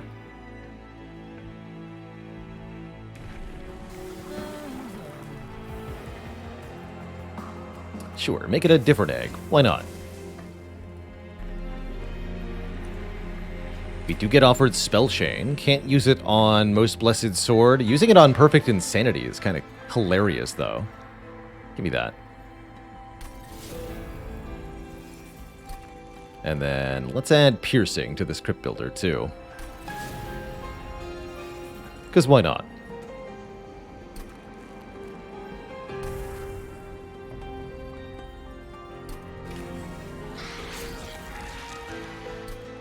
Get a lot less immediate draw without the Offering Totem. That's okay.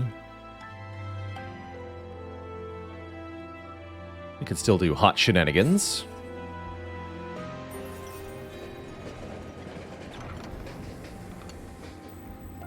Give me an artifact. Frozen cards are reduced to 0 cost. That doesn't do anything. All my frozen cards are already free. But we are going to dupe the Keeper of Echoes / Mollusk Mage. And now hot shenanigans should begin to ensue. We also managed to get to 200 shards, which on a Covenant 20 run would be probably too many.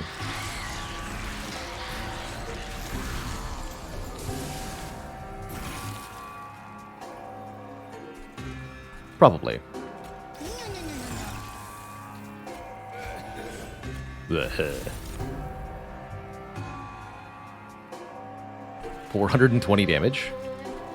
Oh yeah, because I have 10 energy here. Okay. Seems good.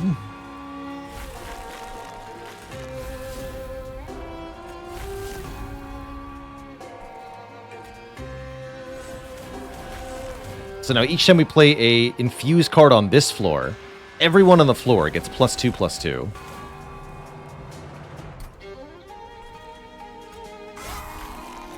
Dank. Oh, by the way, it comes back. Wait, if I only play this every turn, you're telling me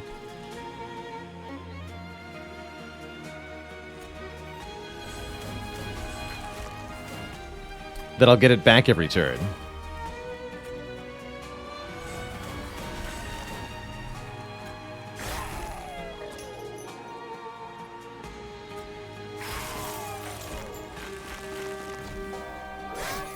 Bonus money.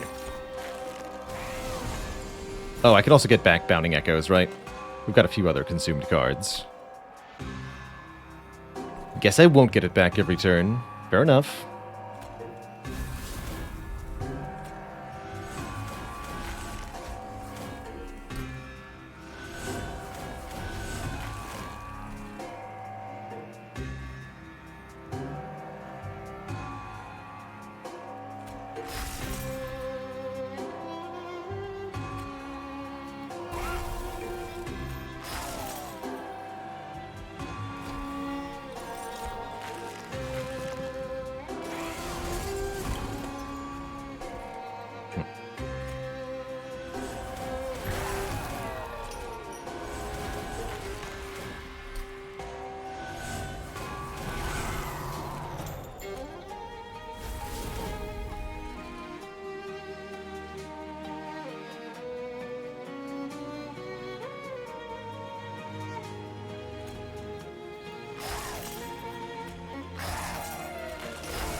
Get him.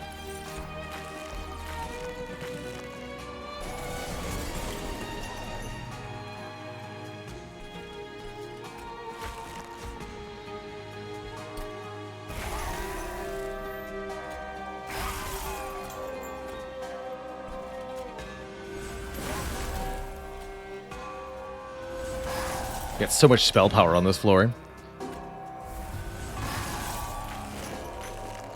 Easy.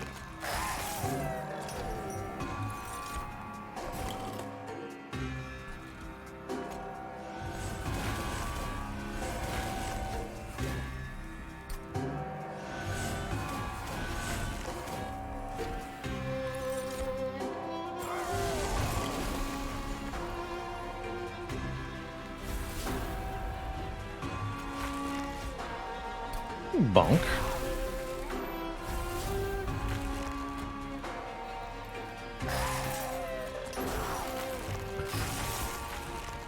Oh, I can't quite land the second one. Not quite enough charged echoes, but I can daze him.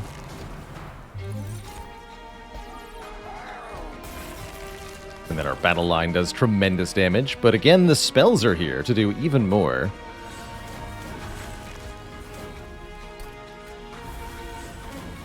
Blah. GG. I guess we don't need our units after all. Spells are just doing everything for us. More. More.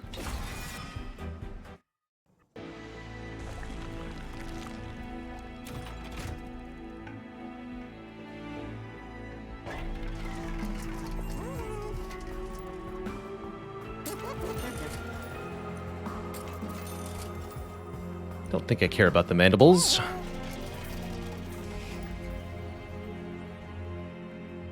Lose this and this, though.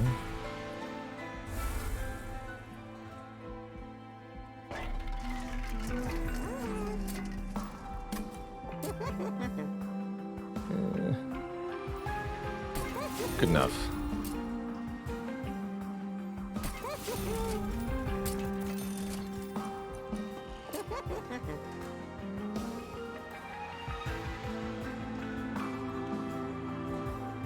This is a good one for Permafrost. Not using that every turn.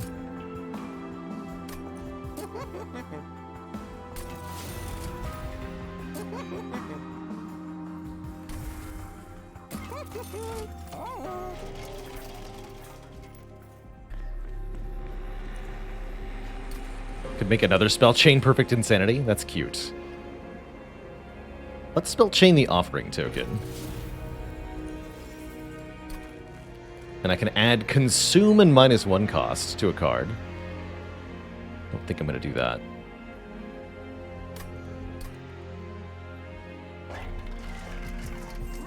Alright, heck. I'll take the free damage. Why not? Also, dupe the sword. 235 shards into Seraph the Patient here.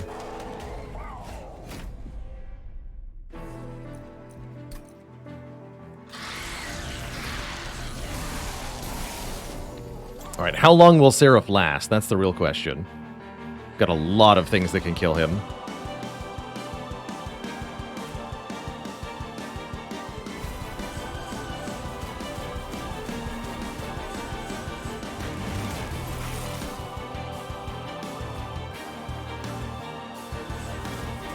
Discard my champion.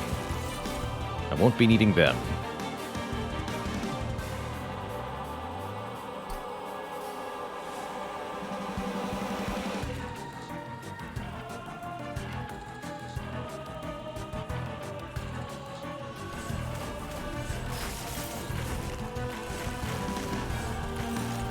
Oops, let's play this next.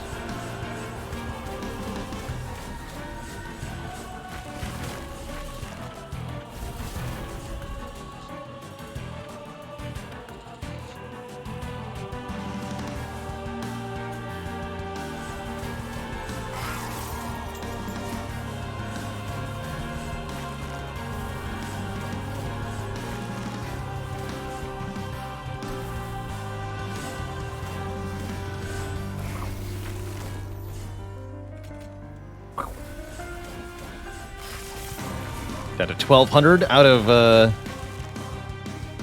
don't actually know what he started with. So we're reducing the max health too. Fair enough.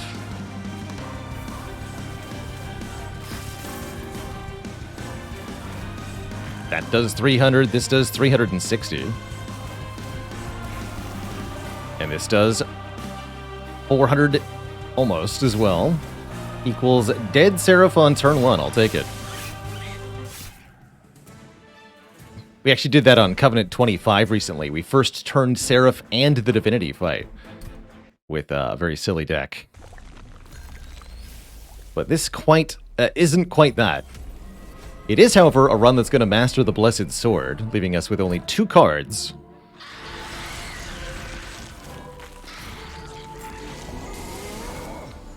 Have I ever done one of the Votivary Infinites? I think I've done an Infinite with Votivary. I want to say yes, I have.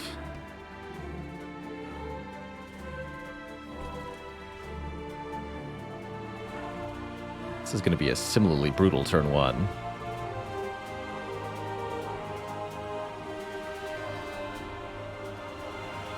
Let's make copies of this.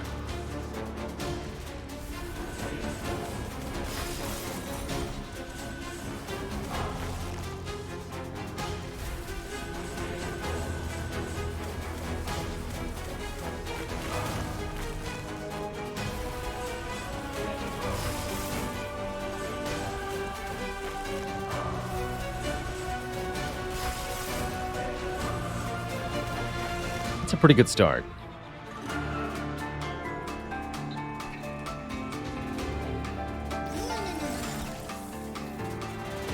Whoa.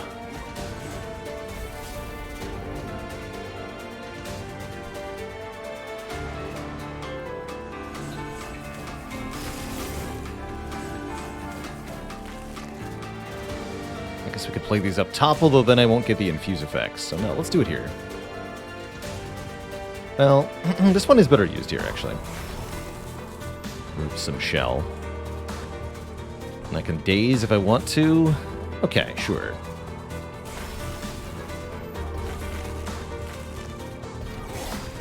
How do you like that?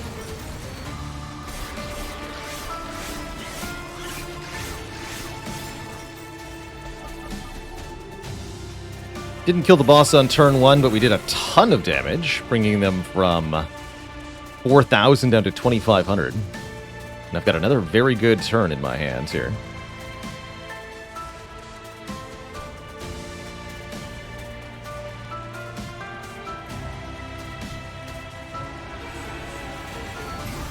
Although I have 0 base energy.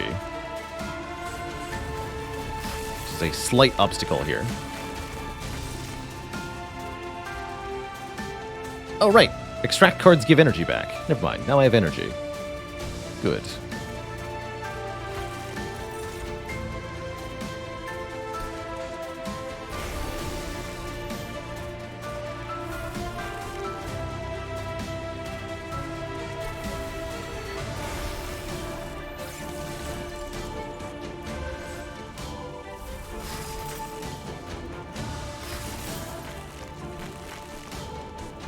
Excellent.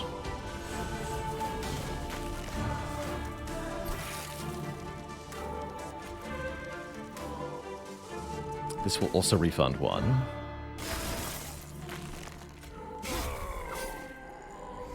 Achoo, there we go. Turn 2. Kill those nerds too, just because we can. GG, Divinity. No match for the power of spell power. Got him.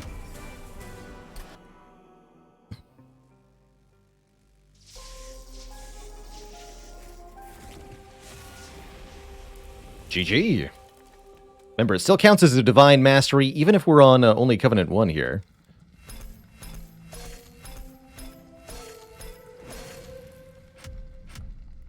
Oh my.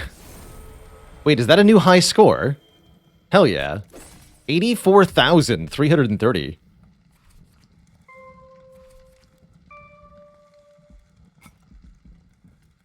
No, we had an 86,000 run. That's right. That was really close to our best score, though.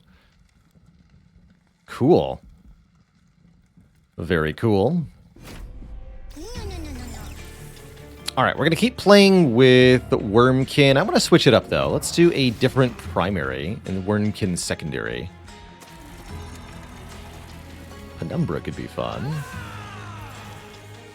Hornbreaker Prince, too.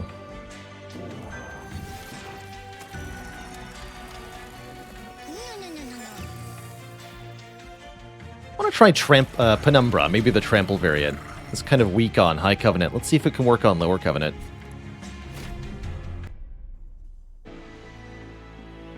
The 2 Echo Transfers, I'm hopeful. Let's go Monstrous. There's also the Glutton variant that gets a lot of stats each time it eats a morsel. Probably easier to do that on the Lower Covenants, but I want to try Monstrous.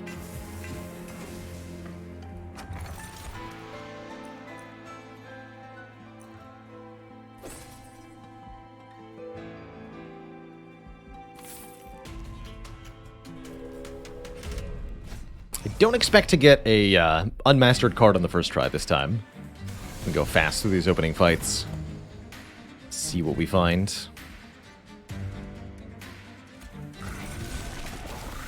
Oh, cool. Have a friend. Friend.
Click. Let's get on with it then. Sounds good to me. Immortal Trade seems pretty good for Penumbra, actually. I'm gonna grab that. Infused Proclamation is back. I know not to say no. Morsel Master versus Bog Chrysalis. Versus Kinhost Vessel, actually. I like this egg. Probably hard to hatch, though.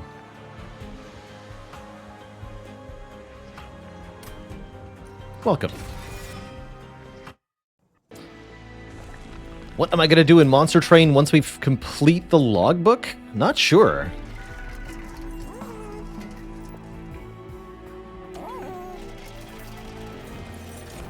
He's here! Glugsider! Okay, we, again, first try, get an unmastered card. Glugsider says extract 4. That means we need 4 charged echoes to play him. Every time we apply a charged echo to Glugsider's floor, it gains 5 health. Every time Glugsider is attacked, it applies 5 Reap to the attacking unit. So Glugsider really wants lots and lots of charged echoes to work out well.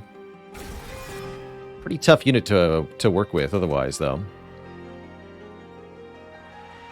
And we took the Kinhost Vessel, which applies AoE Reap. That's kind of cool on Glugsider, too.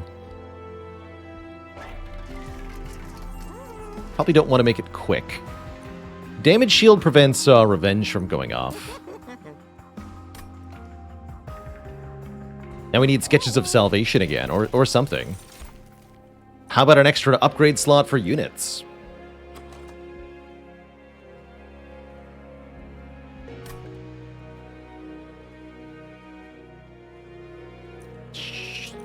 Improved Firebox could be really good too, actually, with X-Cost cards.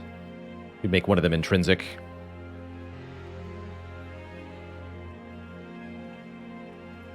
I'll take the Pyrestone housing, though. Yeah, you've made that mistake with Revenge units before. It seems like it might be good on the surface, but then you realize, oh, no, it's not. 10 attack power on the Glug? Doesn't seem that useful. Large Stone the Glug.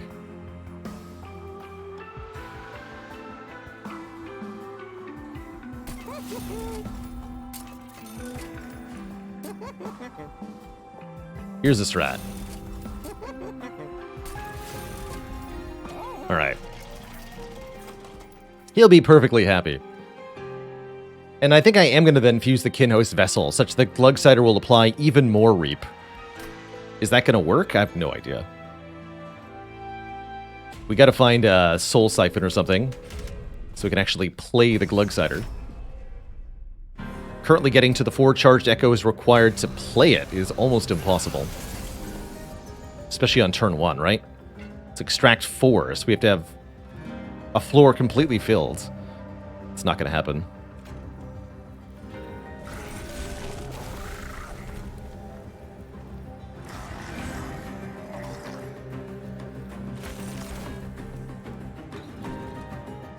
And it's got to be a different floor, too.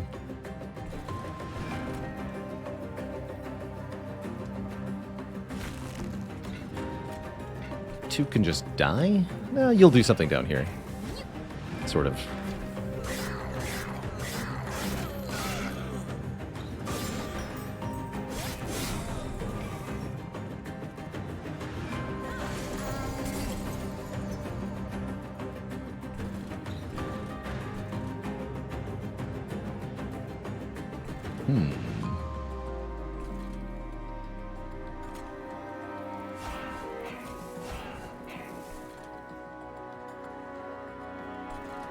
Trample's doing a good job.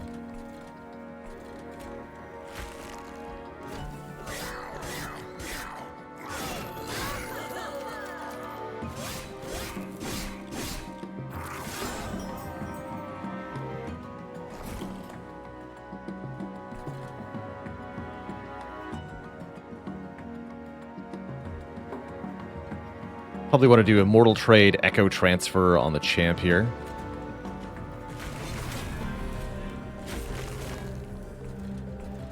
Doesn't look like Glugsider is happening here. We can always dream.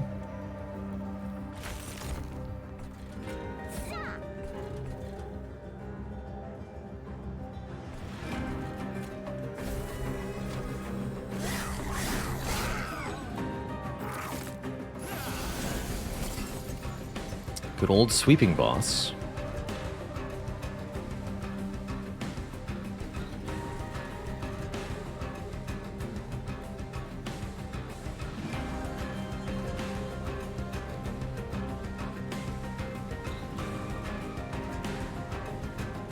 Available.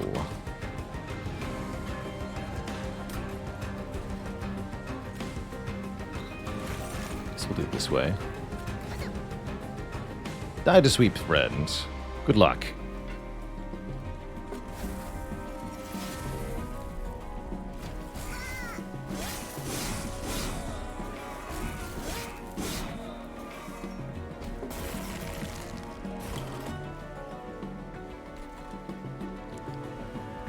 My God, we can do it! Deploy the Glug. So if I play the Fracture, I don't have enough energy to play the Glugsider. That means we have to use Immortal Trade. Except there's none of my units here. Good news is... Oh, it does say friendly unit. I can't play this on an enemy. Never mind, I can't deploy Glugsider.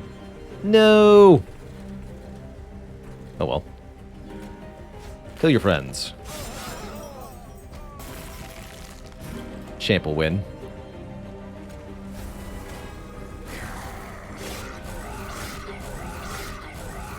Rawr. I'll take it. Capacity seems pretty useful. We're playing with a huge Penumbra here. Another Lifesteal Immortal Trade with Infuse is pretty good as well, again for Penumbra. Kind of interesting on Glugsider, too. I'll take it.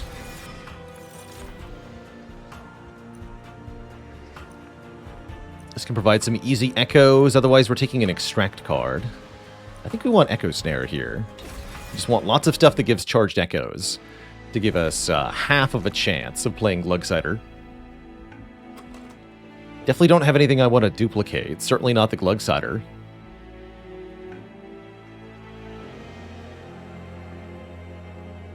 Certainly not. Okay, let's go Merchant of Magique. Permafrost is good. Wish I could put that on Glugsider, actually. But we can put it on Immortal Trade. That's pretty good. Let's check the Banner and the Caverns first as well. Although Caverns could be a duped spell. Hold on. No, we should upgrade a spell first. Overgorger. Gets a permanent attack boost when it eats something. And that can even be infused, which is very cool.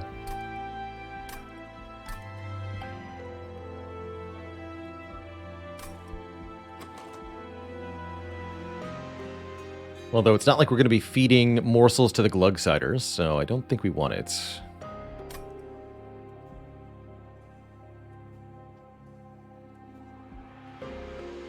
The Overglugger.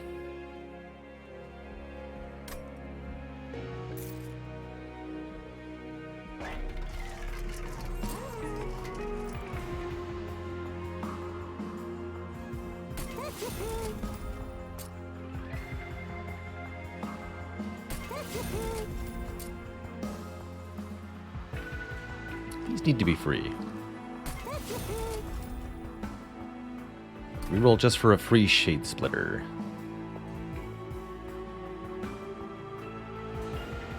I'm gonna go Herzl's Horde, Wormkin Banner, Unstable Vortex next.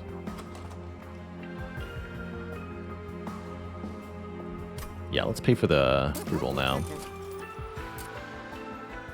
200 damage.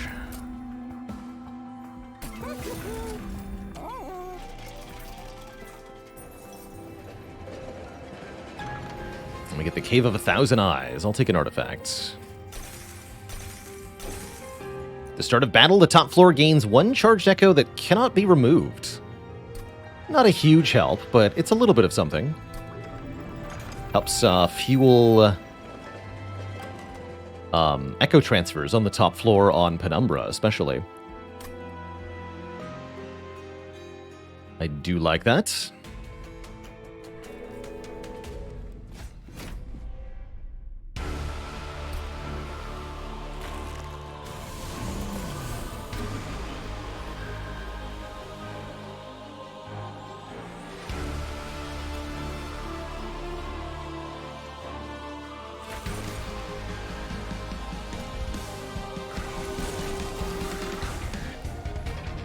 Oh my.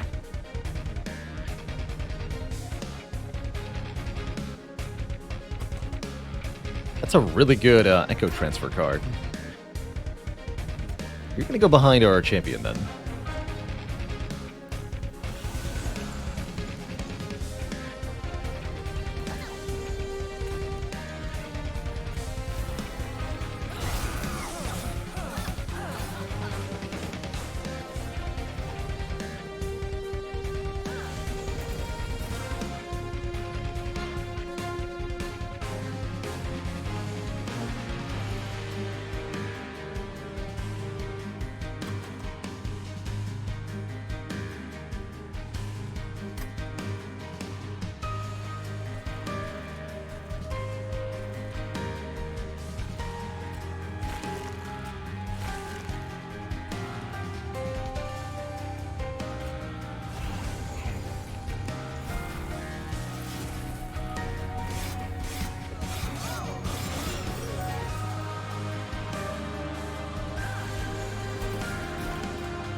This can be played, though. Oops.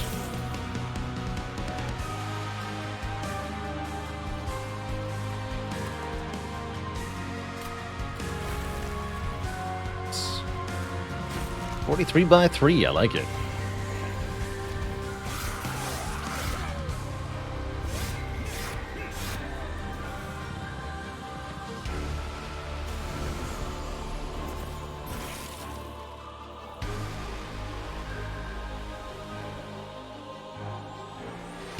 Apply some damage shields. Fear not.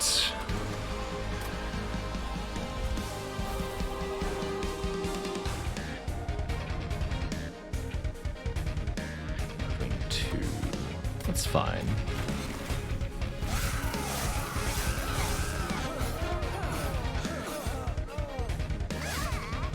Uh-oh. It's not fine.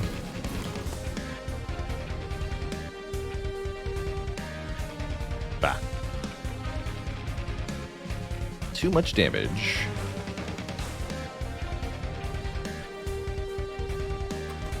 Only we had some other unit that could maybe win for us.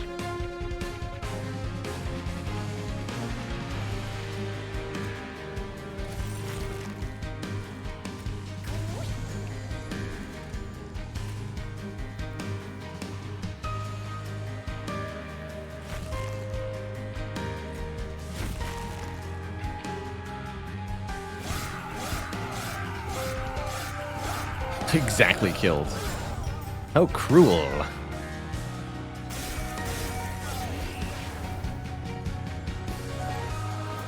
Final wave. Fight. Get in there, Glug Boy. Show them what's up.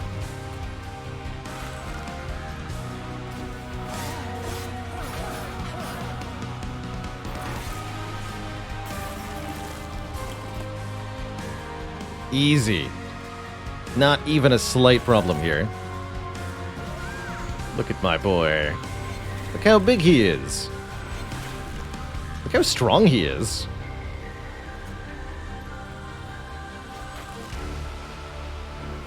Doesn't even come close to dying. Let's look at the reap damage stacking. Each time Talos hits him, she gets 5 more reap. So even if she were to kill the Glugsider, she would take hundreds of reap damage.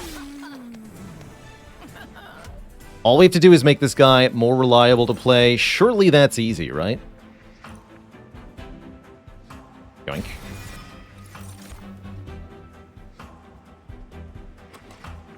Surely this is easy.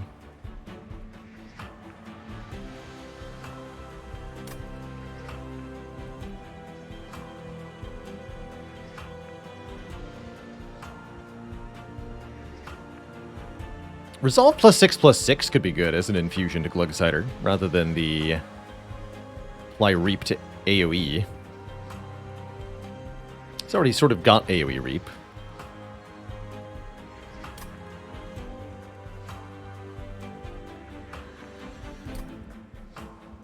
But then I've got an egg I don't know what to do with. I guess I just delete it.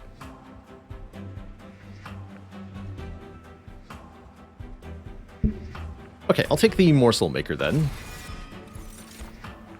I think I'm taking Card Draw?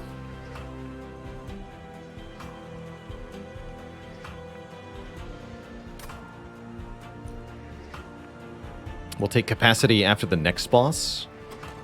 This means that Penumbra and its minion won't fit on the same floor. Maybe we should take the space first. Yeah, more cards equals more echoes is currently what I'm thinking. More cards means we're much more likely to actually get Glugsider in play. Now, we need the card draw. Definitely need the card draw first here.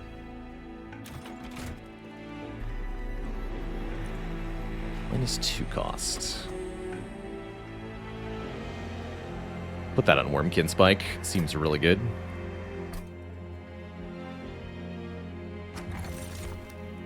Oh, when one or more charged echoes are added to a floor, apply Reap 1 to a random enemy unit 2 times.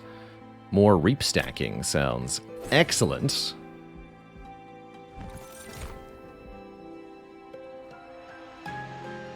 These aren't any good.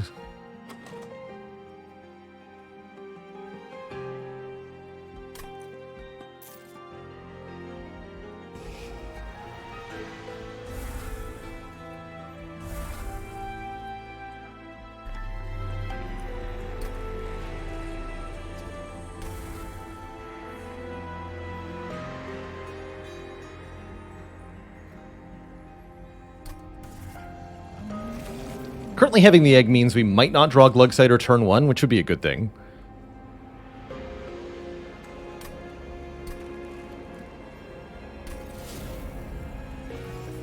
He's so big.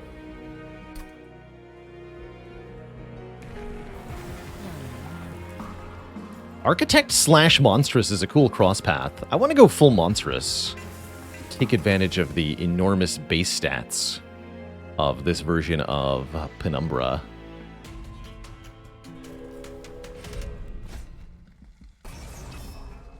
I'll mess with this.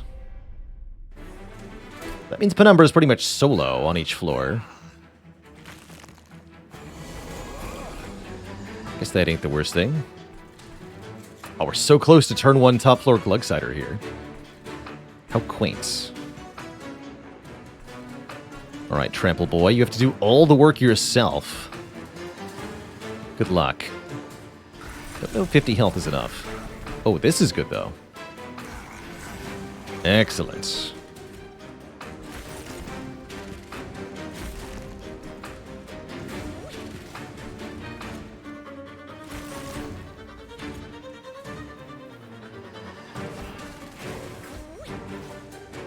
Good.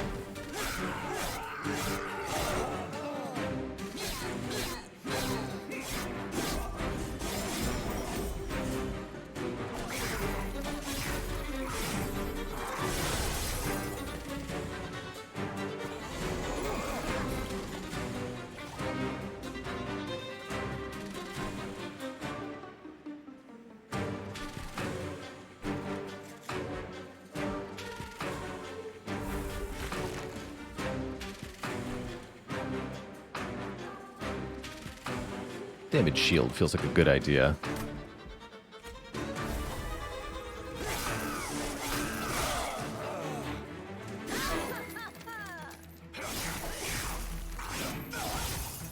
That guy has too many hit points. Thank goodness for Proclamation. Delete the guy with too many hit points. Good work. Charged Echoes go here. Wormkin Spike goes down here.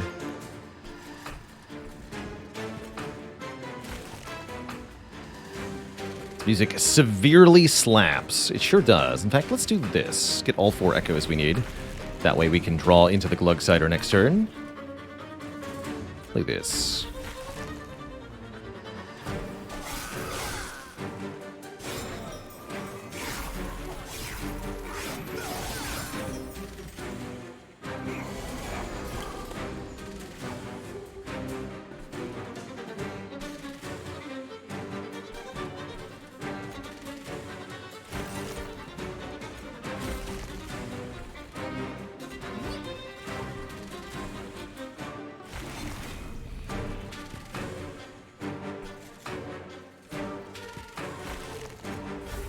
Got him. Wha-bam! The big boy is here.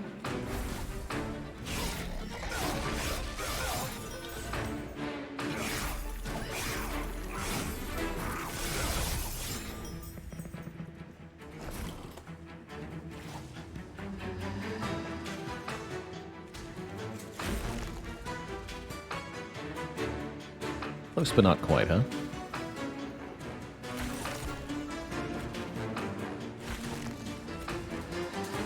There we go.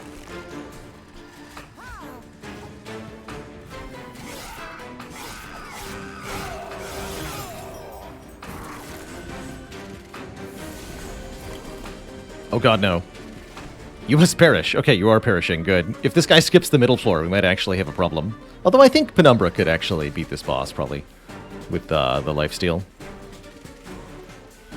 No need for that, though.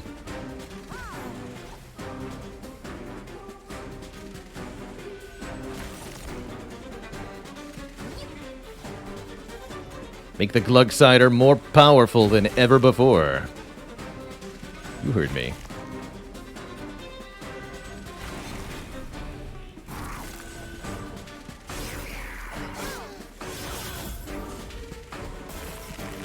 Once again, the Glugsider need not even perish to win. Simply overwhelming with raw attack power. After all, it's an 85 times 2 multi-attacker.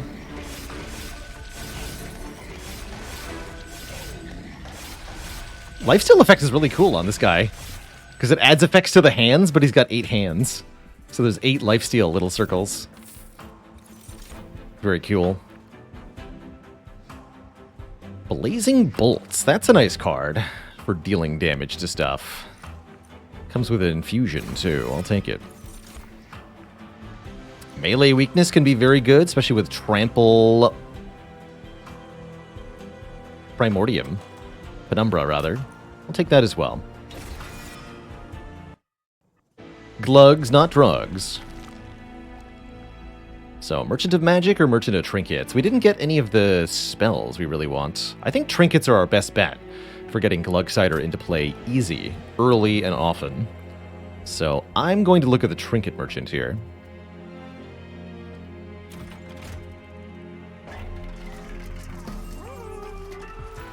Upgrade slot on spells.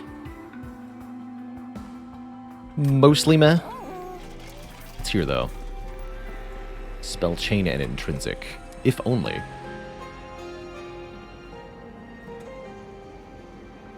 If only.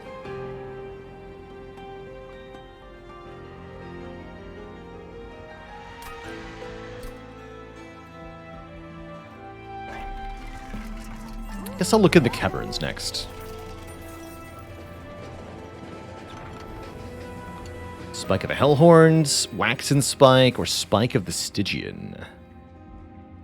Rage and Armor, Attack Power and Burnout, Sap and Frostbite. I think none of the above here. It's true, we can get a guaranteed 2 Echoes turn 1 if we Intrinsic Spell Chain an Infused card. And that would get us most of the way to playing Glugsider top floor turn 1, actually. So there is some thought to that. I don't love it, but it's an option.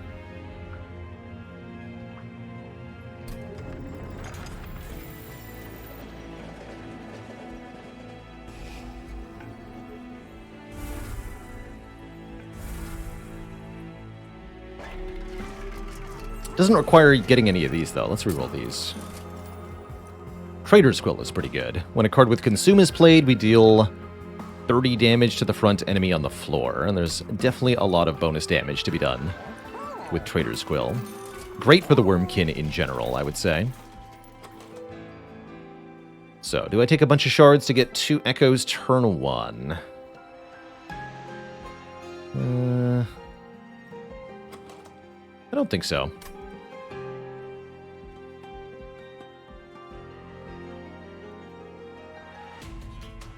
Should have removed the egg, though.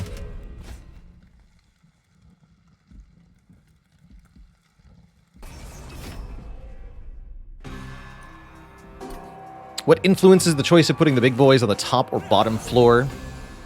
There's a couple things. The Ember Drain penalty on the top floor can stop you on higher Covenant levels. But it's partially dependent on what enemies you're facing. Enemies that have stealth like this kind of require you to go top floor. Enemies that add statuses, curses, the Absolver type enemies, you pretty much always want to go bottom to kill them immediately if you can't get them with spells.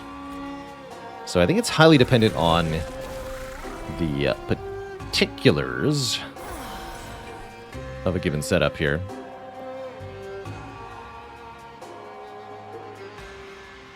Glugsider can be good at high Covenant levels. It's really dependent on getting the right support cards.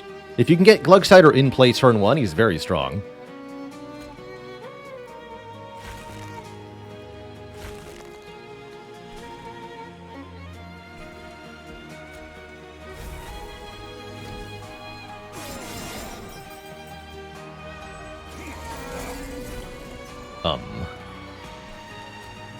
You say.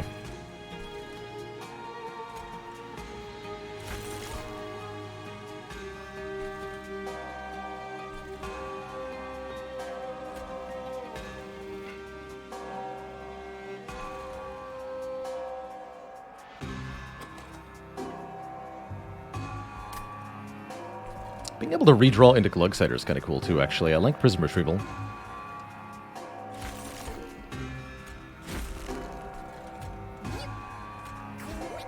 Wink. Quickly now.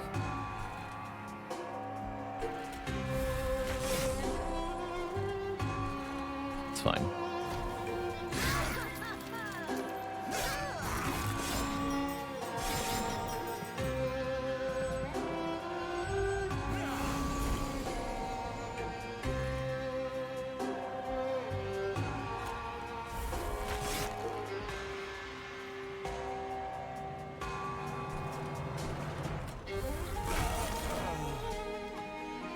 Good.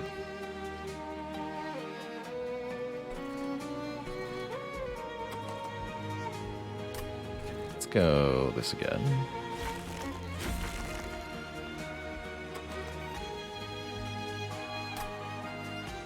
I do want lifesteal on the champ.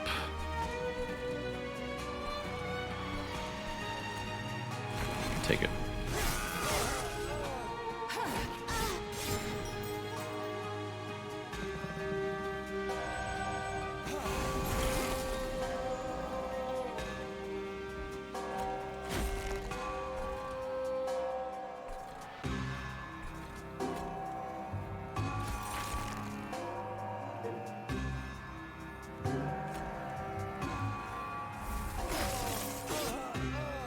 Oh, the Trader's Quill. Good work.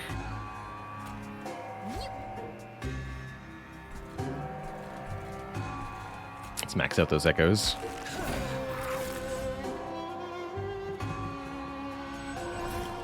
And there's our boy Glug just in time. Get in there, buddy. Actually, you can go on the bottom floor. Nah, you'd like a friend.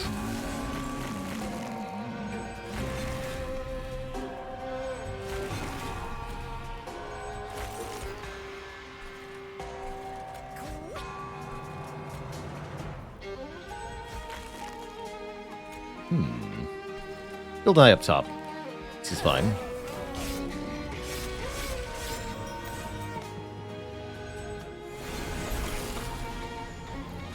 Sweepy boy.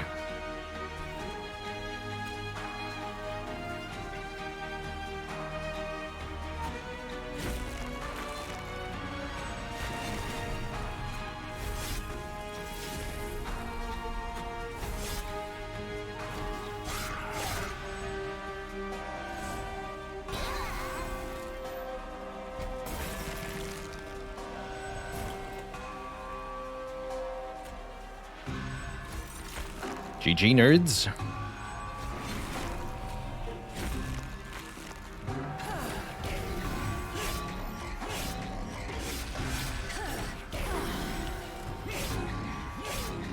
Nom nom.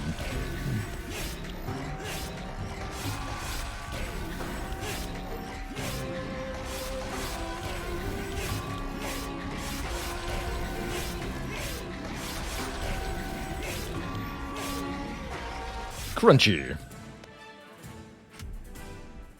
Get 3 magic power for that.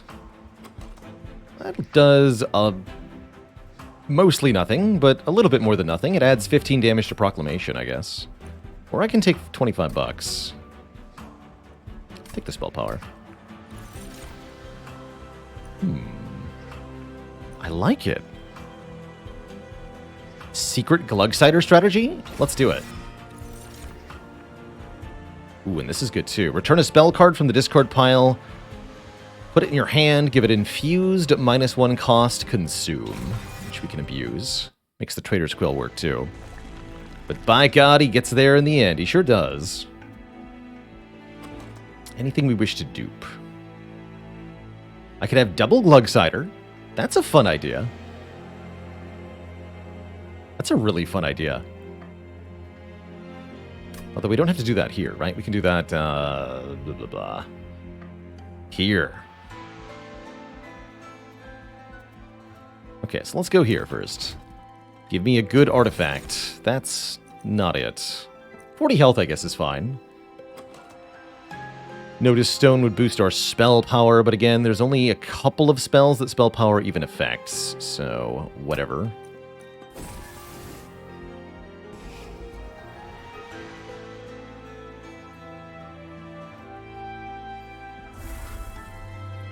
Okay, so Glugsider should be the only unit getting drawn now. As long as I don't do any stupid stuff with morsels.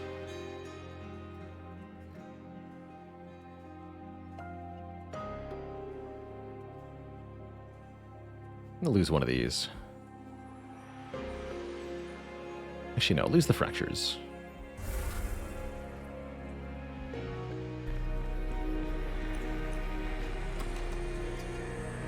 Don't mind putting a cost reduction on blazing bolts. Sure.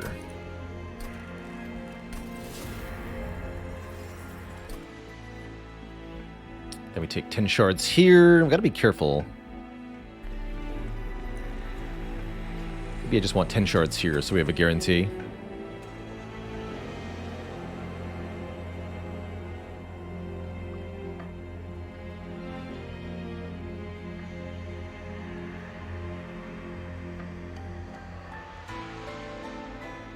Two echo transfers is hard to keep up.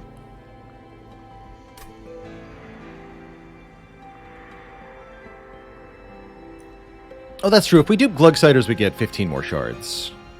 Okay, never mind then. Yeah, we're good. All is well. A for one purge, maybe? Multi-strike, huh?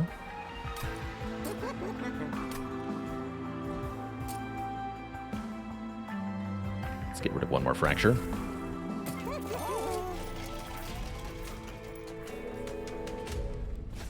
The Sin of Failure.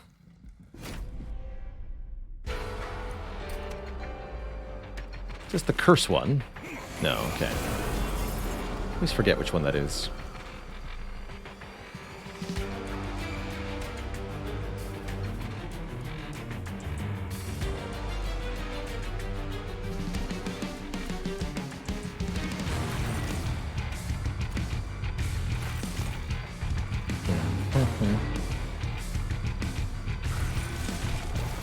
Rail Beta.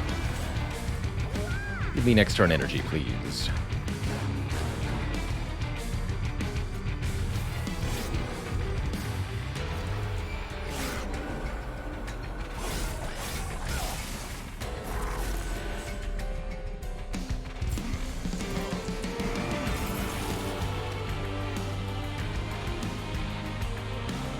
Okay, and here we are. So now our deck is really flexible and powerful.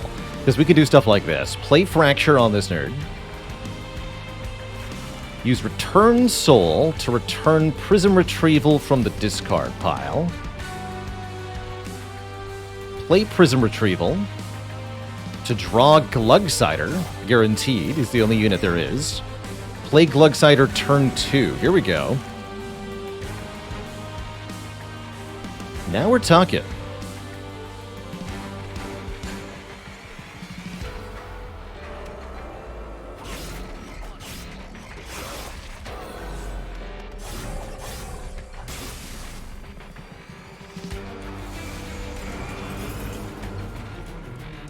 Now we are talking.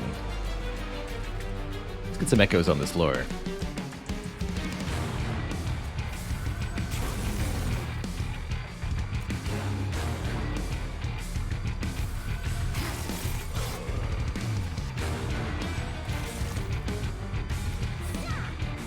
Have some reap, sir. Enjoy.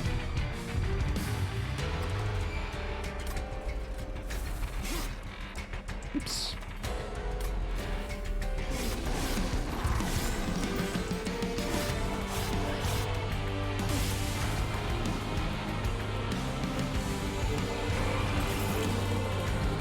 Don't think I've ever done Blazing Bolts plus Hulk for Peace.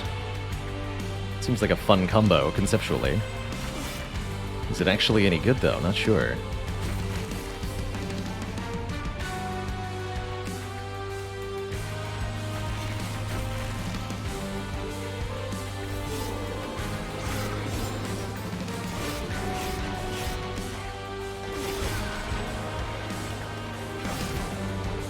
so big.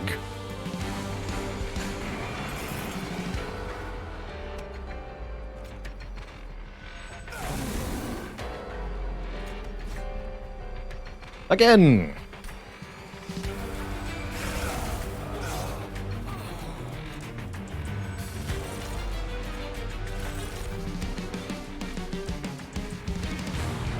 Become angry.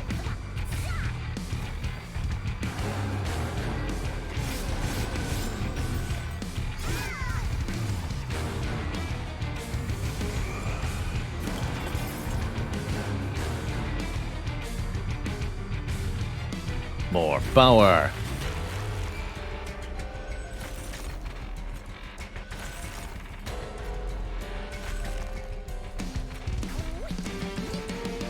Uh-oh. Doesn't specify non-morsel? It doesn't. Terrible.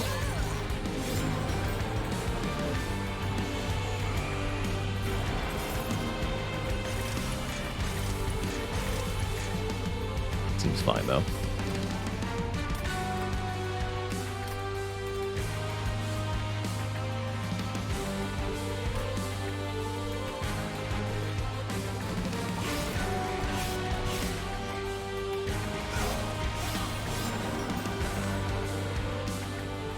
Guess we do have space for a little bit of morsels behind Glug. Just one capacity, right? Yeah. Have some food, friend.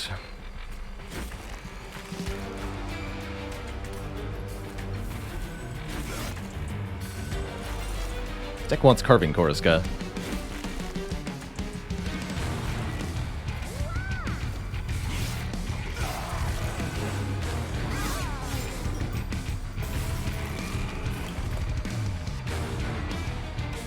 Very funny that the Reap from Glugsider has yet to matter at all. Because we keep killing things more directly, more conventionally. Nom. Yeah, exactly. What deck doesn't want Carving Koriska? None of them. None of them don't want it. Sure.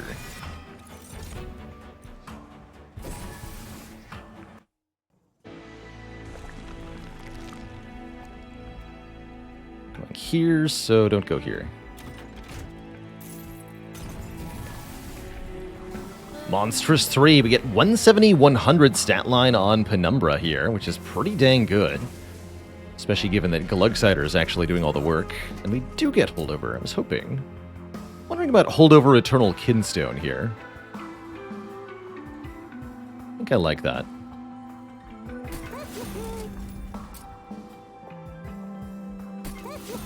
There's a few things we can do with that.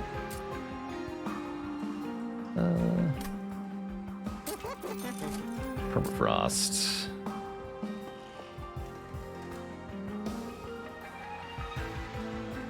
I like Permafrost on the other Immortal trade, too.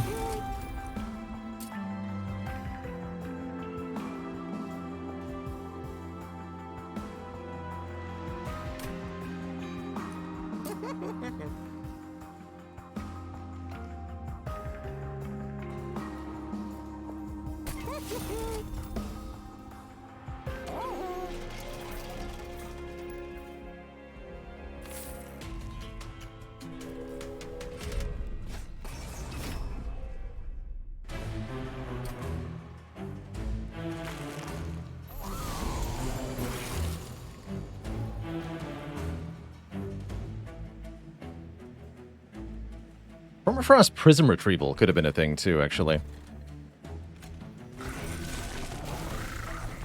Ooh, nice sweeper. He'll die fast to this nonsense, though.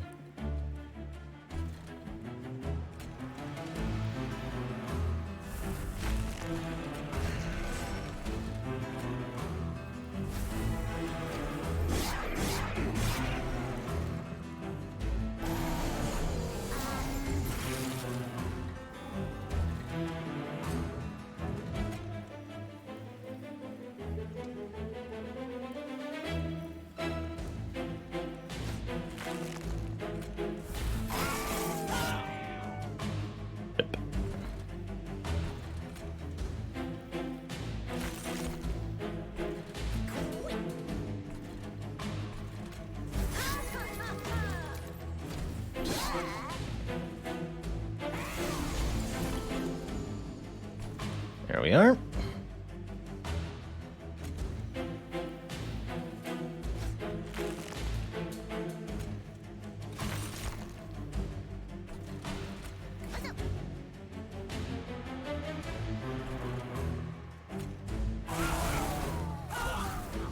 Spicy. What would I like to remove from the discard pile? Return from the discard pile. Echo transfer is fine.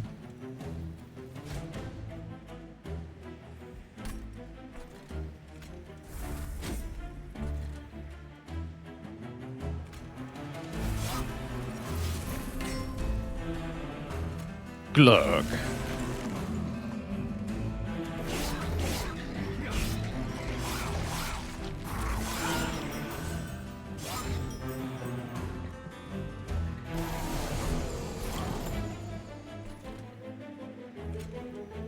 And I think we can exceed the normal maximum of charged echoes by doing this too. Pretty sure.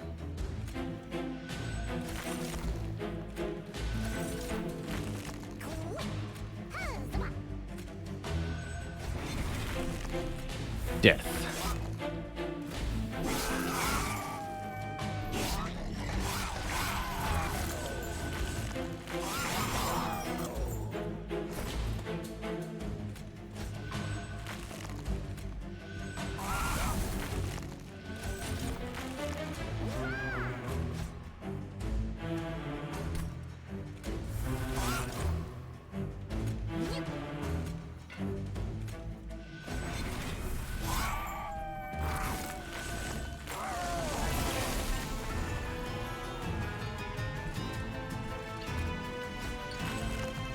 No, actually, you can't. Interesting. Hey!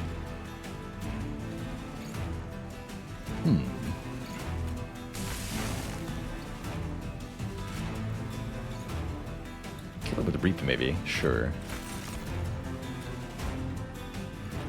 This works too. There we go.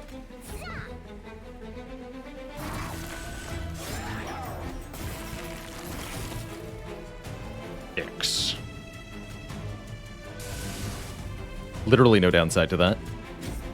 Cool. But yeah, you can't have more permanent echoes than the max number of echoes. Didn't know that.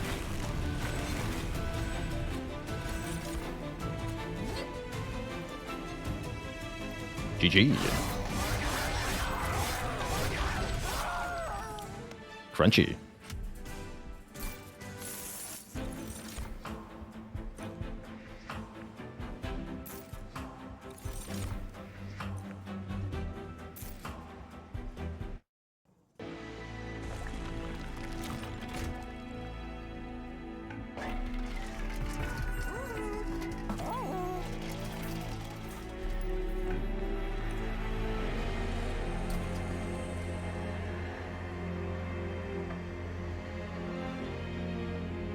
There's actually a couple of good spell chain targets now. Let's see what the trinkets offer. Base charge is excellent. 2 echoes to each floor makes it way more likely we can play Glugsider turn 1. And I also like the Echo Seedling. The first time a card with Consume is played, make more copies. Definitely a couple things that are very strong there. So yes, and reroll. And Carving Koriska. Perfect. Okay, we're super OP now.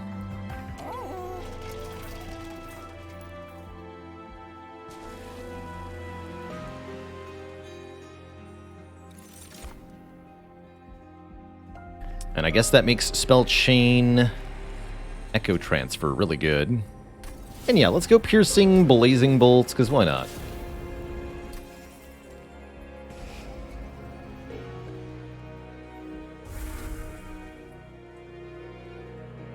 Probably don't need double Prism Retrievals anymore. We'll lose this. And then we have one more Purge, right? Actually, we have several more Purges. So we're getting close to the point where I don't want to remove any cards here. I guess we can lose one Prismal Dust. Yeah, those aren't good on turn 1. They're not infused. Leave the remaining cards. We only have 19 cards in the deck, which means we see all of them pretty much by turn 3. That's pretty sweet. Oh dear. This is a bug. You don't say, Bailerbot.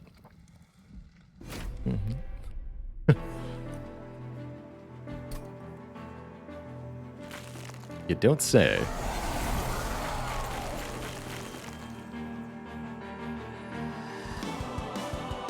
Excellent. I can play Glugsider turn 1. In fact, maybe I can do double Glugsider turn 1. That seems badass. Let's show it off.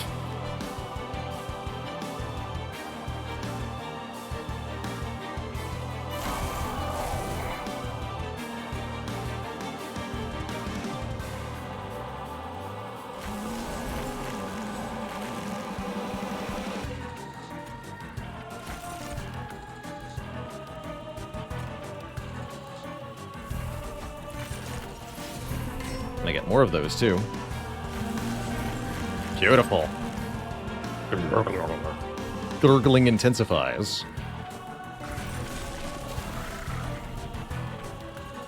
Have a Wickless Baron, my friend. Guarantee that you will like it.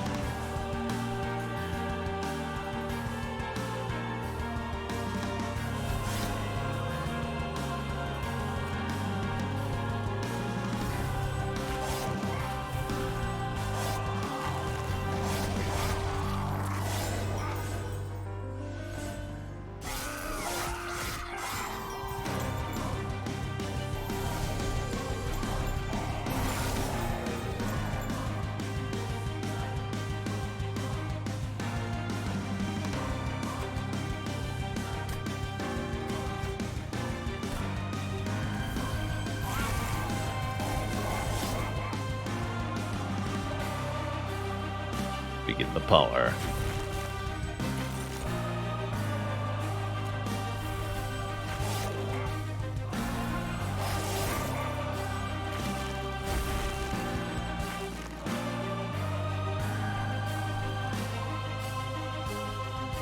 Here, you can have some help.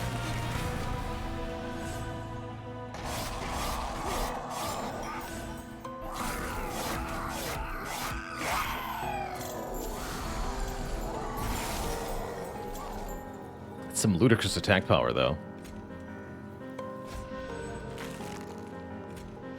Had 0 energy this turn, but I didn't draw any energy worth of cards. Cute.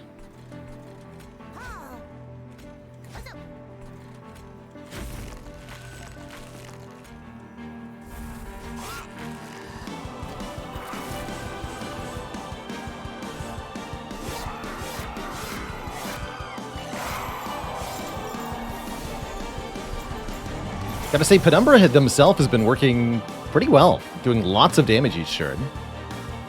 Well done.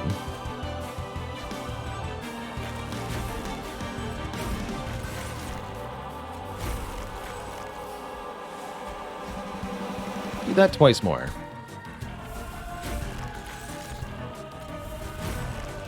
Seems good.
Oops.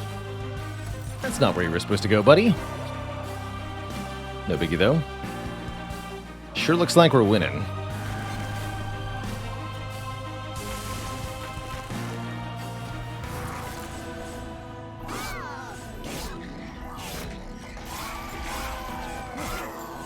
Bruh.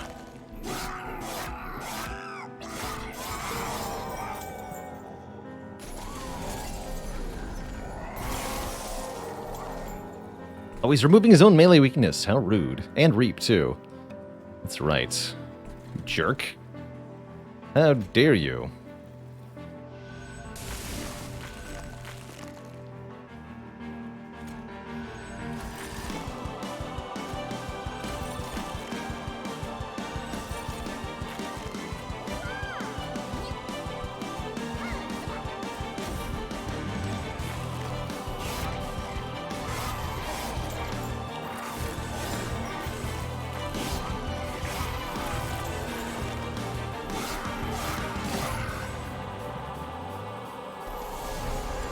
Final wave.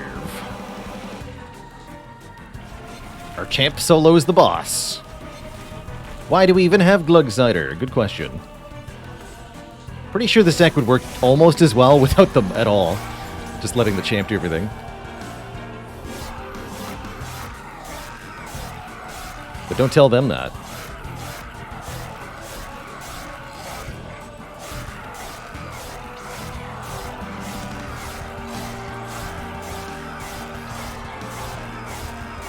Soon it will all be ash and steel.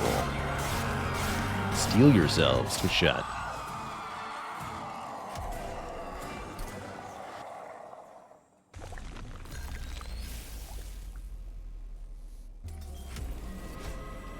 Either in victory or defeat, the divinity's endless destruction rages on.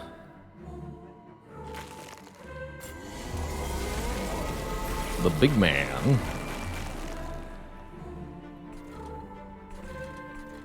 Although this time I cannot play them both on turn 1.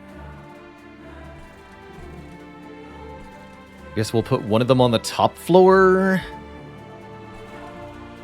We put Penumbra on the bottom again. I think that'll result in Penumbra dying very fast.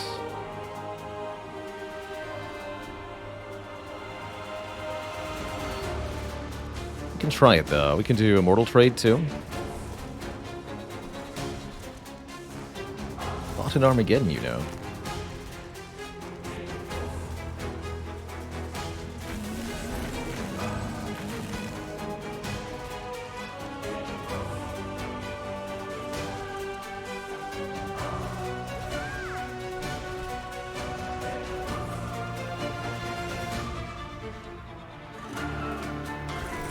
I like this, actually, because this time we'll need the Glugsiders. I think.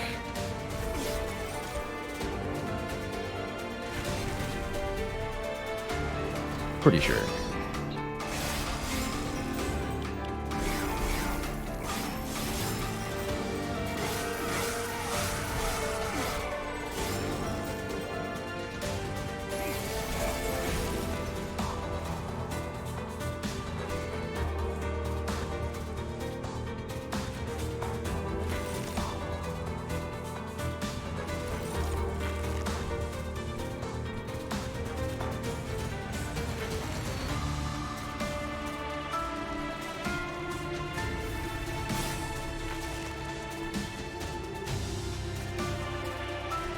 You're dying.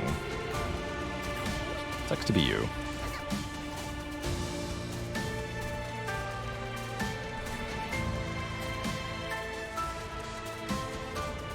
Can I use that yet?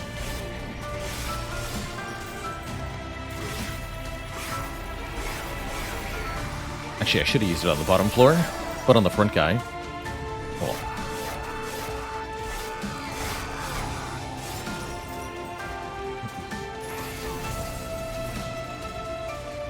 Wait, does this wave have less enemies on it? In the lower Covenant levels? This is not 5 enemies. This is much easier than I thought it would be. Good, I guess.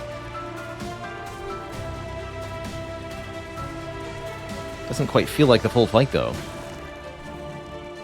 Interesting.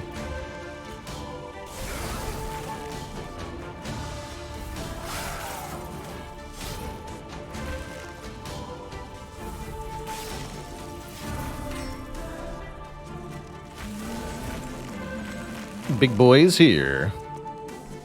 I'm gonna buff the damage of the one on top. Just because I can.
How's it going, young Trebo? I really like this game as a deck-building roguelite. Not quite as replayable as Slay the Spire, but it is dang good. And I really like all the different goals the game itself asks of you through the mastery system. Get wrecked, sir. So yeah, I think it's a good game. I think it's plenty fun.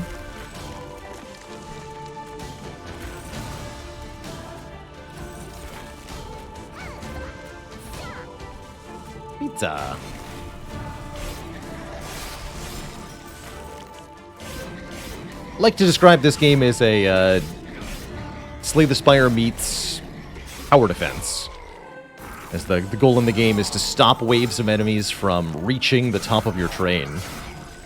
So you have to focus on killing everything as quickly as you can. It's quite a good time.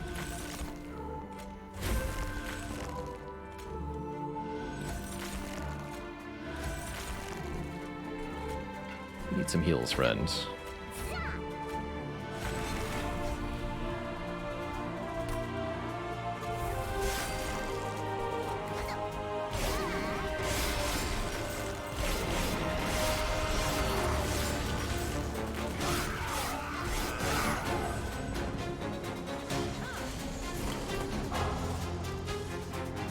GG. Oh, we take 1 damage? No, we don't. Nom. Alright, that's Glugsider Divine Mastered. Only 1 card remains. The Skull.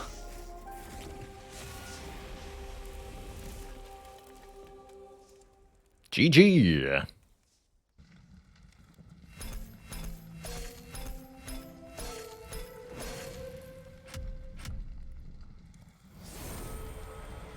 By defeating the last divinity, we've unlocked a special stamp for Glugsider. Hell yeah. Yeah, we're 2 for 2. Can we make it 3 for 3 to get the final card? I'm going to try it. I'm going to do a few runs, see if we can get the skull to show up. Maybe we can do the whole thing today. Don't have to do this at Covenant 1, but I am. Let's go random. And just see what happens.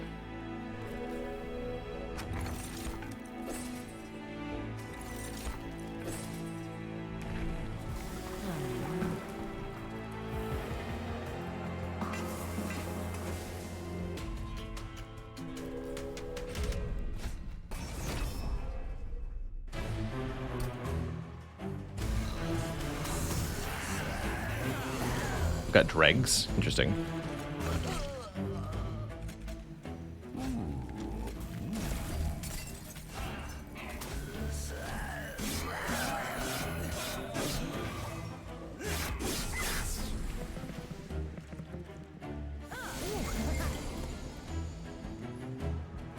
Don't have any heals, though.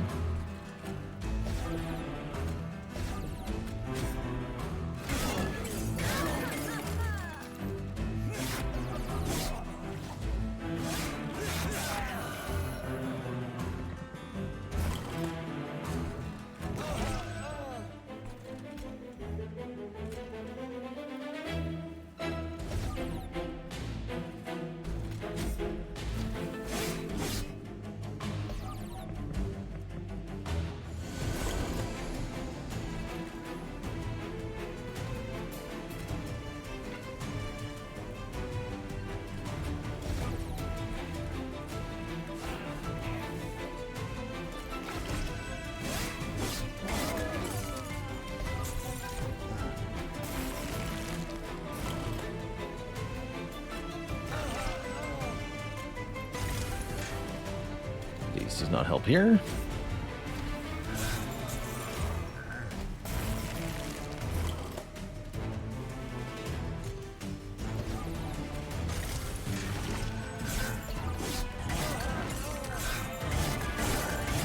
Bonk.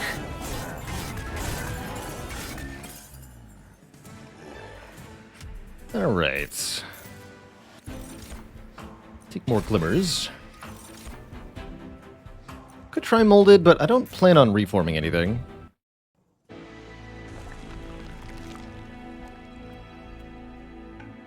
And the only thing we care about is this concealed caverns at the moment. Large stone is good. Large stone Animus of Will is really good.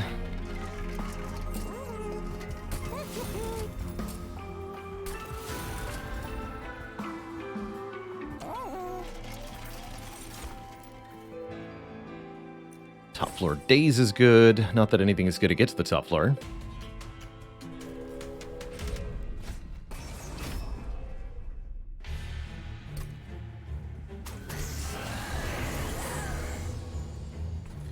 Fair enough.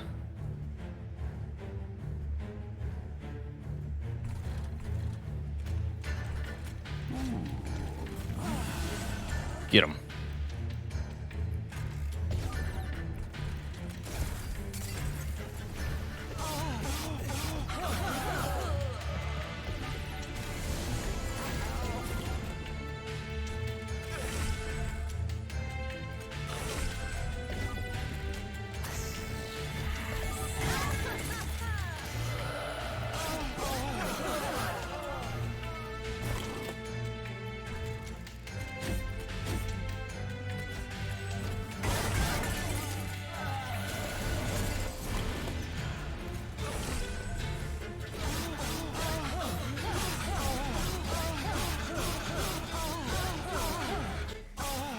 Double KO.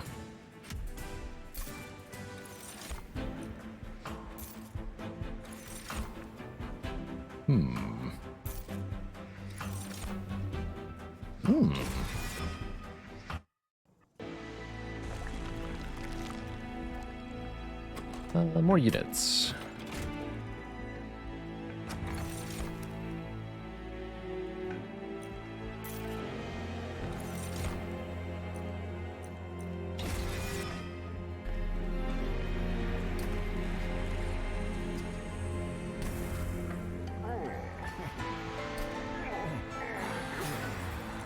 We don't need much more than that, actually.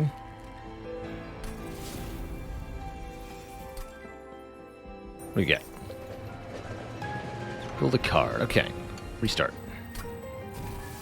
My 11 streak of Covenant 1. Oh no. R.I.P., I guess.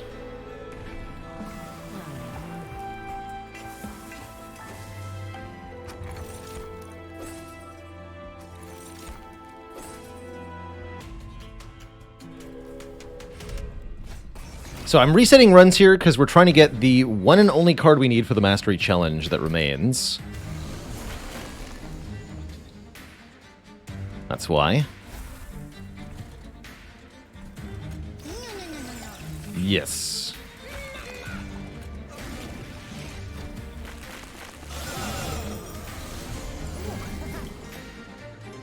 You heard me.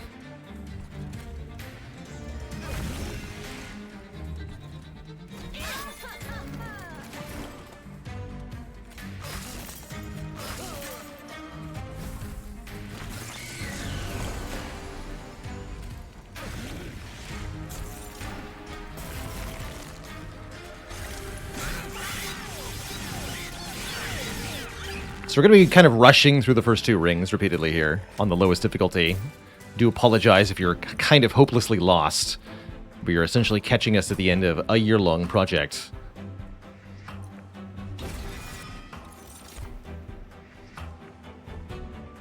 Don't think Vent is that good.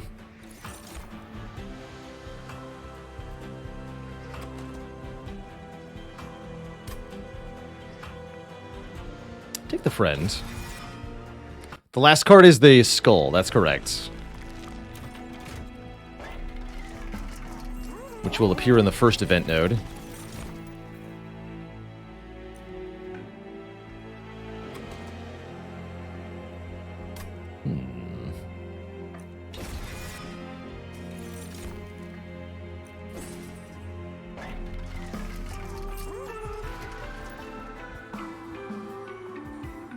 That guy's super big, I guess.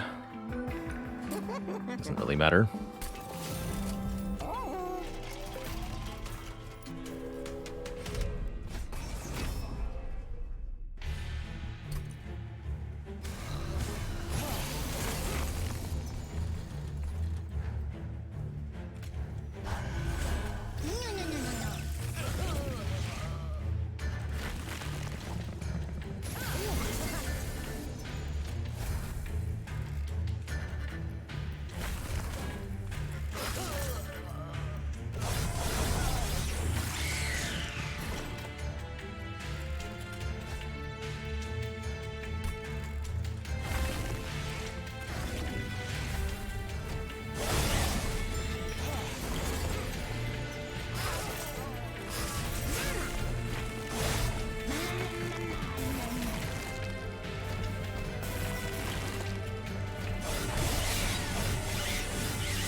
Alright, we should just be looking at the caverns first, too.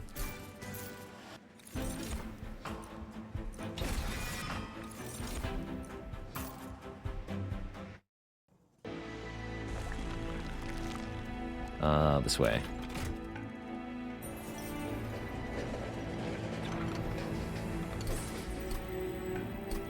Only 3 minutes per try. We can do this maybe a dozen or so times.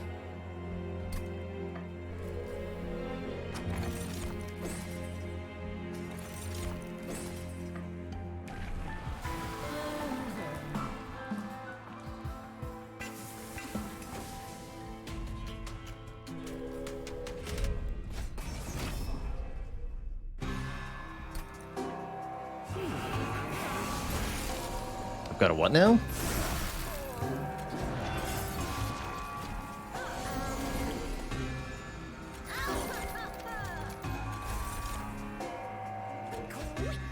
Weak.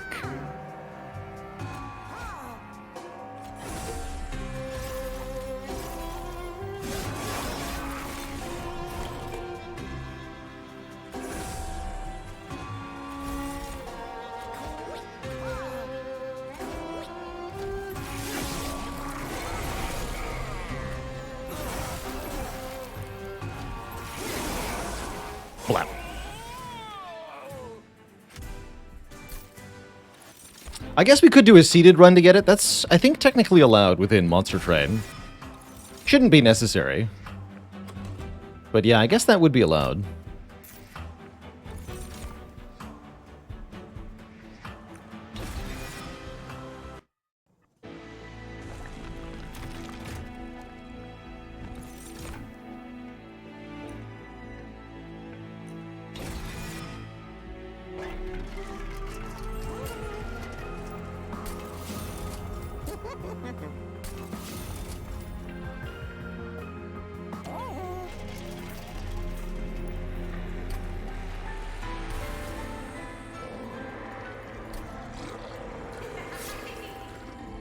Hehehe.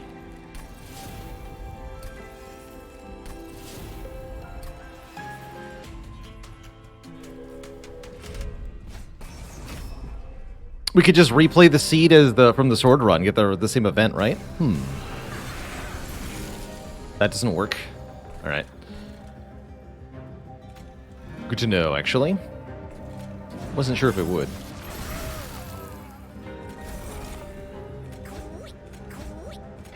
Quick.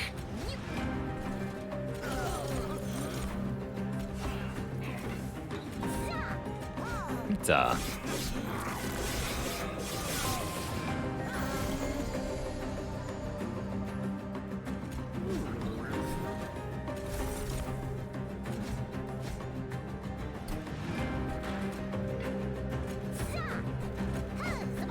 Pizza.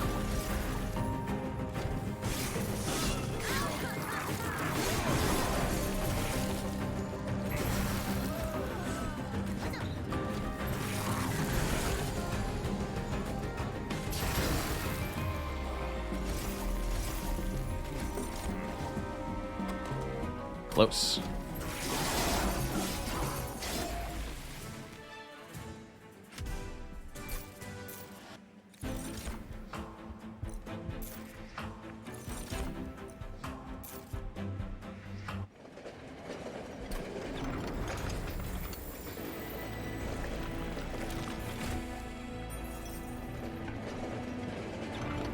Bone dog.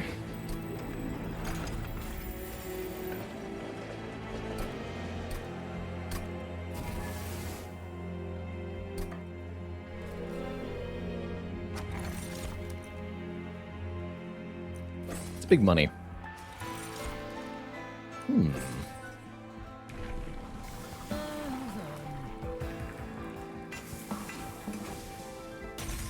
Sharp-tailed Queen, though.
Ah.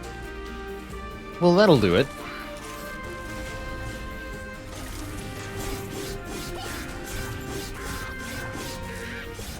Bonk. The belly slam.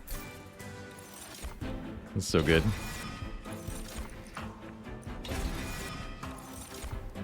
This applies rage. Give it a shot.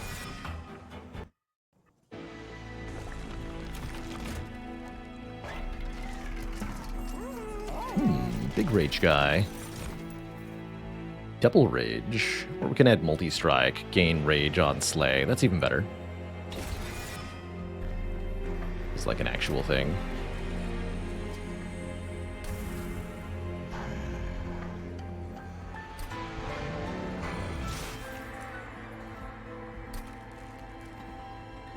Not worth it.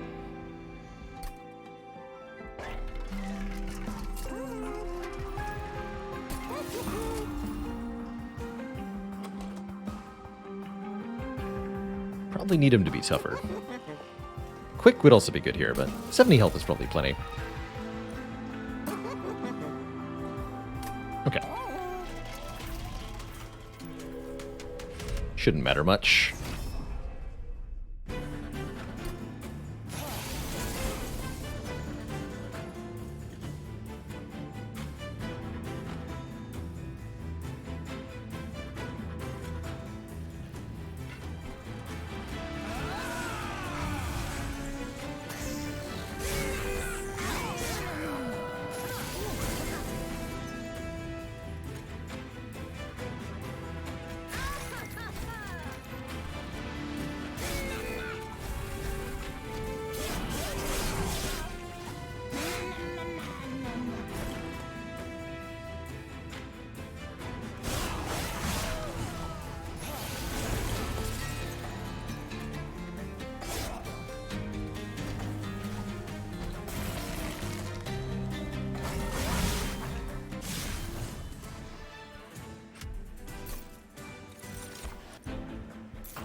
I have 2 soul cripples? That's kind of cool, actually.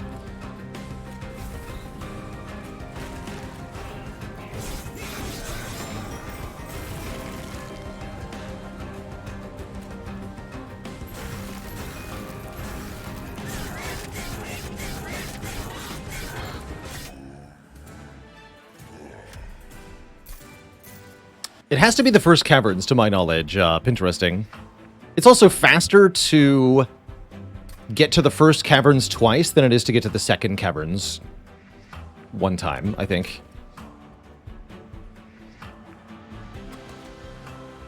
Pretty sure.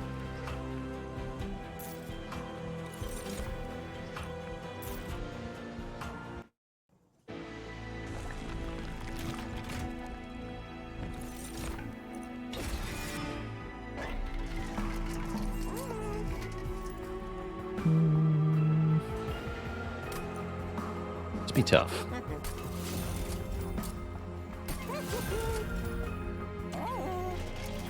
You have to finish the run without purging the card. That's correct. After a couple of rings, you'll get a bonus that makes it consume instead of purge, though. So you just have to hold it for 2 rings, then you can start playing it.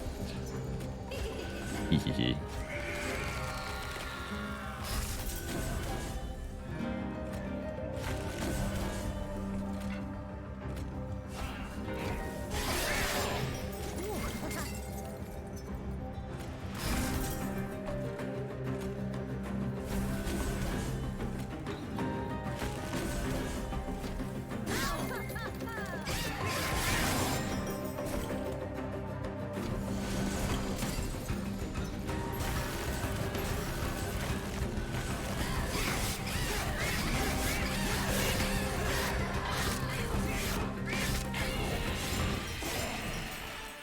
kid.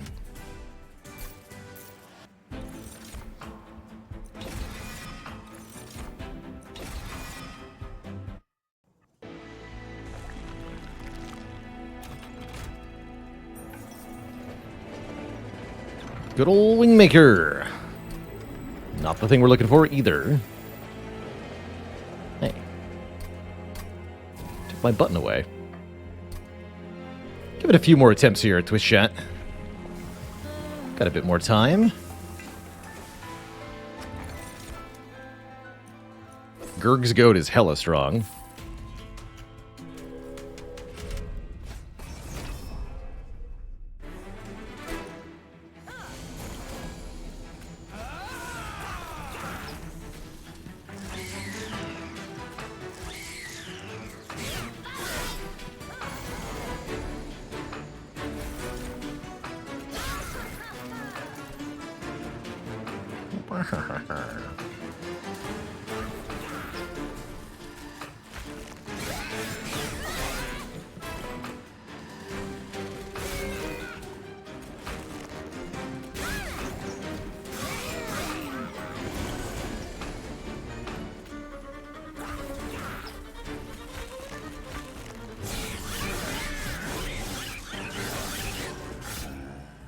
Death.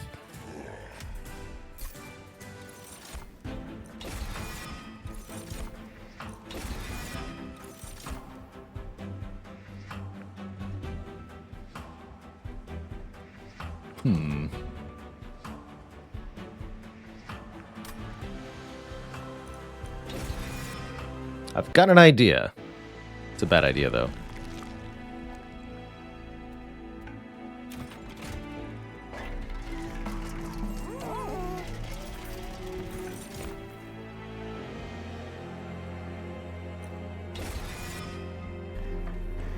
Sure.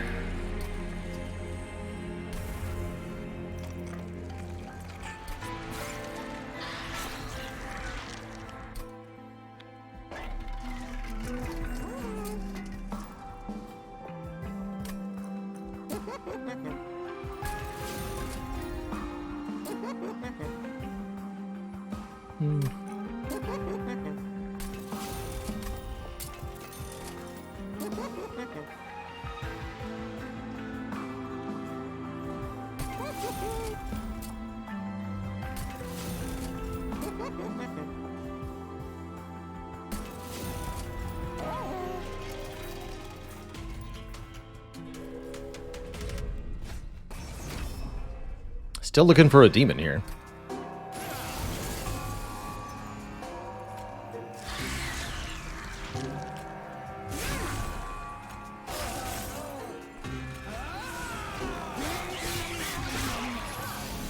Flies go in front. Moderately annoying.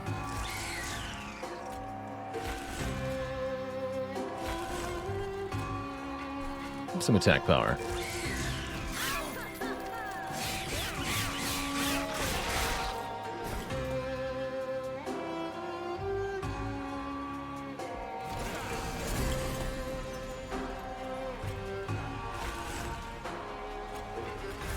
Seems like a bad idea.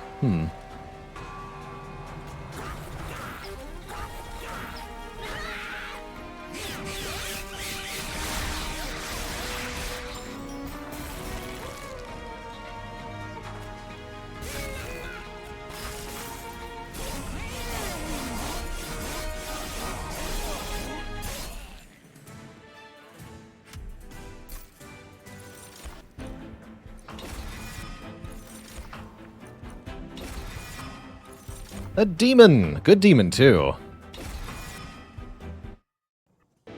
4% chance to see the Armageddon Battlefield event on Ring 3? Yikes. No wonder it took so long to find the first two. That is yikes.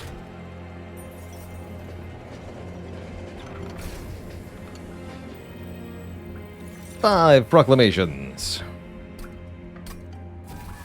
So you mean I only have to do it about 25 times? That's not so bad.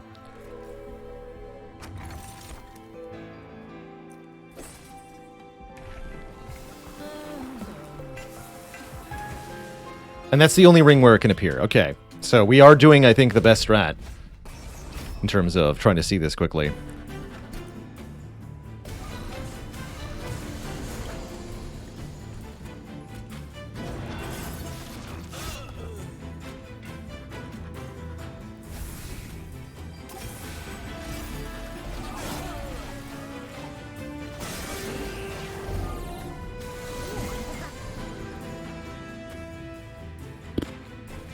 Bummer.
Big.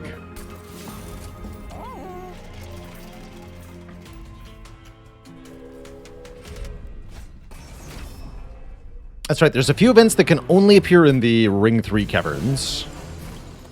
Such as... Dante. Can only appear there.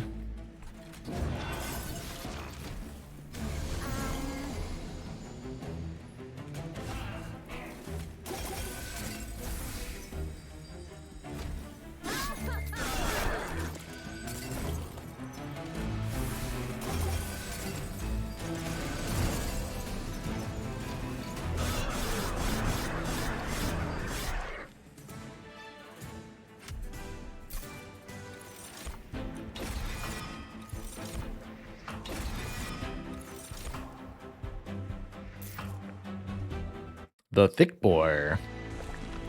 He big. Bone shine. So tasty.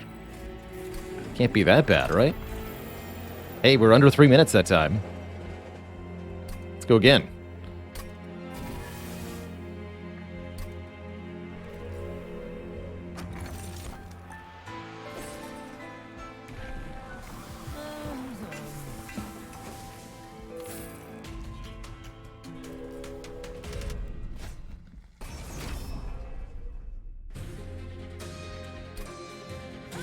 Whew.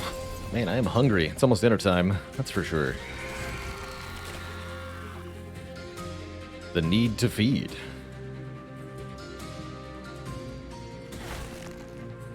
Classic.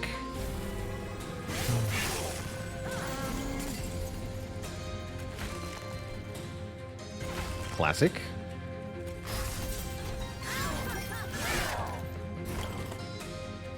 Let's go to the top, whatever, I don't care.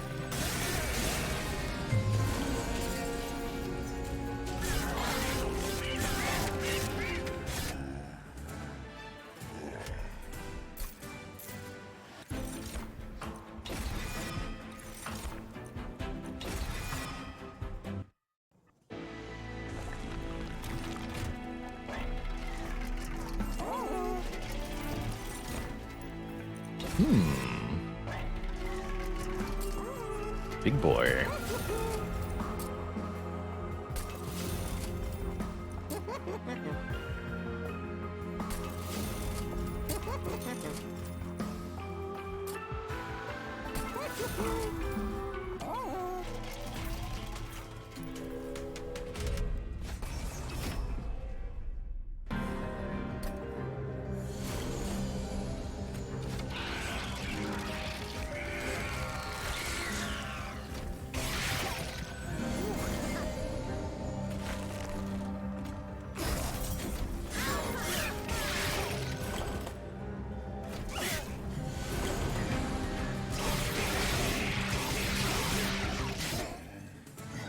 Zoomin'.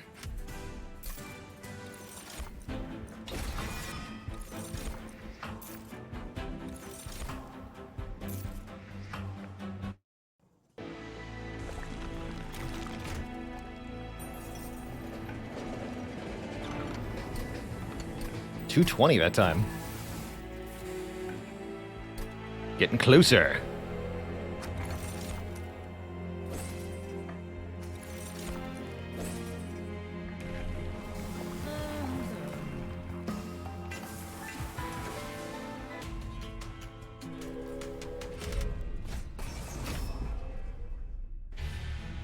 Yeah, it used to be the volatile gauge could roll 0 cost, like the Snekawai that it's inspired from, but turns out that was OP. Really OP.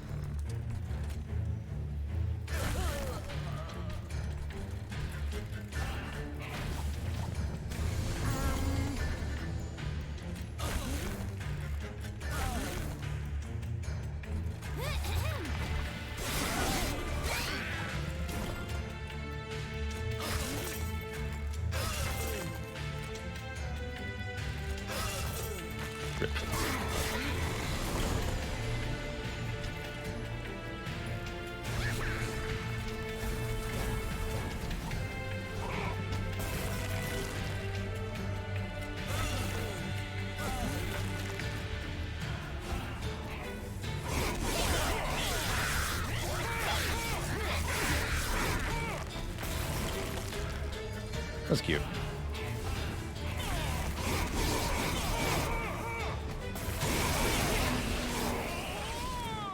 Minor damage.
There it is. Petrified Skull. Kill a non-boss unit. This will be the run then, Twitch chat. All we have to do is take this, live for a couple of rings, and win. The resetting is over. Let's go. Just remember not to play it. That's right.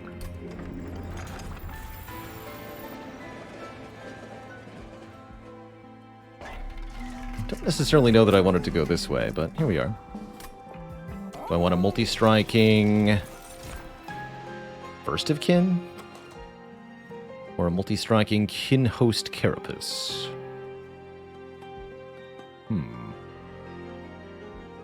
Not really. I guess multi-strike First of Kin seems pretty strong. Sure.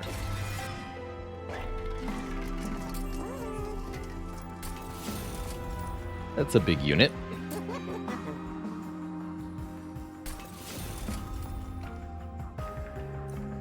Yeah, I'll allow that. Oh, yeah, there we go. Easy.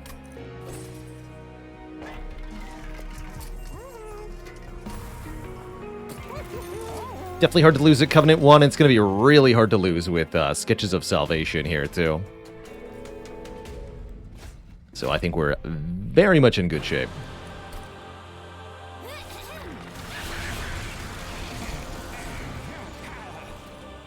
Double rage imps. It's kind of cool.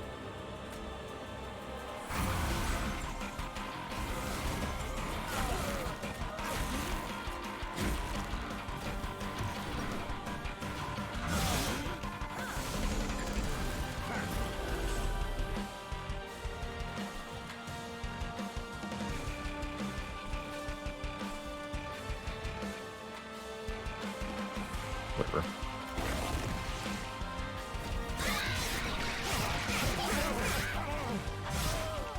Does purging remove it from the deck forever? Yes. So we have to not play it, at least for now. We will be able to play it later.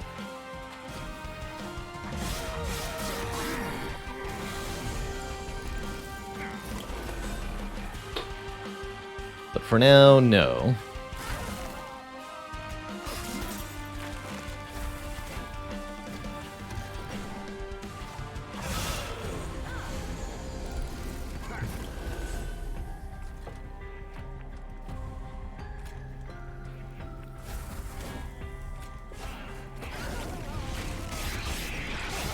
Not the correct order there. Not that it matters here.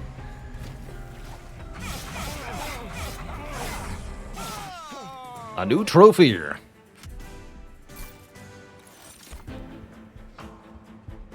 45 damage Impalate's kind of cool. Although we will be removing the imps to make the sketches work better. Double buffs and armor. And armor, huh? Nah. Ooh, Steelworker and or Apex Imp. Whenever gaining armor, gain rage equal to the armor gained. We do have armor gain. Steelworker seems really good, just with a bunch of stuff on the floor, though. I'll take Steelworker.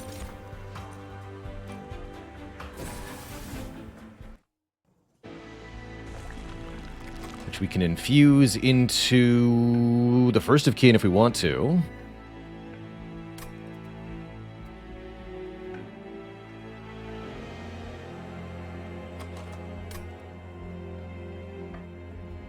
I'll go there, yeah. These both have upgrades. Don't have to.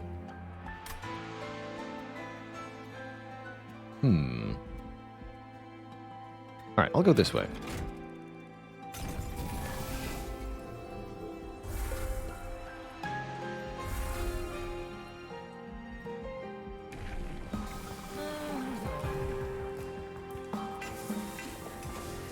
Prince seems extraneous here.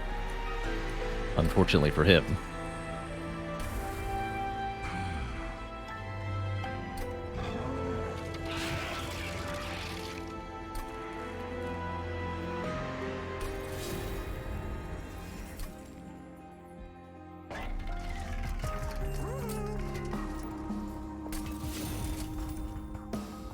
Seems like a good,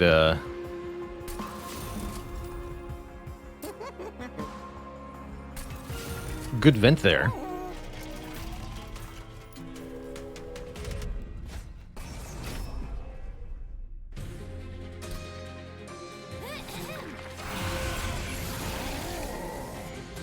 Roar.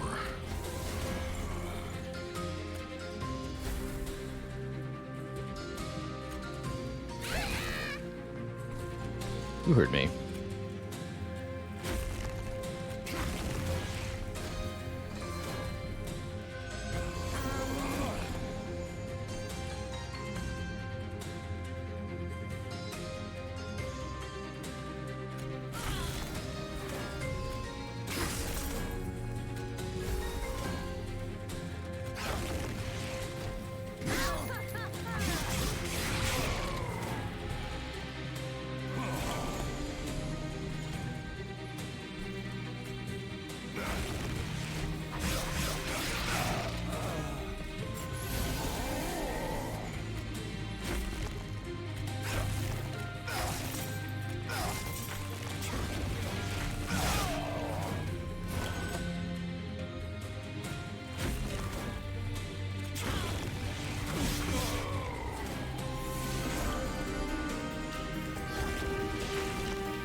Kerchop.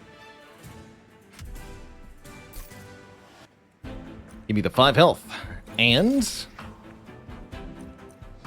way to apply armor? I don't think so. Already got that. Return soul with consume is good. Or with infuse is good. Letting us get anything from the discard pile, get more charged echoes. Replay echo transfer, a couple uses for it. And now we get hope for peace. Meaning that cards with purge have consume instead. And therefore we are now allowed to use the petrified skull. I think that means we want to go to Merchant of Magic, actually, because remove consume could be really tight. Permafrost is not bad on it, either. Oh my.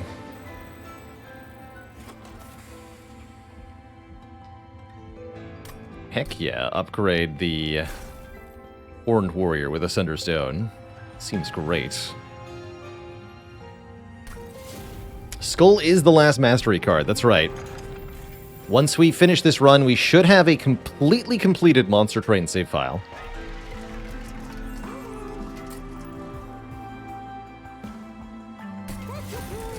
Totally complete.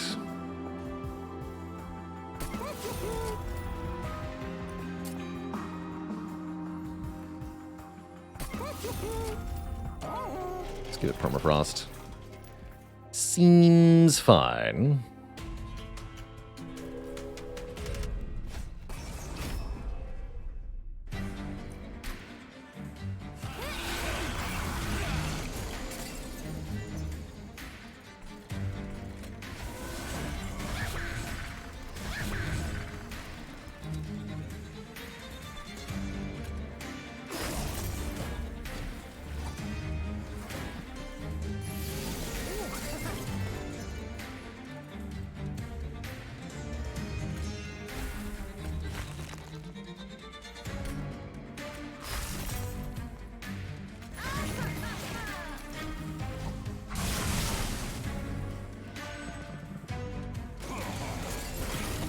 Got too many freaking spikes, man.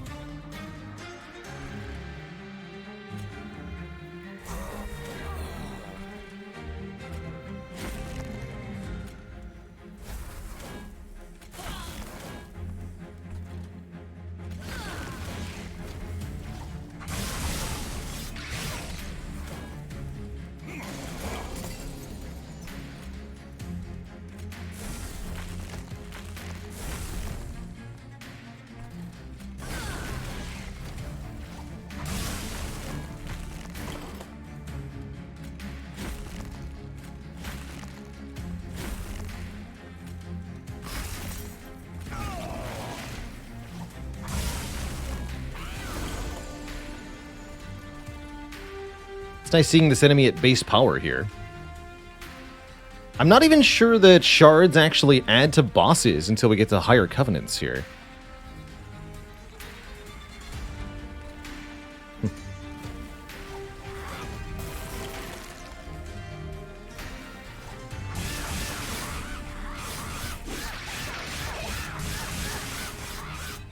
First of Kin as an infusion can be crazy good, Ripnator. Put it on a good multi-striker or a sweeper, and it's really strong.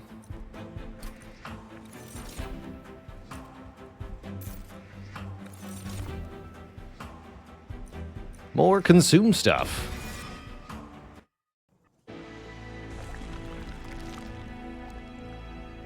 Alright, I want more skulls. Give me more skulls.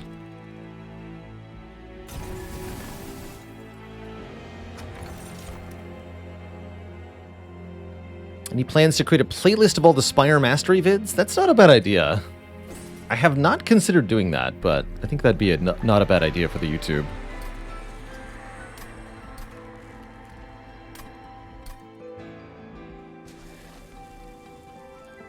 Skulls.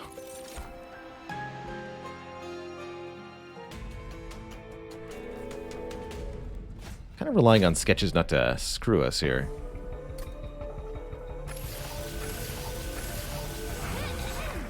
Oh, there it goes. It's a slight issue.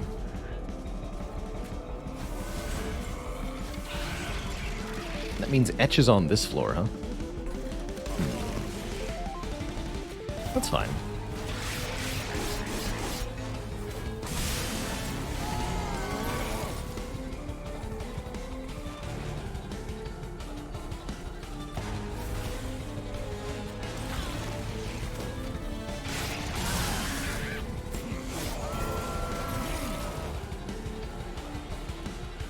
These do say consume.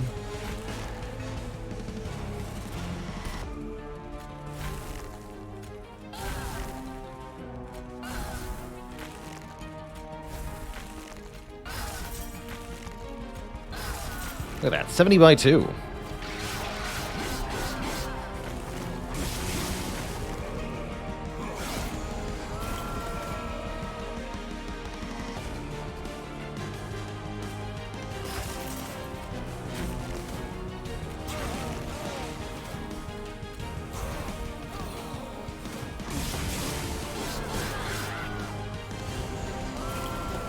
Should be duping my units.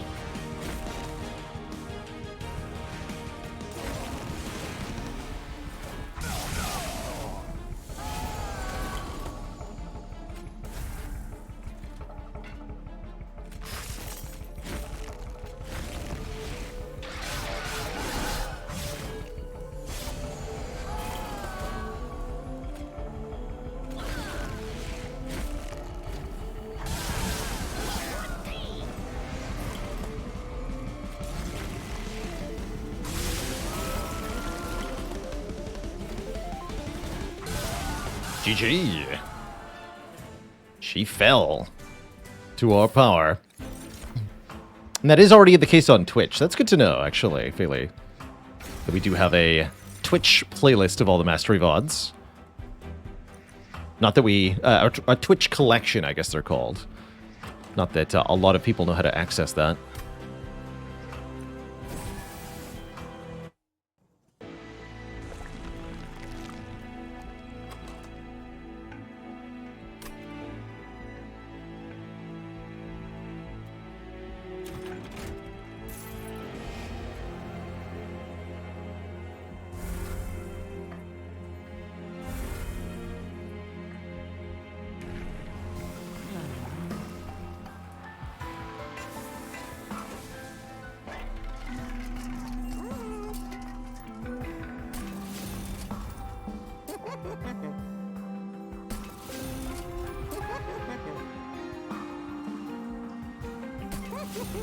We must consume.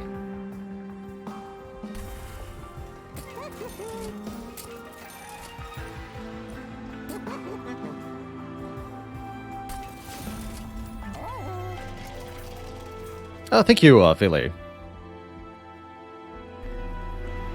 For the Monster Train link. Spell chain the other skull. Okay, we're just going to instantly snipe all the enemies. Ha ha! How's it going, Madden Gang? We stream Spire, usually 4 days a week. Generally in the first half of stream.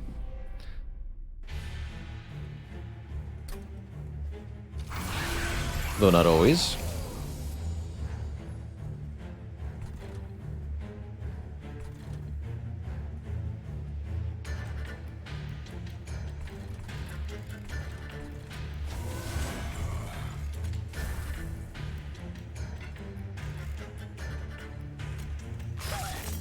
Blah.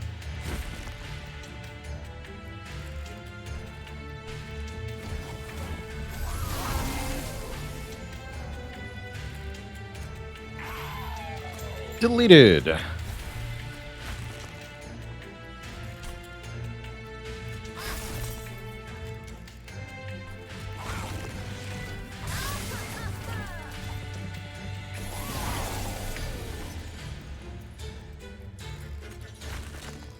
Oops.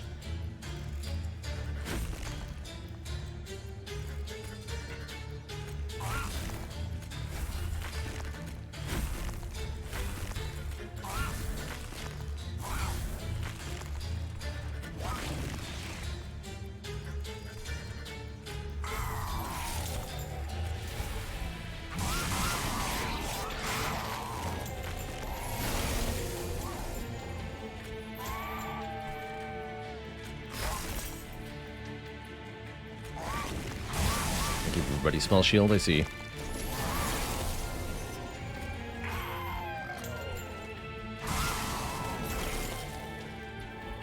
Oh, these are all the cards I have left? Excellent.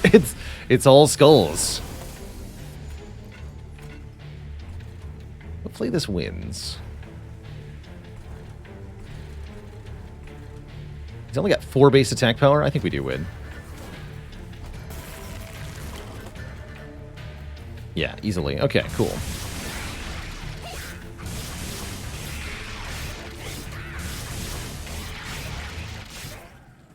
Nice.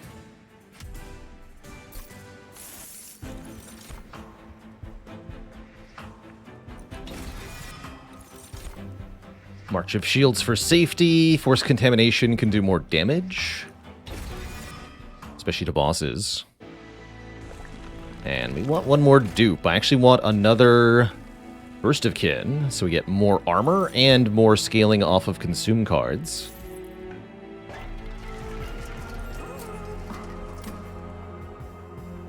Become angry, my child.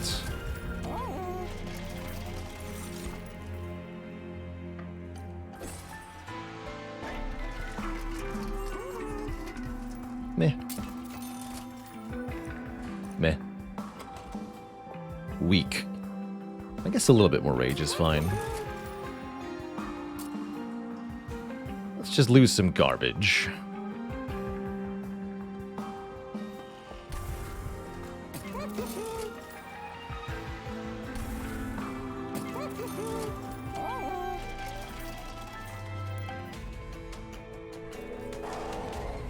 This run is just Covenant 1, so that we could sort of speed run restarts to get the last unmastered card.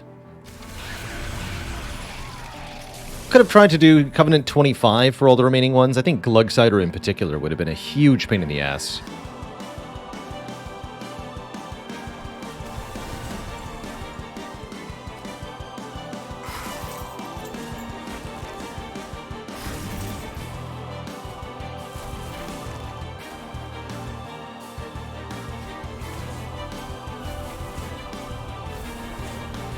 Not my imp.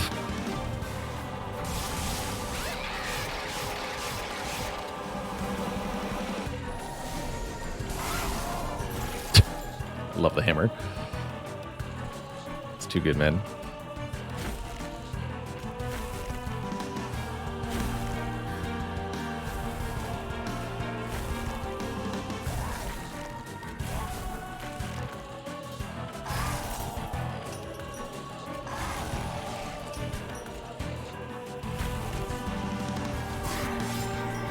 Rip that guy.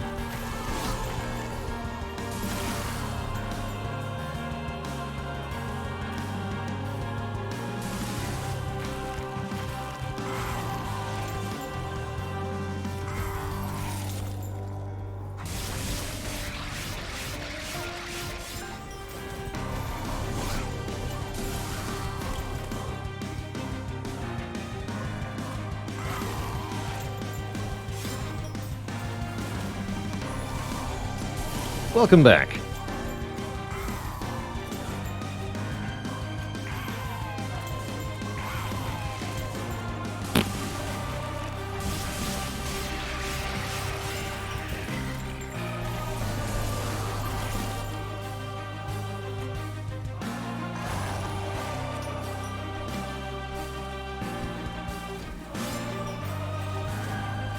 There's only 3 cards left. Everything else has been consumed.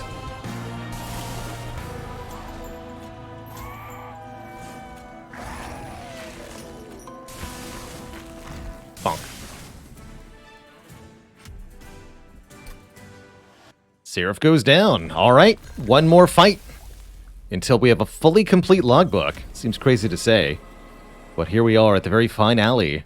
The last divinity.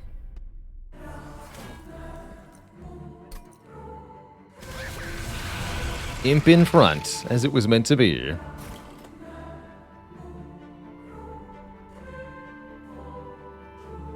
Poor Hornbreaker Prince is going to get murdered more or less immediately. Good for him.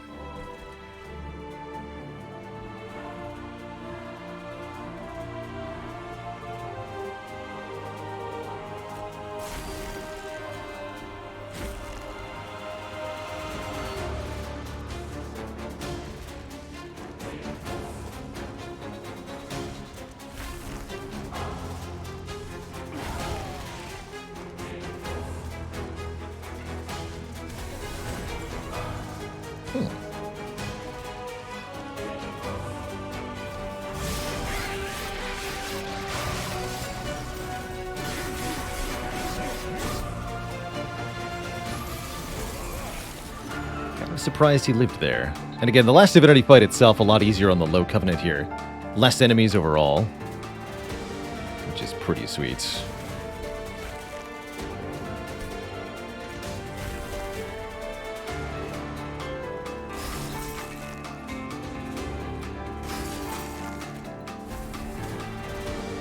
Increase their power.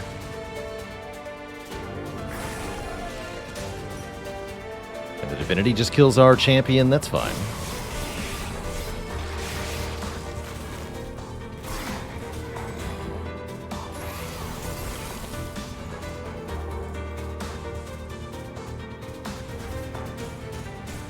No shenanigans for you. I don't want to return that with Consume, actually.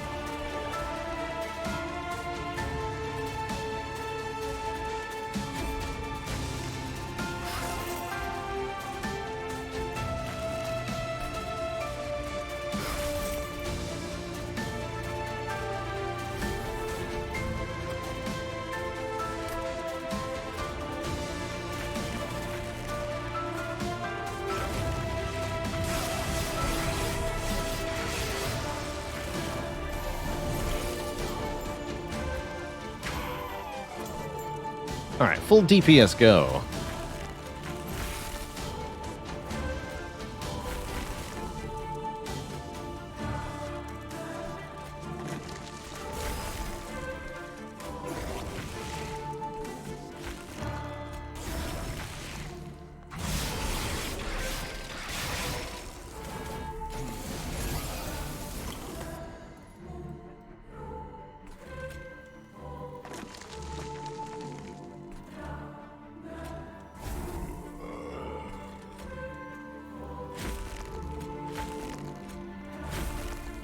Oh, so close.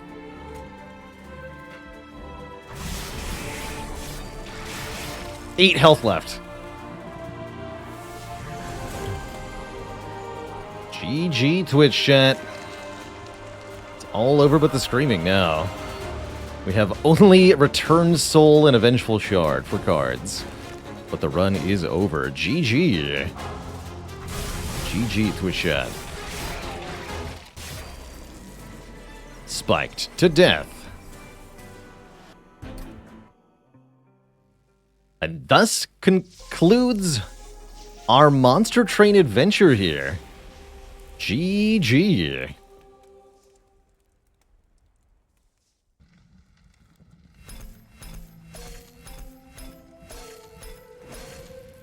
Hell yeah. Let's see that almighty logbook. That was our fastest win, too, in only 28 minutes.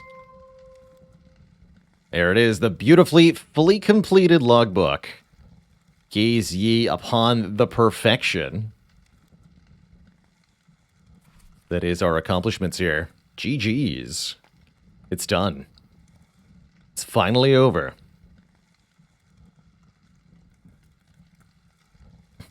We did find all the relics, too, yes. We got 125 out of 125 artifacts. Technically, I haven't seen all of the upgrade paths for each champion. I'm not counting that.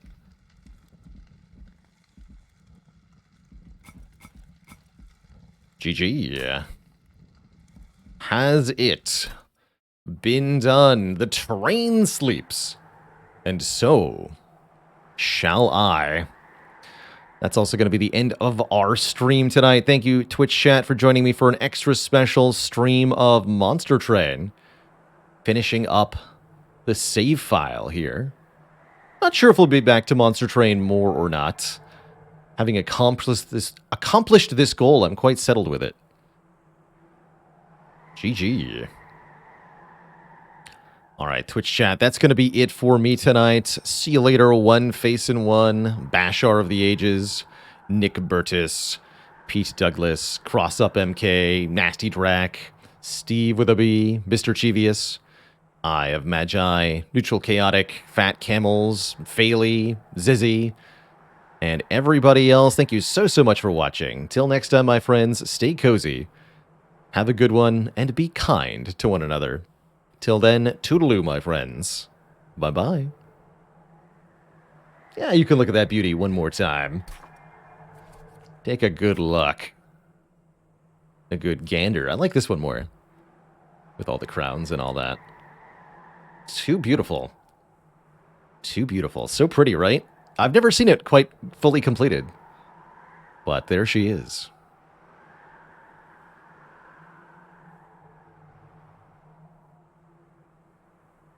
All right, friends. Good night, so long, and farewell. Bye-bye.